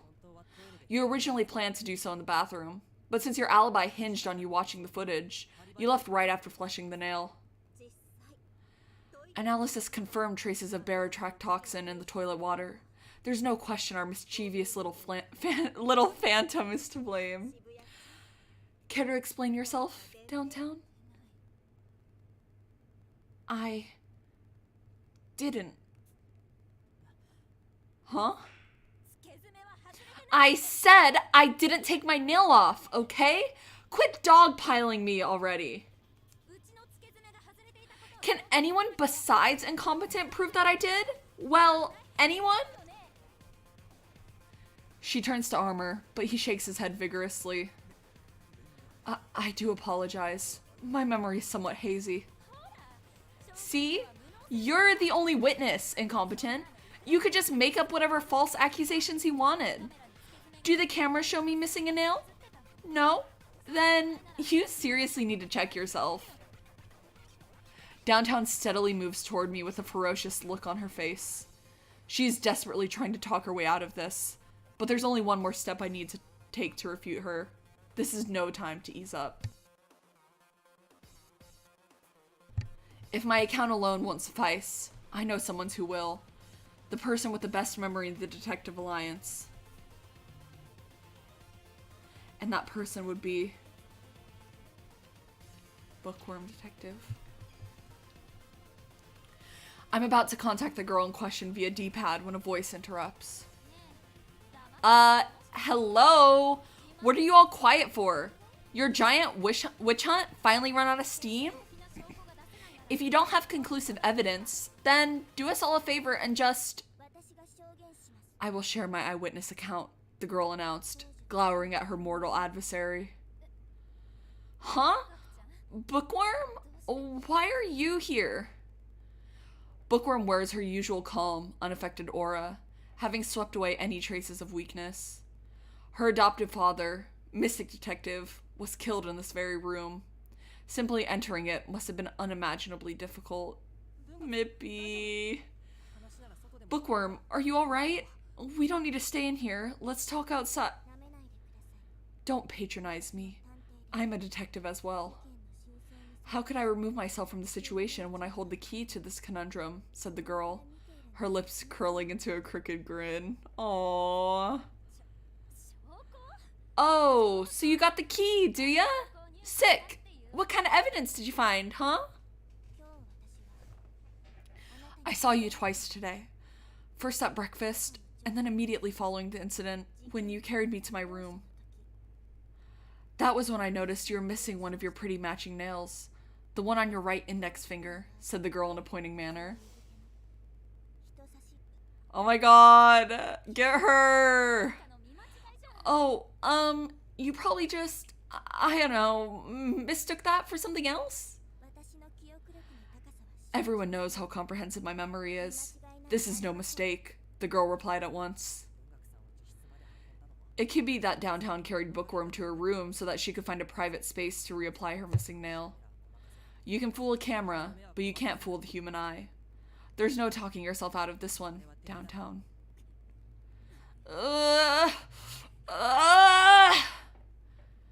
Downtown lets out a miserable groan. She isn't defending herself. Now's my chance to recap the events and press her for a confession. The case of the Phantom Killer began the moment we arrived on this island. No, perhaps even before that. From the start, Downtown made her personality known, giving us the impression of a bubbly, touchy-feely fashionista who always made time for her nails. She then casually remarked that the doors on the second floor were badly built, and readily provided the doorstop that was vital to her gambit. With everything in place for today, she slipped the ice-filled thermos into her pocket, headed upstairs, and awaited her moment to strike. Once Mystic shared his discovery, she hugged him like usual before stabbing him with her poison nail. I'm positive he never saw it coming. Then, she swapped the doorstop for ice as she fled the scene. Out of a variety of sizes, she selected one that would melt when the poison took effect. All she had to do was then flush the nail, and the evidence would be gone. But her plan hit a snag when she bumped into me on her way to the toilet. This delay led her to prioritize establishing an alibi. Thus, she appeared in the living room with a missing nail, unwittingly sealing her fate. The culprit of this case was no phantom. Rather, she used her social skills to create a certain conception of herself, camouflaging the murder weapon and her intent to kill. So there you have it, the reality of this horrific case. If you've got any objections, Downtown, now's the time. There's a long, pregnant pause. Then, as if shattering the silence, Fine, fine. You got me. I give, dude. Yeah, it's me. The Phantom Killer who murdered Mystic Detective. I'm, like, super sorry for putting you guys through all of this. With her usual carefree attitude, Downtown finally confesses to the crime. At last, Downtown confesses to the murder of Mystic Detective. Without a hint of hesitation, she continues on, bubbly as ever. Well, what are you gonna do now? I'm the killer, so how do you want to handle this? Tie me up with a rope or something? Oh, and by the way, Incompetent was right. That poison manicure is kind of my signature method, so leaving my hands free? Bad idea. Oh, I know. If you want, I can give you guys a little tutorial on how I work with Quit jerking us around! Rowdy lunges toward Downtown, her hand clenched tight. Rowdy! I grab her hand quickly, narrowly intercepting the blow. Had I been even a second later, Rowdy's fist would have pummeled Downtown. Don't stop me, pal! She murdered Old Man Mystic! Damn piece of trash! Downtown could still be armed with poison. I understand how you feel, but provoking her is dangerous. We need to keep calm and listen to what she has to say.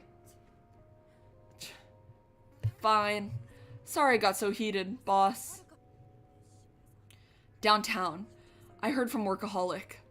Your best friend was murdered by the quartering Duke, right? Does that have something to do with all this? Are you really working for the Duke now? You still have that much faith in me, huh? Man, what a bleeding heart. You remind me of Miyuki when she was alive. Too nice to others, super wimpy, yet stubbornly persistent. And a total patsy for believing in a loser like me. Downtown? Downtown laughs in a deep, unfamiliar tone, a smirk pulling at the corner of her lips. It's as if her usual bubbly persona had been mirrored in darkness, steadily sinking deeper and deeper into the murky depths. It's true my friend died because of the Duke, but I don't resent him. On God, I'm actually kind of thankful. What? What? What? What? What? She's so silly. I don't even have any words. I'm like speechless. I like her so much. I think I don't resent him. On God, I'm actually kind of thankful. Is like, that goes so hard. Like, she's so funny. What in the world? She was, like, always such a pain in the ass. Having her die was such a huge load off. I was so over being her crutch all the time. Anyways, after that, I accepted the Duke's offer and started killing people. It's way more fun than being a detective. I'm, like, addicted. Oh my god, I love her so much. She's so cool. She's so cool. Addicted? What are you saying? What kind of reasoning is that? Yeah. We all get it, okay? I'm the worst and all that. Murder is bad. Life isn't a toy. You can't take your own life. I've heard it all before. But what about the people out there who live to kill?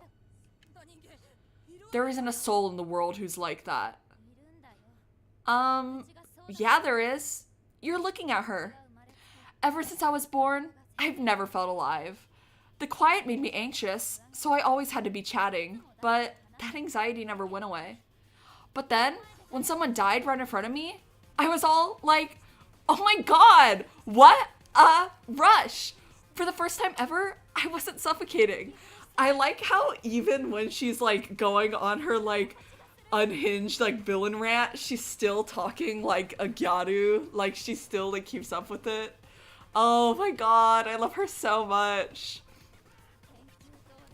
Piling up all those bodies in the research facility, now that was awesome. Like, I was legit feeling it. What? Oh my god, he looks so fucked up. He's so... Oh my god. A young girl like you, killing so many, it just isn't possible. You seriously underestimate high schoolers, Gramps. I saw my chance, slipped a poison vase in the facility, and boom. One tiny move, and voila! I was conducting a whole symphony of screams. It was like breathing for the first time in forever. How could you laugh over something so horrid? Doesn't it tear at your heart? I mean, when I killed them, my heart definitely did some flips. I've never bumped off that many people at once, Avi. But, real talk, it's not about quantity, they're just randos. I only have one person in the whole world I want to protect, so screw everybody else. Even my pals at the research facility, even Mystic, and I like the guy. She speaks as if she's having the time of her life. That unsettling smile, that bubbly voice. It's impossible to think it's all just a facade. I wish I could believe that it was. But here she is, amiable as ever. The same downtown I've always known. As much as I'd prefer otherwise, I can't avert my eyes from the true nature of the girl before me. Then, why? I can't help but utter the question I desperately needed to know the answer to. Why did you comfort me while I was down? You're the culprit, yet you were still there for me. For the past 3 days, you've been happily helping us the entire time. If I truly remind you of this friend you hated, that just makes it even harder for me to believe you would do any of this. How much of it was an act? Tell me the truth. Downtown remains silent. After a long pause, she lets out a sigh. You dope. I'm just random like that. I'll be straight. If you hadn't figured out the nail thing, I would have totally gotten off scot-free. Guess I wanted to give you a little boost? Wait, did you think I was crushing on you? Sorry to be a buzzkill, dude, but Little Miss Popular was your enemy all along. Surprise! Enough of this balderdash. Explain why it is you killed Mystic Detective this instant. Over 10 members remain, so why choose him as your sole target? My motivation was pretty simple. He already did his job, that's all. Did his job, you say? TBH, I was actually curious about the hidden passage myself. The whole flower vase thing was just to light a fire under your asses.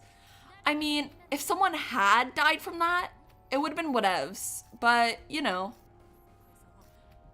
But Mystic was killed before he could reveal anything to us. Looks like your scheme failed. What a bummer! But you know what? Mystic actually did tell me, right before I left the trap room. I'm the only one he told, even. Oh my god, she's so funny. So, yeah, after that, he wasn't useful anymore. All his hard work sure paid off. For the other side, that is. Downtown. Detective. Stay calm, Bookworm. I try to talk down Bookworm, who looks ready to leap at Downtown's throat. I can't believe Downtown got Mystic to tell her the location of the hidden passage. It must have been during the hug, right before she fled. The cameras don't pick up sound, plus there was a blind spot. We'd been played all this time. Ransacking the fridge and starving you, poisoning, locking you in the trap room. There were tons of ways to go about it.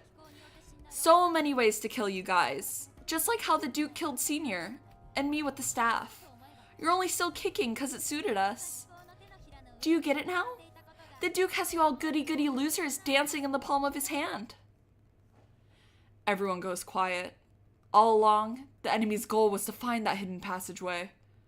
No wonder their focus wasn't on killing us. That was never their intention to begin with. I berate myself with every fiber of my being for not noticing sooner. So you know the location of the passage, then. That simplifies things a bit.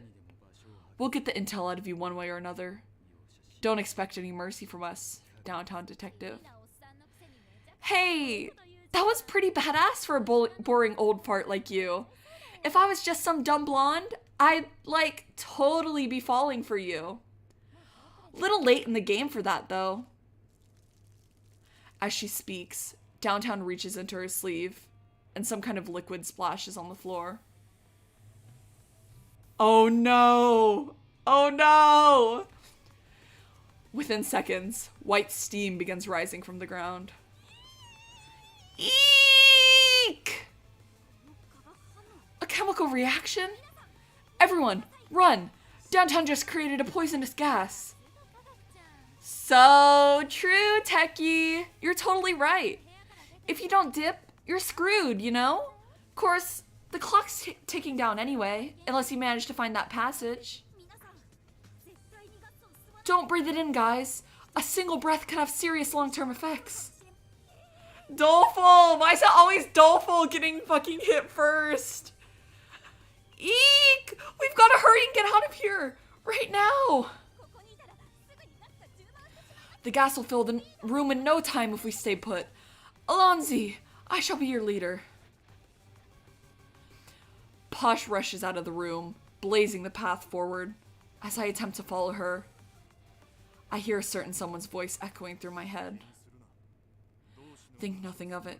It is, after all, human nature to protect your companions, is it not? He should have kept that mindset during the investigation. I too was once imprisoned by it, committing a grave error as a result. Thus, do I now hone my knowledge so as to better face the supernatural and occult. For every deadlock, there is a ray of hope to be found. It is vital that a detective have the will to defy fear and pursue the truth. Don't panic now. This is a vital moment for us to discover the truth. I mumble, as if trying to convince myself.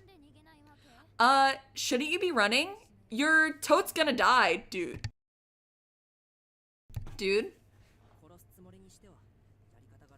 You're making too much of a show about trying to kill us. It's more like what you actually want is to empty the room. The hidden passageway may be our only means of escape. If you're trying to force us out of this room, that could only mean there's a mechanism in this room. This room houses a mechanism to open it. It's obvious given how focused Mystic was about searching here. Wow, nice imagination, dude. So, how can you get to the passageway from here, huh? Go on, tell me. I don't think it's hidden in this room, actually.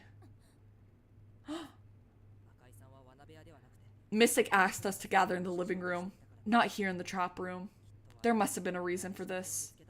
If he found the mechanism here, but asked everyone to gather elsewhere, there could only be one explanation. The trap room's mechanism opens a hidden passageway in the living room. It must be in the living room. The mechanism in the trap room opens a passageway there. As for the mechanism itself, there's also just one possibility.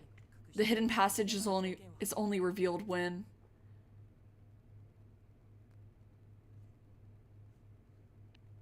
Huh.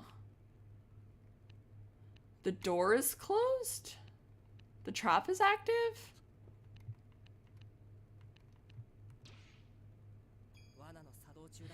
It's all dependent on the trap itself. The passage is designed to only be revealed when the spikes are activated. That's why you made us run. The living room is the last place any of us would flee to. If everyone cleared out, no one would be able to find the passage. Your last-ditch effort was all just another manipulative performance. Or am I mistaken, Downtown? Bingo! Nice job seeing through all that, my dude. For real, you've grown a ton in the last couple of days. I really shouldn't have helped you. That was like a huge mistake on my part. With a carefree smile, Downtown laughs. As we speak, the room continues to fill with gas. I miss Mystic too. I'm feeling dizzy. I may have already inhaled some of it. There really isn't any time to spare. Whatever. For now, let's get to that hidden passage downtown. You don't plan on dying here, do you? Whoa. Back up. Don't talk like you know me. I don't know your end goal, but I know you have a reason for causing these tragedies. You supported me when we lost homes, so now, let me return the favor. Let's get out of here together, downtown. Jeez. You really are just like her. Huh? Uh-oh, not the CG! No, and it's the same CG as the scary dream! No! No! No! I don't want her to die. Please don't die. Please don't die. Ugh. Downtown covers her mouth and coughs.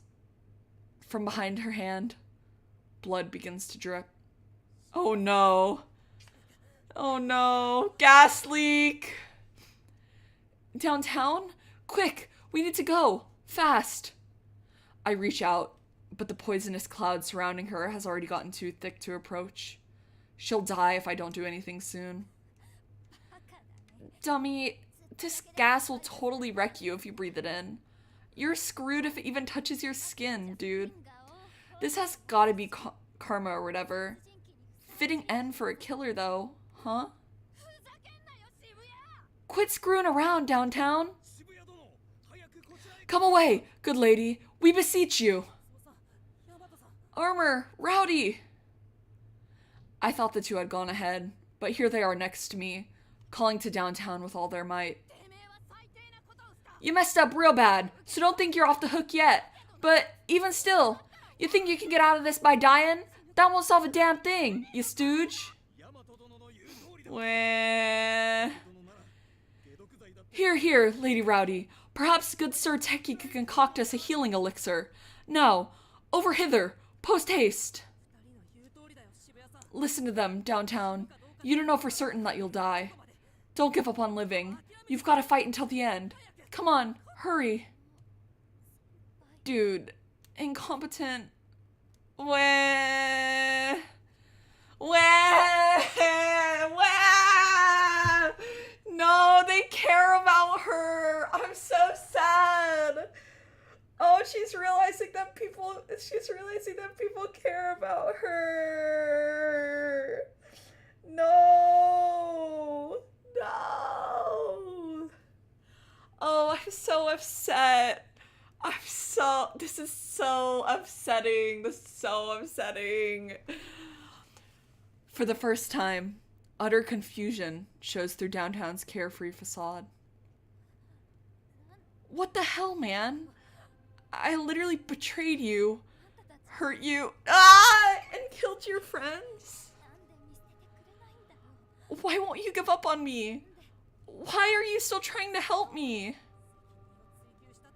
There's no use blaming anyone. Right now, what you need to do is think about where to go from here. That's the same thing you told me downtown, back when I was getting down on myself. We can discuss your crimes later. If we're going to work through this together, you need to come over here, now.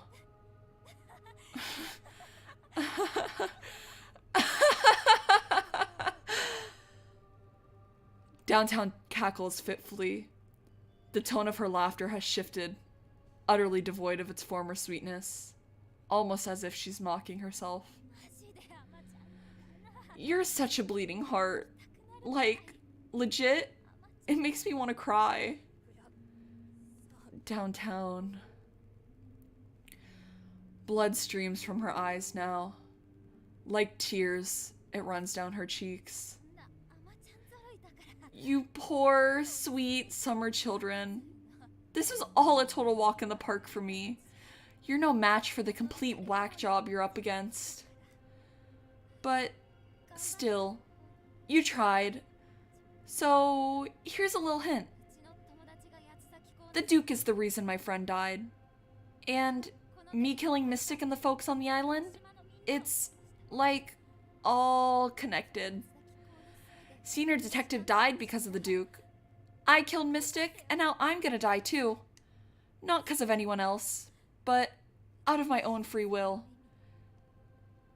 Just chew on that for a sec. What do those words really mean? What are you saying? You can't give up on living. If anyone tries to hurt you, I'll protect you. So, please, get over here, now! Super annoying until the very end. Jeez. Still, it was kind of like meeting her again. So, I guess I'm not too pressed about this.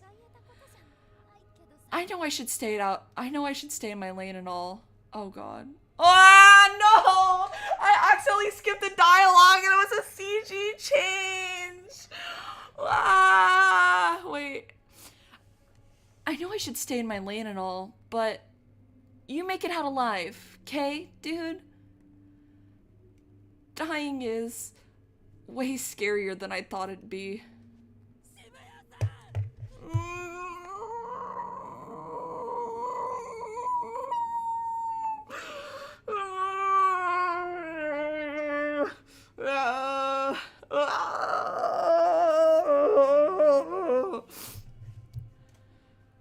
No, downtown! Sir Incompetent, step no closer, lest you place your life in grave peril. Armor stops me as I attempt to run to downtown, who is now collapsed on the ground. It's obvious that I'm too late. It doesn't matter if I run to her now. I won't be able to save her. But still, I can't bear leaving her in this room by herself. We gotta book it, bub. Rowdy grabs me by the scruff and hauls me towards the exit by force. But, Rowdy, we can't just leave downtown like that. You've got ears, don't ya? She told you to survive, bucko. Everything else might have been a lie, but I reckon she meant that one.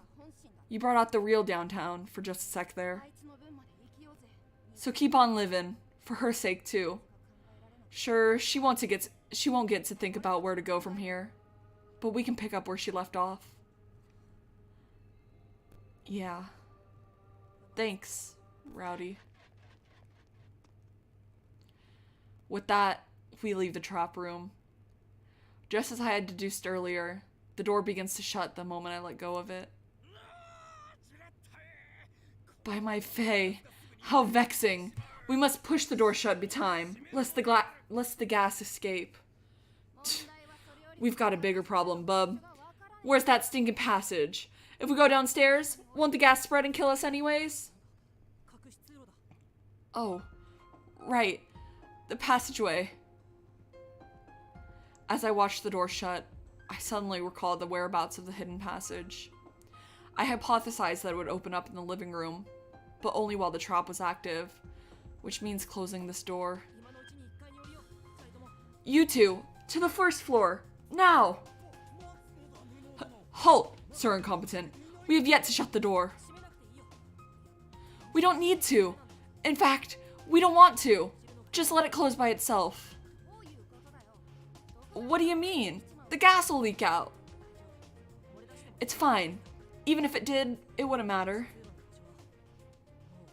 I know, that's what I was thinking the whole time, right? Like, wasn't it really just like a joke? Like, when did it stop being a joke? I think I like missed the dialogue line where it stopped being a joke. Because I already know where to find the hidden passage. Unbelievable. I told you to get out of their stat. Do you know how involved the poison decontamination process is? Sorry. I quickly gather everyone in the living room, where we use Squeaky Cleany, a spraying friend Techie made, to sanitize ourselves. The fact that Techie even had decontamination equipment is a testament to his reliability. Well, Incompetent, why did you usher us all to the living room? As I said before, we have no other choice but to flee outdoors. This manor is sorely lacking in proper ventilation. If we continue to dilly-dally like this, the poison will... Lord have mercy on us all. True mercy would be to send you straight to him in person. The girl snapped back. Get her ass! A number of the detectives shoot frustrated looks at me. I can hardly blame them. It would be one thing for Holmes to do this, but I'm the lowest ranked detective here. Not to mention, I've gathered everybody in one spot while toxic gas is threatening to kill us. They're bound to have an ocean of complaints. But I can't just let the conversation stop here. Sorry I didn't explain things, but you'll understand in a bit. You see, the secret passage is hidden right here in the living room. What? I beg your pardon? But we made a thorough search of this room, only to discover nothing, the girl argued dubiously. A manor with zero ventilation of 5 fireplaces sounds like asking for carbon dioxide poisoning. No, right? Wasn't the door, or wasn't the, like... Wasn't the window in the... Or no, wasn't there, like, something... Wasn't the window in the trap room open? Wasn't that, like, the only source of ventilation? Or did I make that up? Because, like, wasn't it, like, oh, like, they closed the door in the first place to, like, block off the open window? Right? Am I stupid? That's what I was interpreting this as the whole time. Right. That's to be expected. After all, the passage is temporary. It only opens for a limited period of time. The girl tilts her head in confusion, a question mark hovering above her. Quit putting on airs and tell us how it works. The patience of the prestigious ought not to be tested. The secret is that the passageway is only available when the trap in the room above us is active. I don't know where it'll appear, though, so keep your eyes peeled. I guess, I see. Aw, hi, Doleful. Hi. I found it. Incompetent. It's opening up in the fireplace. I look to where Doleful is pointing and see that the hearth of the fireplace has shifted, revealing a path that leads underground. Attaboy, Doleful! Let's head down! I smell no trace of people. No one has used this passage in a very long time. I see. It's not hard to fathom a mechanism that opens this in tandem with the trap room upstairs. I'm so sorry I didn't notice. Workaholic and I were even here when Mystic died. Only the floor of the fireplace moves, and it doesn't make a sound. It's no wonder you didn't realize. It's only apparent once you've realized the possibility that the mechanism could have an interconnection function. How very elegant. Yeah, it's incredible. I'm sure that the self-closing door is part of its design, too. If it shut right away, we'd have no time to reach the living room. But since it's delayed, we were able to notice the changes and spot the passage. Hoy day. Such considerance went into this contraption. And to think you were able to comprehend such an unwanted mechanism. Sir Incompetent, you astound me. If Mystic hadn't noticed and left us a clue, there's no way I would have figured it out. We owe it all to him. He came to our rescue once again.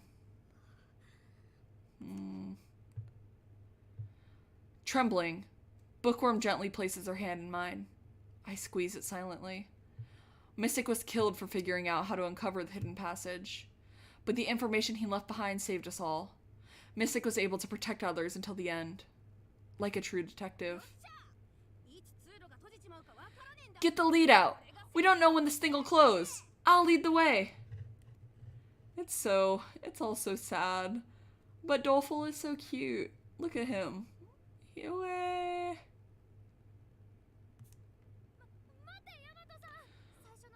Wait! Rowdy! There could be traps like it the other passageway. One by one, the detectives enter the passage through the fireplace, with Rowdy and Doleful in the lead. Only Bookworm, Armor, and I remain. Let's go together, Bookworm.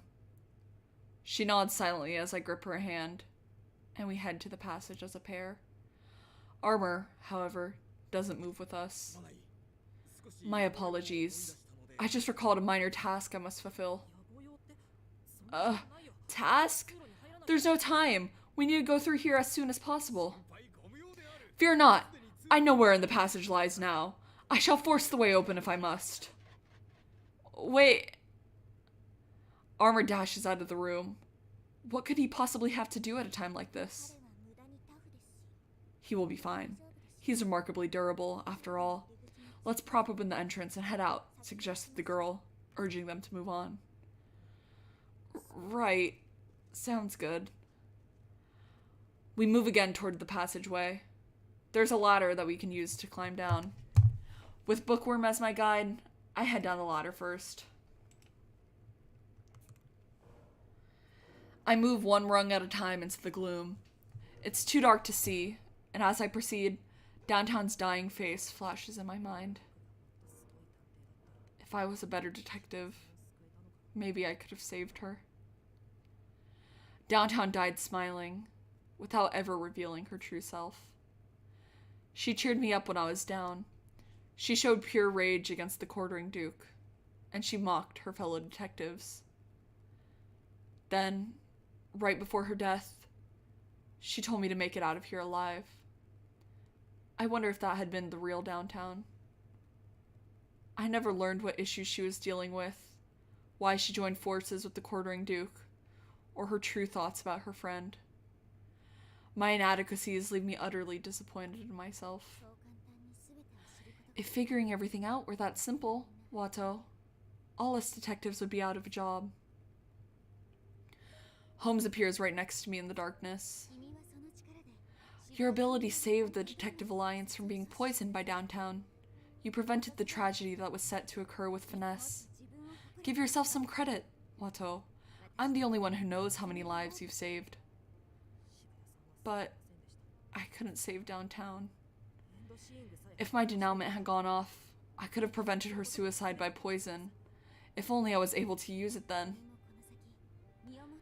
I'm certain you'll come to know this in time, but no matter how clearly you can see the future, some people simply can't be saved. Predicting spontaneous events like her suicide is especially daunting. It may be extreme, but people can end their lives at any time or place. So ultimately, there was no saving downtown? I let out a heavy sigh at the overwhelming cruelty of reality. Once again, I made keenly aware of how this ability I gained from Holmes is far from infallible. But downtown didn't just die. She died while giving you a hint about the quartering Duke so that you might survive. I'm confident that the Duke himself did not anticipate that, either. This will no doubt be a crucial clue to unraveling this mystery. So pat yourself on the back, Watto. In the end, you were still able to save downtown's heart. Thank you, Holmes. The ladder ends at an all too familiar underground passage. The other detectives keep moving. I hear the voices up ahead. After hesitating for a while, Bookworm timidly descends the ladder. I'm glad you made it down safely, Bookworm. Now come on, let's go. There was no need for you to wait. Are you sure? Your concern is superfluous, to say nothing of how much you fretted over Downtown Detective and everyone else, said the girl, making a face. Bookworm puffs her cheeks, annoyed. Did I do something wrong? I feel bad, but no matter how angry she gets, I still would have waited for her. The answer why is clear. Sorry, Bookworm. It's just, I want to be near others whenever I can. Working with them, helping them out. After all, I'm an incompetent detective. I can't do much of anything on my own. Downtown was the one who gave me this name, and I'm going to stick to it. Even if I can't do anything on my own. If I'm with someone else, I can show my worth. I have faith that I can become a detective like Downtown.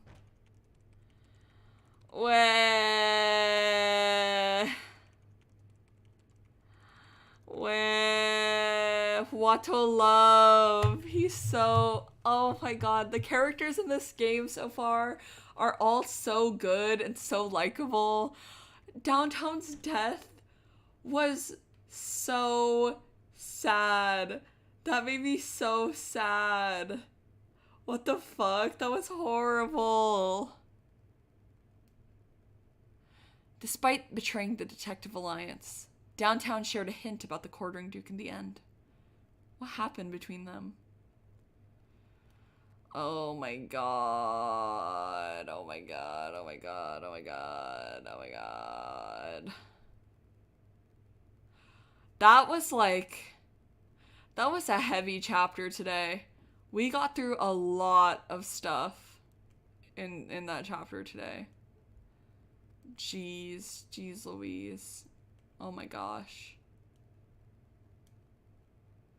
Literally sobs, cries, yells.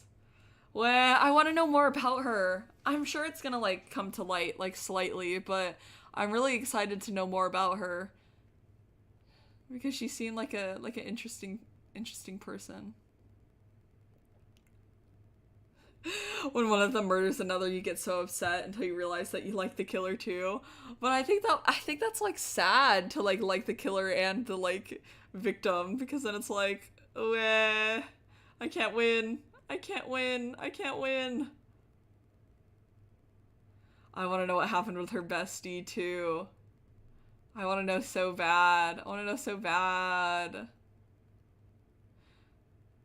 The intentional not obstruction, hiding of everything about her is making me come on! I'm gonna play more! I wanna play more. I do have my art stream in 13 minutes. And I should probably end off here if I want to make that. I'm probably gonna end up starting it a little bit late because I want to get a snack and chill. This game is really good. The thing with her nails, the thought behind the freaking murder was so good. I am curious though, when we were doing the investigation, we found an extra piece of evidence, which was just Dolfo's bandage, which showed up under evidence, but it wasn't relevant in any way. It makes you think. In 5 trials, I'm gonna be that's why Dolfo's bandage was there. Because I don't remember what it was.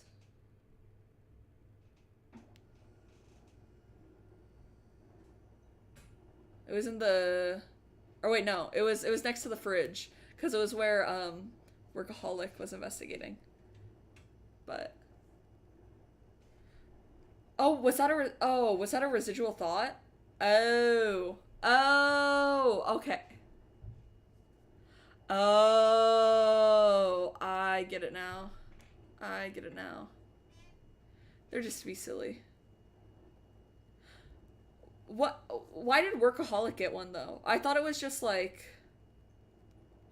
Oh wait, I get it. I understand.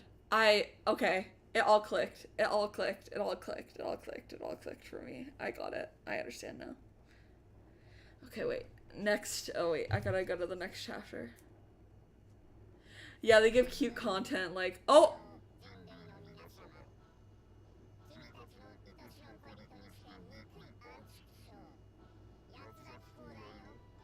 Wait, no! I want to keep playing! I want to keep playing! I want to keep playing! I want to keep playing! I want to keep playing!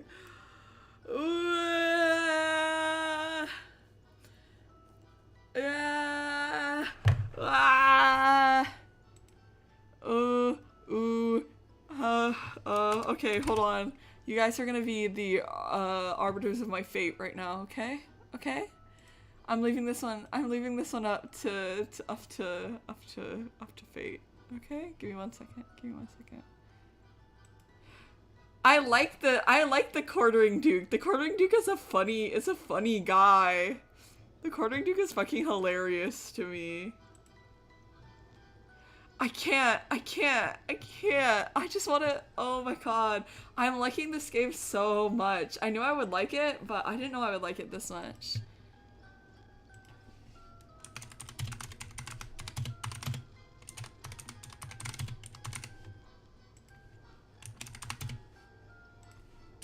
Okay. Place your votes. It's your boy, QD.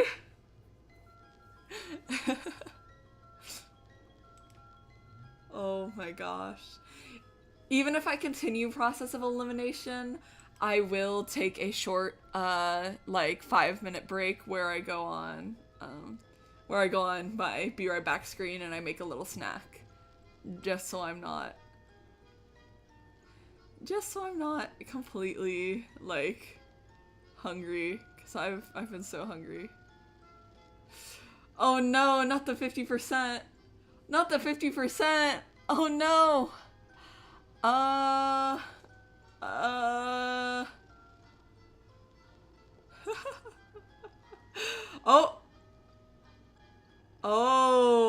Oh.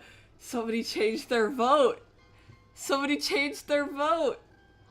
Well.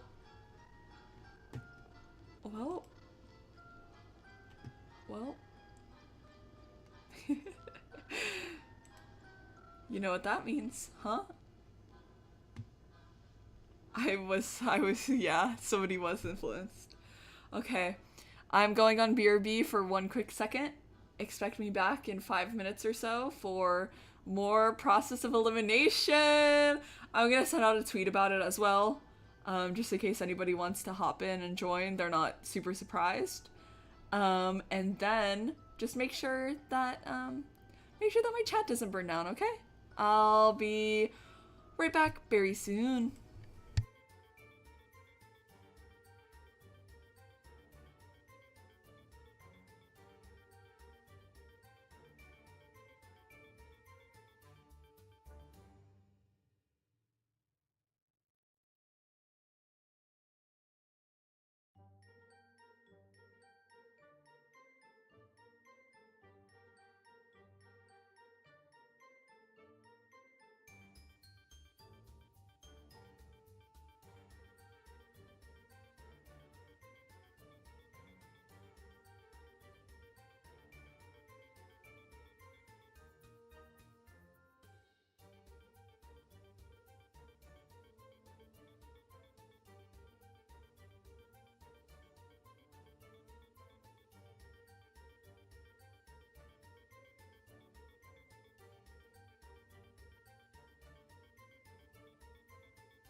And 7 o'clock on the dot. Guess who is back? We're back with more Process of Elimination. Just a quick recap for everybody. We just finished the way the chapters are laid out in this game are weird, but for the sake of ease, I'm gonna say that's chapter 2, since that was the second investigation, right? We just finished the second investigation. And in that investigation, we found out that Downtown Detective killed Mystic Detective.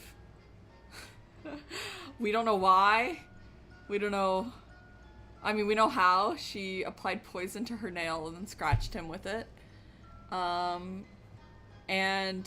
when she died, she basically told us, like,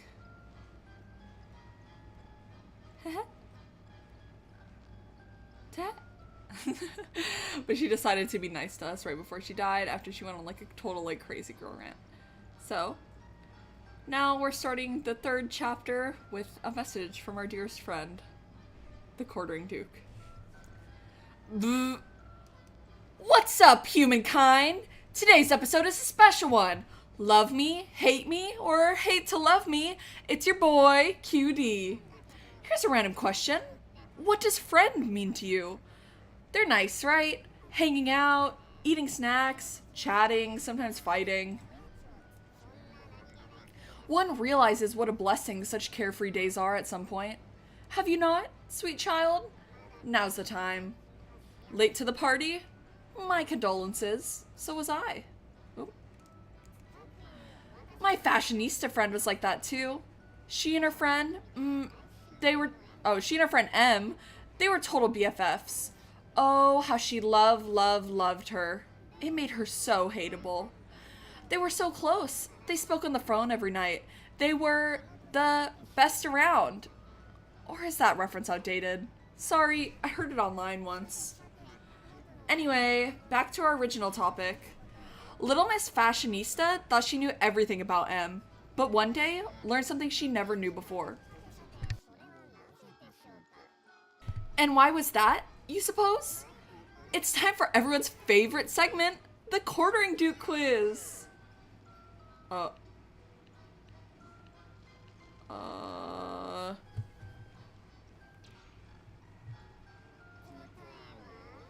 Drumroll, please. The answer is because M spilled her guts, you see. Literally. Even with a bestie, it's not every day you get to learn what color someone's insides are. Fashionista and M. BFFs forever. Oh, Quartering Duke, how I love you. I don't know how much time has passed since we entered this hidden passage.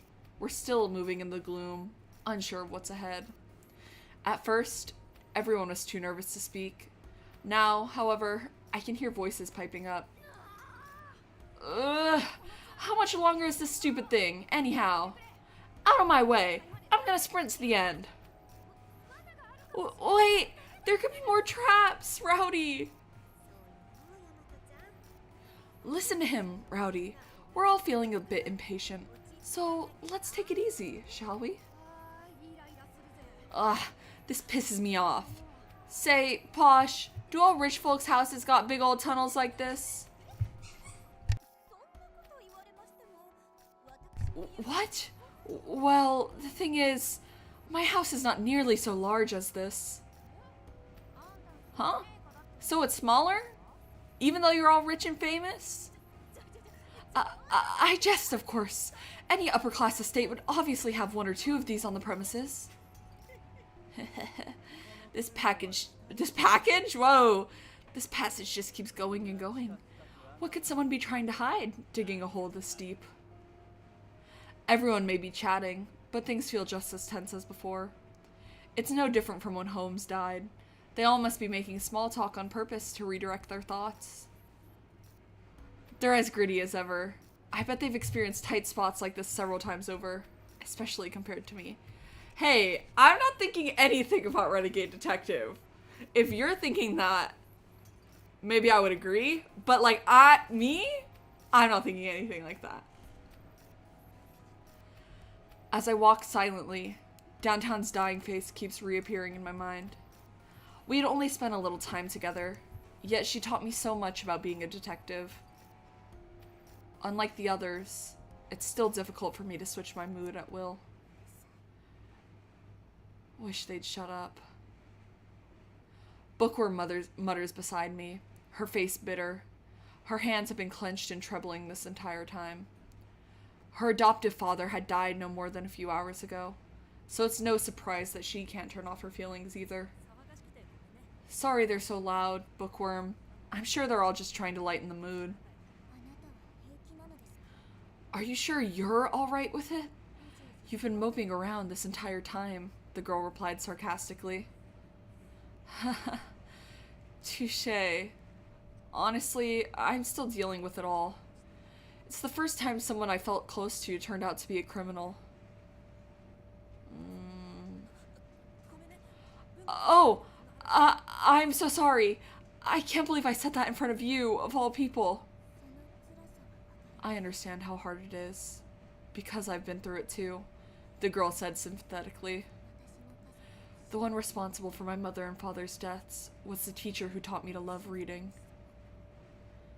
That happened to you? That teacher must have been the one behind that incident caused by a remnant of that religious movement, like Renegade Detective mentioned. Having your family killed by your beloved teacher, my heart aches at the thought of it. It is possible to understand those people who commit murder. They are human, like us. Downtown must also have had a reason for committing violent crimes. Solving that is exactly what our job is as detectives. Sounds like something Mystic would have told you. Bookworm says nothing, only nodding once in reply. Everything always has a logic behind it, and even seemingly unrealistic events occur for a reason. Mystic taught me something absolutely priceless. Downtown may have been deceiving us from minute one, but I refuse to believe that everything she said was a lie. I'll make you a promise, Bookworm. I promise to find out why Downtown joined the Quartering Duke. For Mystic, and for Downtown. Bold words for the lowest ranked detective. I won't keep my hopes up, said the girl with a sardonic smile. She's so cute. Bookworm snickers. She may be mocking me, but it's still a relief to see. I'll gladly take any amount of verbal abuse and derision if it helps soften the pain of losing Mystic. Everyone, I can see the end of the passage. We don't know what lies ahead of us. Let's proceed with caution. Workaholic warns us from the front of the group. When I look forward, I notice that it's slightly brighter up ahead. So this long passageway does end after all. I can feel Bookworm's hand clench in mine. All of these people are so lovely. They're all so likable. Let's go, Bookworm. I stay by her side as we walk toward the light. And then a familiar dungeon stretches before us. This place is... A feverish sensation arises in the back of my head, and I feel as though I'm about to kneel over from dizziness.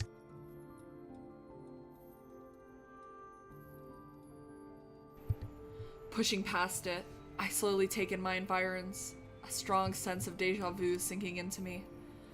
The cold, bleak space is choked by dust and a metallic odor.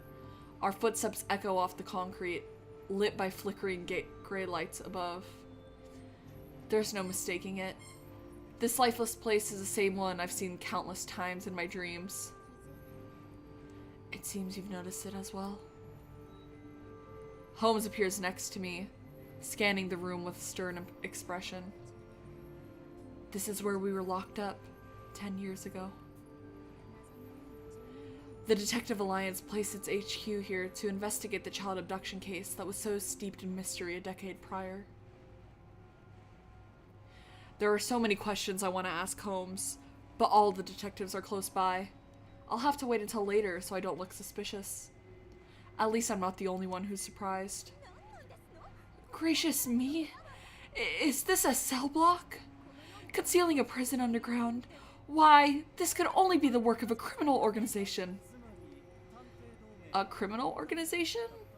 So, that's what the Detective Alliance was all along. What a twist! Was that little quip intended to elicit a laugh, Renegade? The Detective Alliance most certainly does not engage in illicit acts. Oh-ho, sorry about that. I promise my next one will have you in stitches. Look forward to it. That was a rebuke, not a critique, you lout. Oh, Renegade. Oh, Renegade. Oh, Renegade. Renegade's joking aside, this place brings up a hearty helping of questions. I don't know what, but I'm sensing something really bad here. Watch your step, everyone. Doleful has the right of it. Let's keep calm and continue exploring the area. Based on our trajectory, I thought this would lead to Snarks, but no, this is clearly a jail. Surely, the DA didn't keep criminals here extra legally? Were they made to work here? That'd explain the black machines. But why? There's no need for a detective to detain a culprit and start the... Techie, bud, you're in your own head again. Remember what old Workaholic said? You hear? The true ending is all of them going to jail. Aw, that's so cute. Oh, sorry. Bookworm? You're staring at the cells. What's up? Come here. Bookworm pulls me by my sleeve over to one of the countless cells in the room.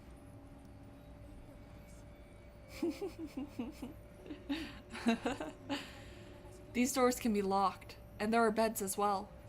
Would this not be a perfect place to rest? Asked the girl, offering a sound idea. Now that she's pointed it out, I can see a rather unconventional bed suspended by chains to the wall. There's an alcove where the frame would normally fold up into when not in use. Whoa! Chill in my chat! Chill in my chat! Upon it is a simple mattress that should suffice for the purposes of rest. Bookworm looks utterly exhausted. Not only is she the youngest one here, but somebody dear to her was killed today.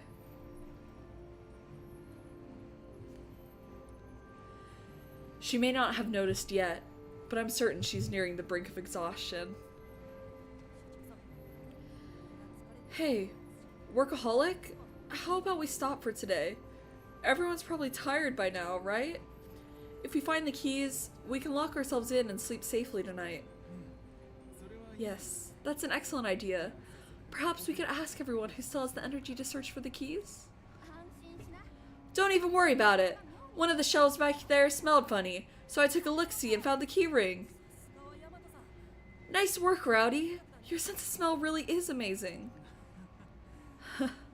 Seems everyone's putting in much more effort than I am, and I'm supposed to be the workaholic here. You're making me look bad. Oh, what a sweet, doleful face. Well, if no one objects to spending a night in a cell, then I suppose I can deign to accept it. We've been through a constant stream of unusual happenings lately. My senses are probably starting to grow numb. We check the cells just in case, ensuring there are no traps here like in the manor. There's no furniture apart from the beds, and since all the cells have the same layout, we finish fast. Nothing but rows and rows of bars, like any jail. Putting redacted in the chat doesn't make your comment any less profane. Just so you know. I could see you. I could see you in there. Everyone's picked out their cells, so I sketch up a little diagram for us. Aww. You drew this, Workaholic? It's pretty good. I got a bit of practice in back when my supervisor at the office told me to make some drafts for a pop-up book. The plans fell through, But now I can draw pictures that make my daughter smile. So it all worked out in the end.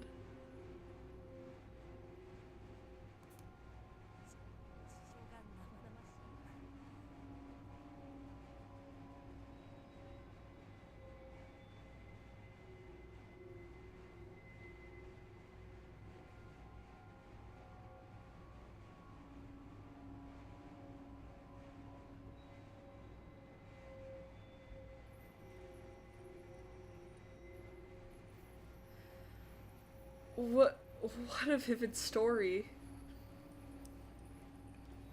At any rate, it's very easy to tell in the diagram where each detective is resting. A wide central path is sandwiched between a row of cells on either side. If we consider the room's entrance to be south, then the men on the east side and the women on the west, out of consideration to the latter. Other than that, the detectives seem to be randomly distributed. Only one detail stands out to me. Will you be okay on your own, Bookworm? Come again? If you'd like, I can place my mattress by the door and sleep in the same cell as you tonight. That way, we'll notice if anyone tries to sneak in. Well, I never. What the devil has gotten into you? Huh? I feel the burn of every eye in the room boring into me. Did I say something wrong? I'm sure you meant well, but Bookworm is a lady. You can't offer to sleep in the same room as her. Huh? But we're on the same team. Why? You child-chasing deviant, said the girl, planting a good firm kick on the wannabe criminal's shin with her right foot. Ow! What did I do wrong? I was just worried. Why is she so mad? That one's on you, Otto. You deserve a good scolding. But why? The only response I received to my question is Holmes's beaming smile. Why are we raking my bro incompetent over the coals? Sure, it's risky sleeping on these cold floors. But what's the deal about them being chummy? I hope you never change, Rowdy. I enter my room and give it a once-over. Cobwebs cover the ceiling, making me uneasy about walking around without crouching. But the walls and bars are sturdy, so no one should be able to force their way in. I'll at least be able to sleep in peace. That leaves only one thing to worry about. You're really thinking of checking in on Bookworm again? It'll only make the girl even more upset. She's doing her best to keep a brave face on. I can't ignore a friend struggling like that.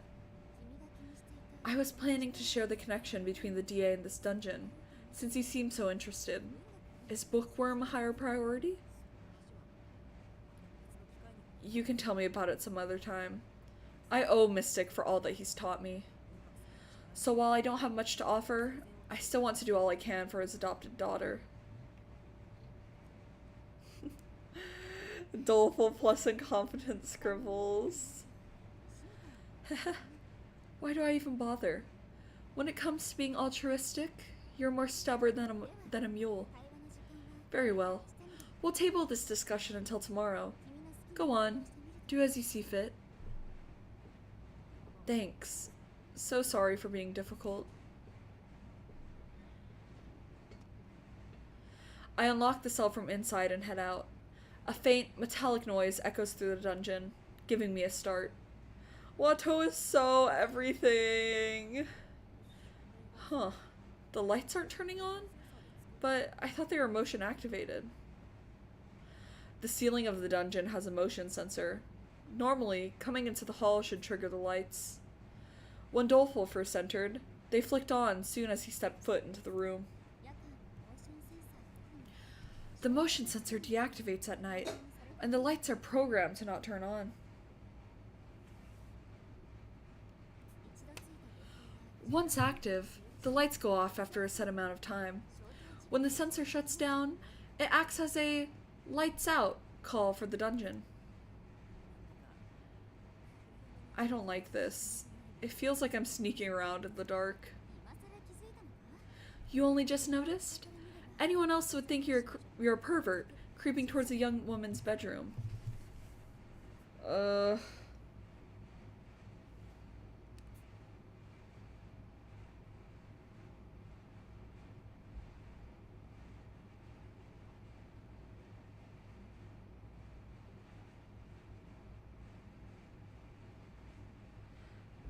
I'm so sorry.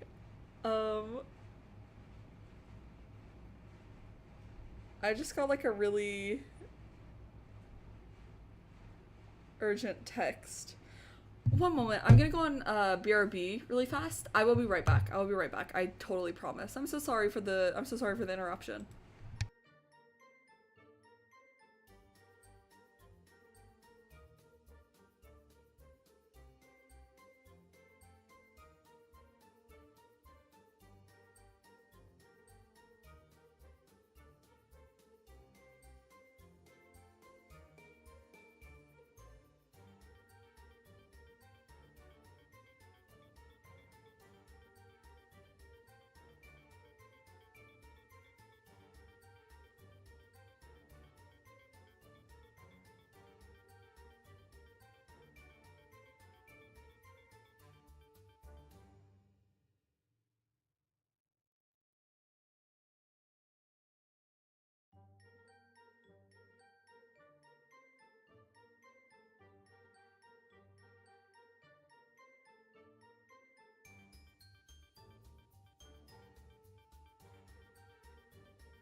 Hi. I'm back. I'm so sorry. I'm so sorry about the delay again. I'm probably gonna get to wrapping up just like related to that, but I want to play a little bit more still because I want to play so bad. I finally realized how shady I must appear.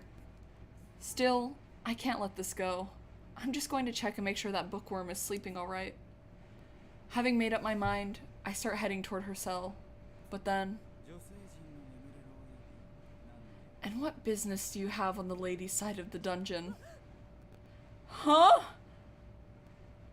I turn around to see Workaholic right behind me. How did he get there? I failed to notice him at all, and the darkness hadn't helped. I know I don't leave much of an impression, but is seeing me really so frightening? Honestly, it stings a little. Sorry! I just couldn't stop worrying about Bookworm, is all. I thought as much. The same goes for me. It seems we're not the only ones, either. Huh? Thought I heard someone in need of a beatdown, but I guess it was just the two of yous. Looks like we all had the same idea. Shall we go check on Bookworm together? We join Rowdy and Gourmet and make our way over to Bookworm's cell as a group. Why are all of you here? The girl asked, surprised by the crowd of unexpected visitors. Bookworm is wide awake. The moment she noticed us approaching, she moved forward and posed her question. Oh, Gourmet says she brought snacks in case of an emergency, and, well, we thought you might like some. Yeah. Your lying skills are abysmal. And you call yourself a detective? The girl snaps, leering scornfully at incompetent detective.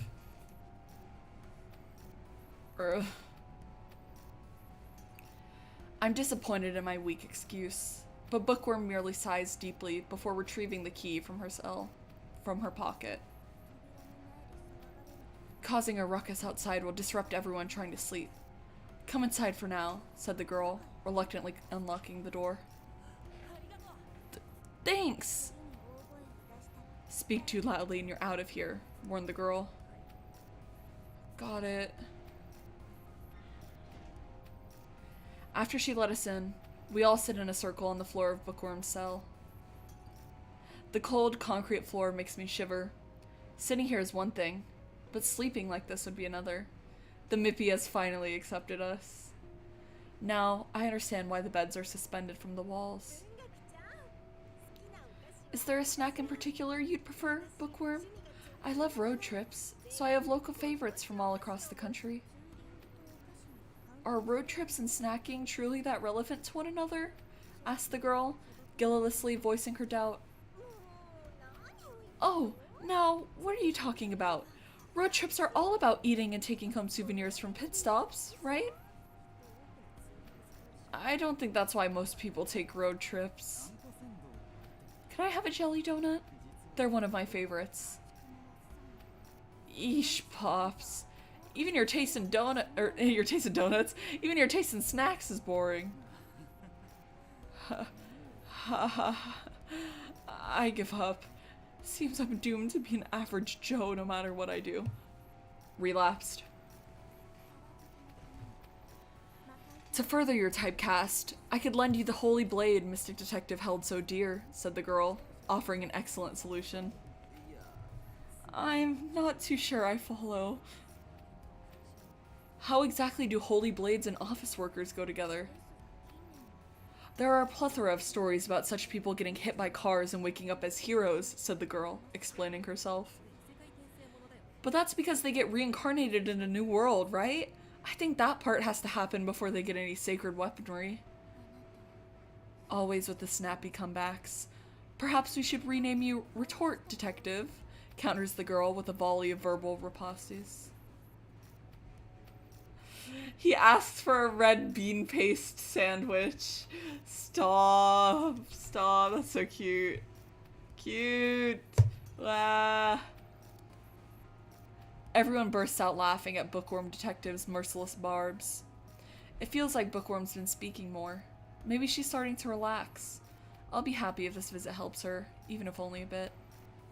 As we eat Gourmet's assortment of snacks and continue chatting, I begin to hear lively voices drifting in from afar. It's Armor and Techie. We hadn't seen either of them for some time. What's more, Armor is carrying a bag bulging with food. Where did you find that, Armor? I fetched it off from the dining room afore the poisonous gas filled the chamber. Such paltry toxins are no match for mine Armor. This is a quest none but I could undergo. The armor may have been safe, but you weren't. You only got away because the gas hadn't fully spread. If you inhaled it, you would have died. Just in case, I washed your suit in the shower after sanitizing you with Squeaky Cleany. You should be fine now, but don't do that again. Thanks to you, I'm allowed to decontaminate now. If someone ends up getting poisoned again, I won't be able to save them anymore. My apologies. Armor is clearly dismayed by Techie's unusual display of anger. I'm grateful to Armor, but his actions really are far too unsafe. We're in danger as it is. Acting alone only increases the risk of being ambushed. But still, no matter how rash armor may be, this particular bout of recklessness doesn't quite make sense. I know this food's important, but why did you make the executive decision to go and get it? Wherefore, you ask? Why, because I myself felt compelled to retrieve this. Armor takes out a plastic container with sandwiches neatly packed inside it. Bookworm gasps almost immediately. Those are father's... Mwah. Verily, they are what remain of the sandwiches Sir Mystic crafted. I was loath to abandon them, and so I searched through the refrigerator anew. Earlier, the chaotic mess of food scattered about distracted us from thoroughly scouring the fridge. The sandwiches must have been hidden in the back. But you saw how almost all the food was destroyed in the afternoon, right? What made you decide to go through the fridge again now? Lady Downtown was responsible for throwing the refrigerator into disarray, was she not? No matter what trickery she concocted, I was uncertain that she would ever lay a hand on the last thing Sir Mystic ever made. I see. You might be right about that. No poison detected. Downtown didn't do a thing to spoil these British sandwiches. And that's despite trashing the rest of it thoroughly. Perhaps it's because they were inside a plastic container? No, I don't think that's it. The words slip out of my mouth. This is the last meal Mystic ever made. Downtown probably wanted Bookworm to have it. It's so sad. I like Downtown so much. She's so good. She's so good. That's a rather kind thing to say about the person who murdered Mystic. What makes you think that's the case? Actually, Gourmet, I'm with my man Incompetent on this. That good-for-nothing Downtown made a point of leaving these Sammys alone. Even killers are human. Doesn't matter how messed in the head they are. They ain't never full-on diabolical monsters. Meh. Downtown lost a close friend to the Quartering Duke. I can't fathom why she would throw in with him after that. I think her friend's death is why she became a murderer. But I also have a hard time believing she would be so devoted to the Quartering Duke. Downtown gave us a hint about the Quartering Duke cases right before she died.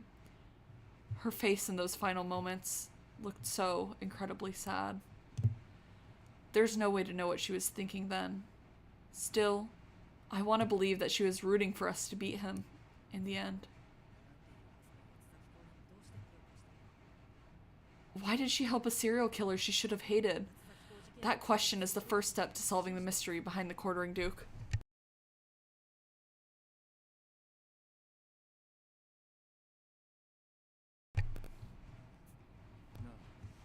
Yes, I agree. Unless we uncover the root of the delusion swirling around this incident, we won't get any closer to solving the mystery of the Duke. I won't let the Duke have free reign. No matter what it takes, I'll stop him. I've finished my sweep. None of the food has been poisoned, the sandwiches included. Since we're all already here, why don't we enjoy a meal together? Bookworm? Wah, no, not the CG! No! No. Not the CG. That's so sad. Oh my god, I love Bookworm so much.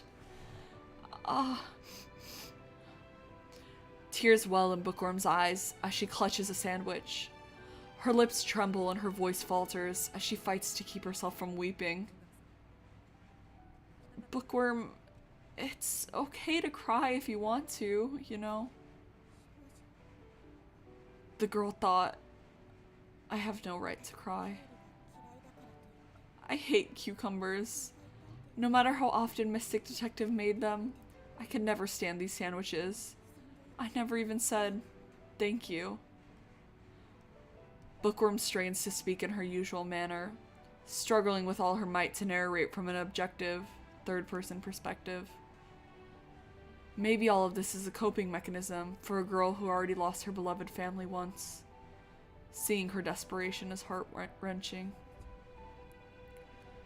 The girl never said thank you. Not even once. As she sobs, she feels nothing but regret. It's all so awful. The girl... she... Now's not the time for logic, numbnuts. Look, your dad just died, yeah? So of course you're sad. Go ahead and cry. Open the dam and sob up a storm. The girl... Bookworm hides her face. She must understand this on a rational level. But it may be that her social awkwardness stops her from accepting the truth. I can sympathize, given my own interpersonal ineptitude. Bookworm, just this once, it's okay to be vulnerable in front of us. We're on your side here. We won't laugh or talk about this behind your back. Mystic trusted his companions, didn't he? So, I think it'd be good for you to trust us too, Bookworm. Bookworm looks up, her gaze meeting mine. A tear escapes one of her eyes, running down her cheek as she stares at me. The girl... I wish I could have told him thank you. I wish I could have spent more time with him. I wish I could have learned more from him. I'm sorry, Father. I'm sorry for being such an awful daughter. I'm sorry. I'm sorry. It's as if all the tears she'd bottled up had burst from her eyes at the same time. Bookworm sobs unabashedly. It's shocking to see her like this, compared to how stoic she usually looks. As I thought, she'd been repressing these feelings the entire time. It was only natural. Detectives aren't perfect, flawless heroes, after all. Like when Holmes and Mystic died, or when Downtown defected to the enemy, I'm reminded once again that every DA member is still just a human being. We sit alongside Bookworm in silence until she finishes crying. We do this in hopes that tomorrow, she'll be able to take her first steps going forward.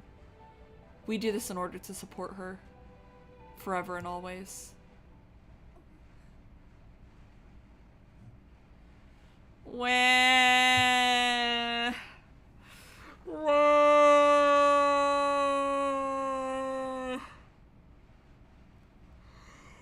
Oh my god. Wah. That was so sad. That was so sad. Wah. That was so sad. So fucking sad. Okay. I think I'm gonna end off there. I'm glad we were able to watch that extra scene.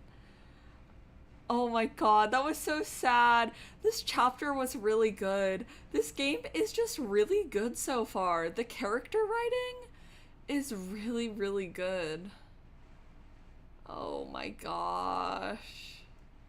That was so sad. That was so upsetting. That was so upsetting.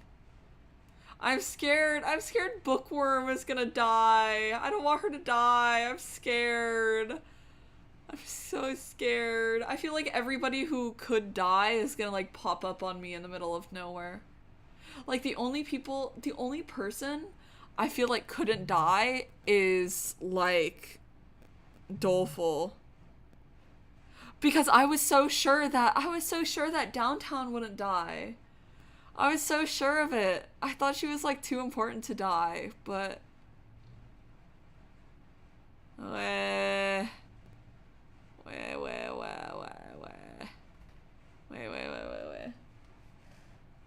All right. Thank you guys so much for coming to this long fucking stream. I wanted to like endurance play it, so I'm glad I played it for a long time. I've had a lot of fun. Expect more Process of Elimination like a few days next week. I don't want to like rush the ending, but like I want to keep playing. So I'm having so much fun playing. But yeah, thank you guys all so much for coming. I will be back tomorrow, 7 p.m. PST, with Apex Legends. So be on the lookout for that. That's like a really abrupt tone switch. But more Process of Elimination on the schedule next week. I want to keep playing. Okay, I'm going to end it off here. I will see you all very soon. Let's go, Apex Predator! Have a very wonderful rest of your night. Goodbye.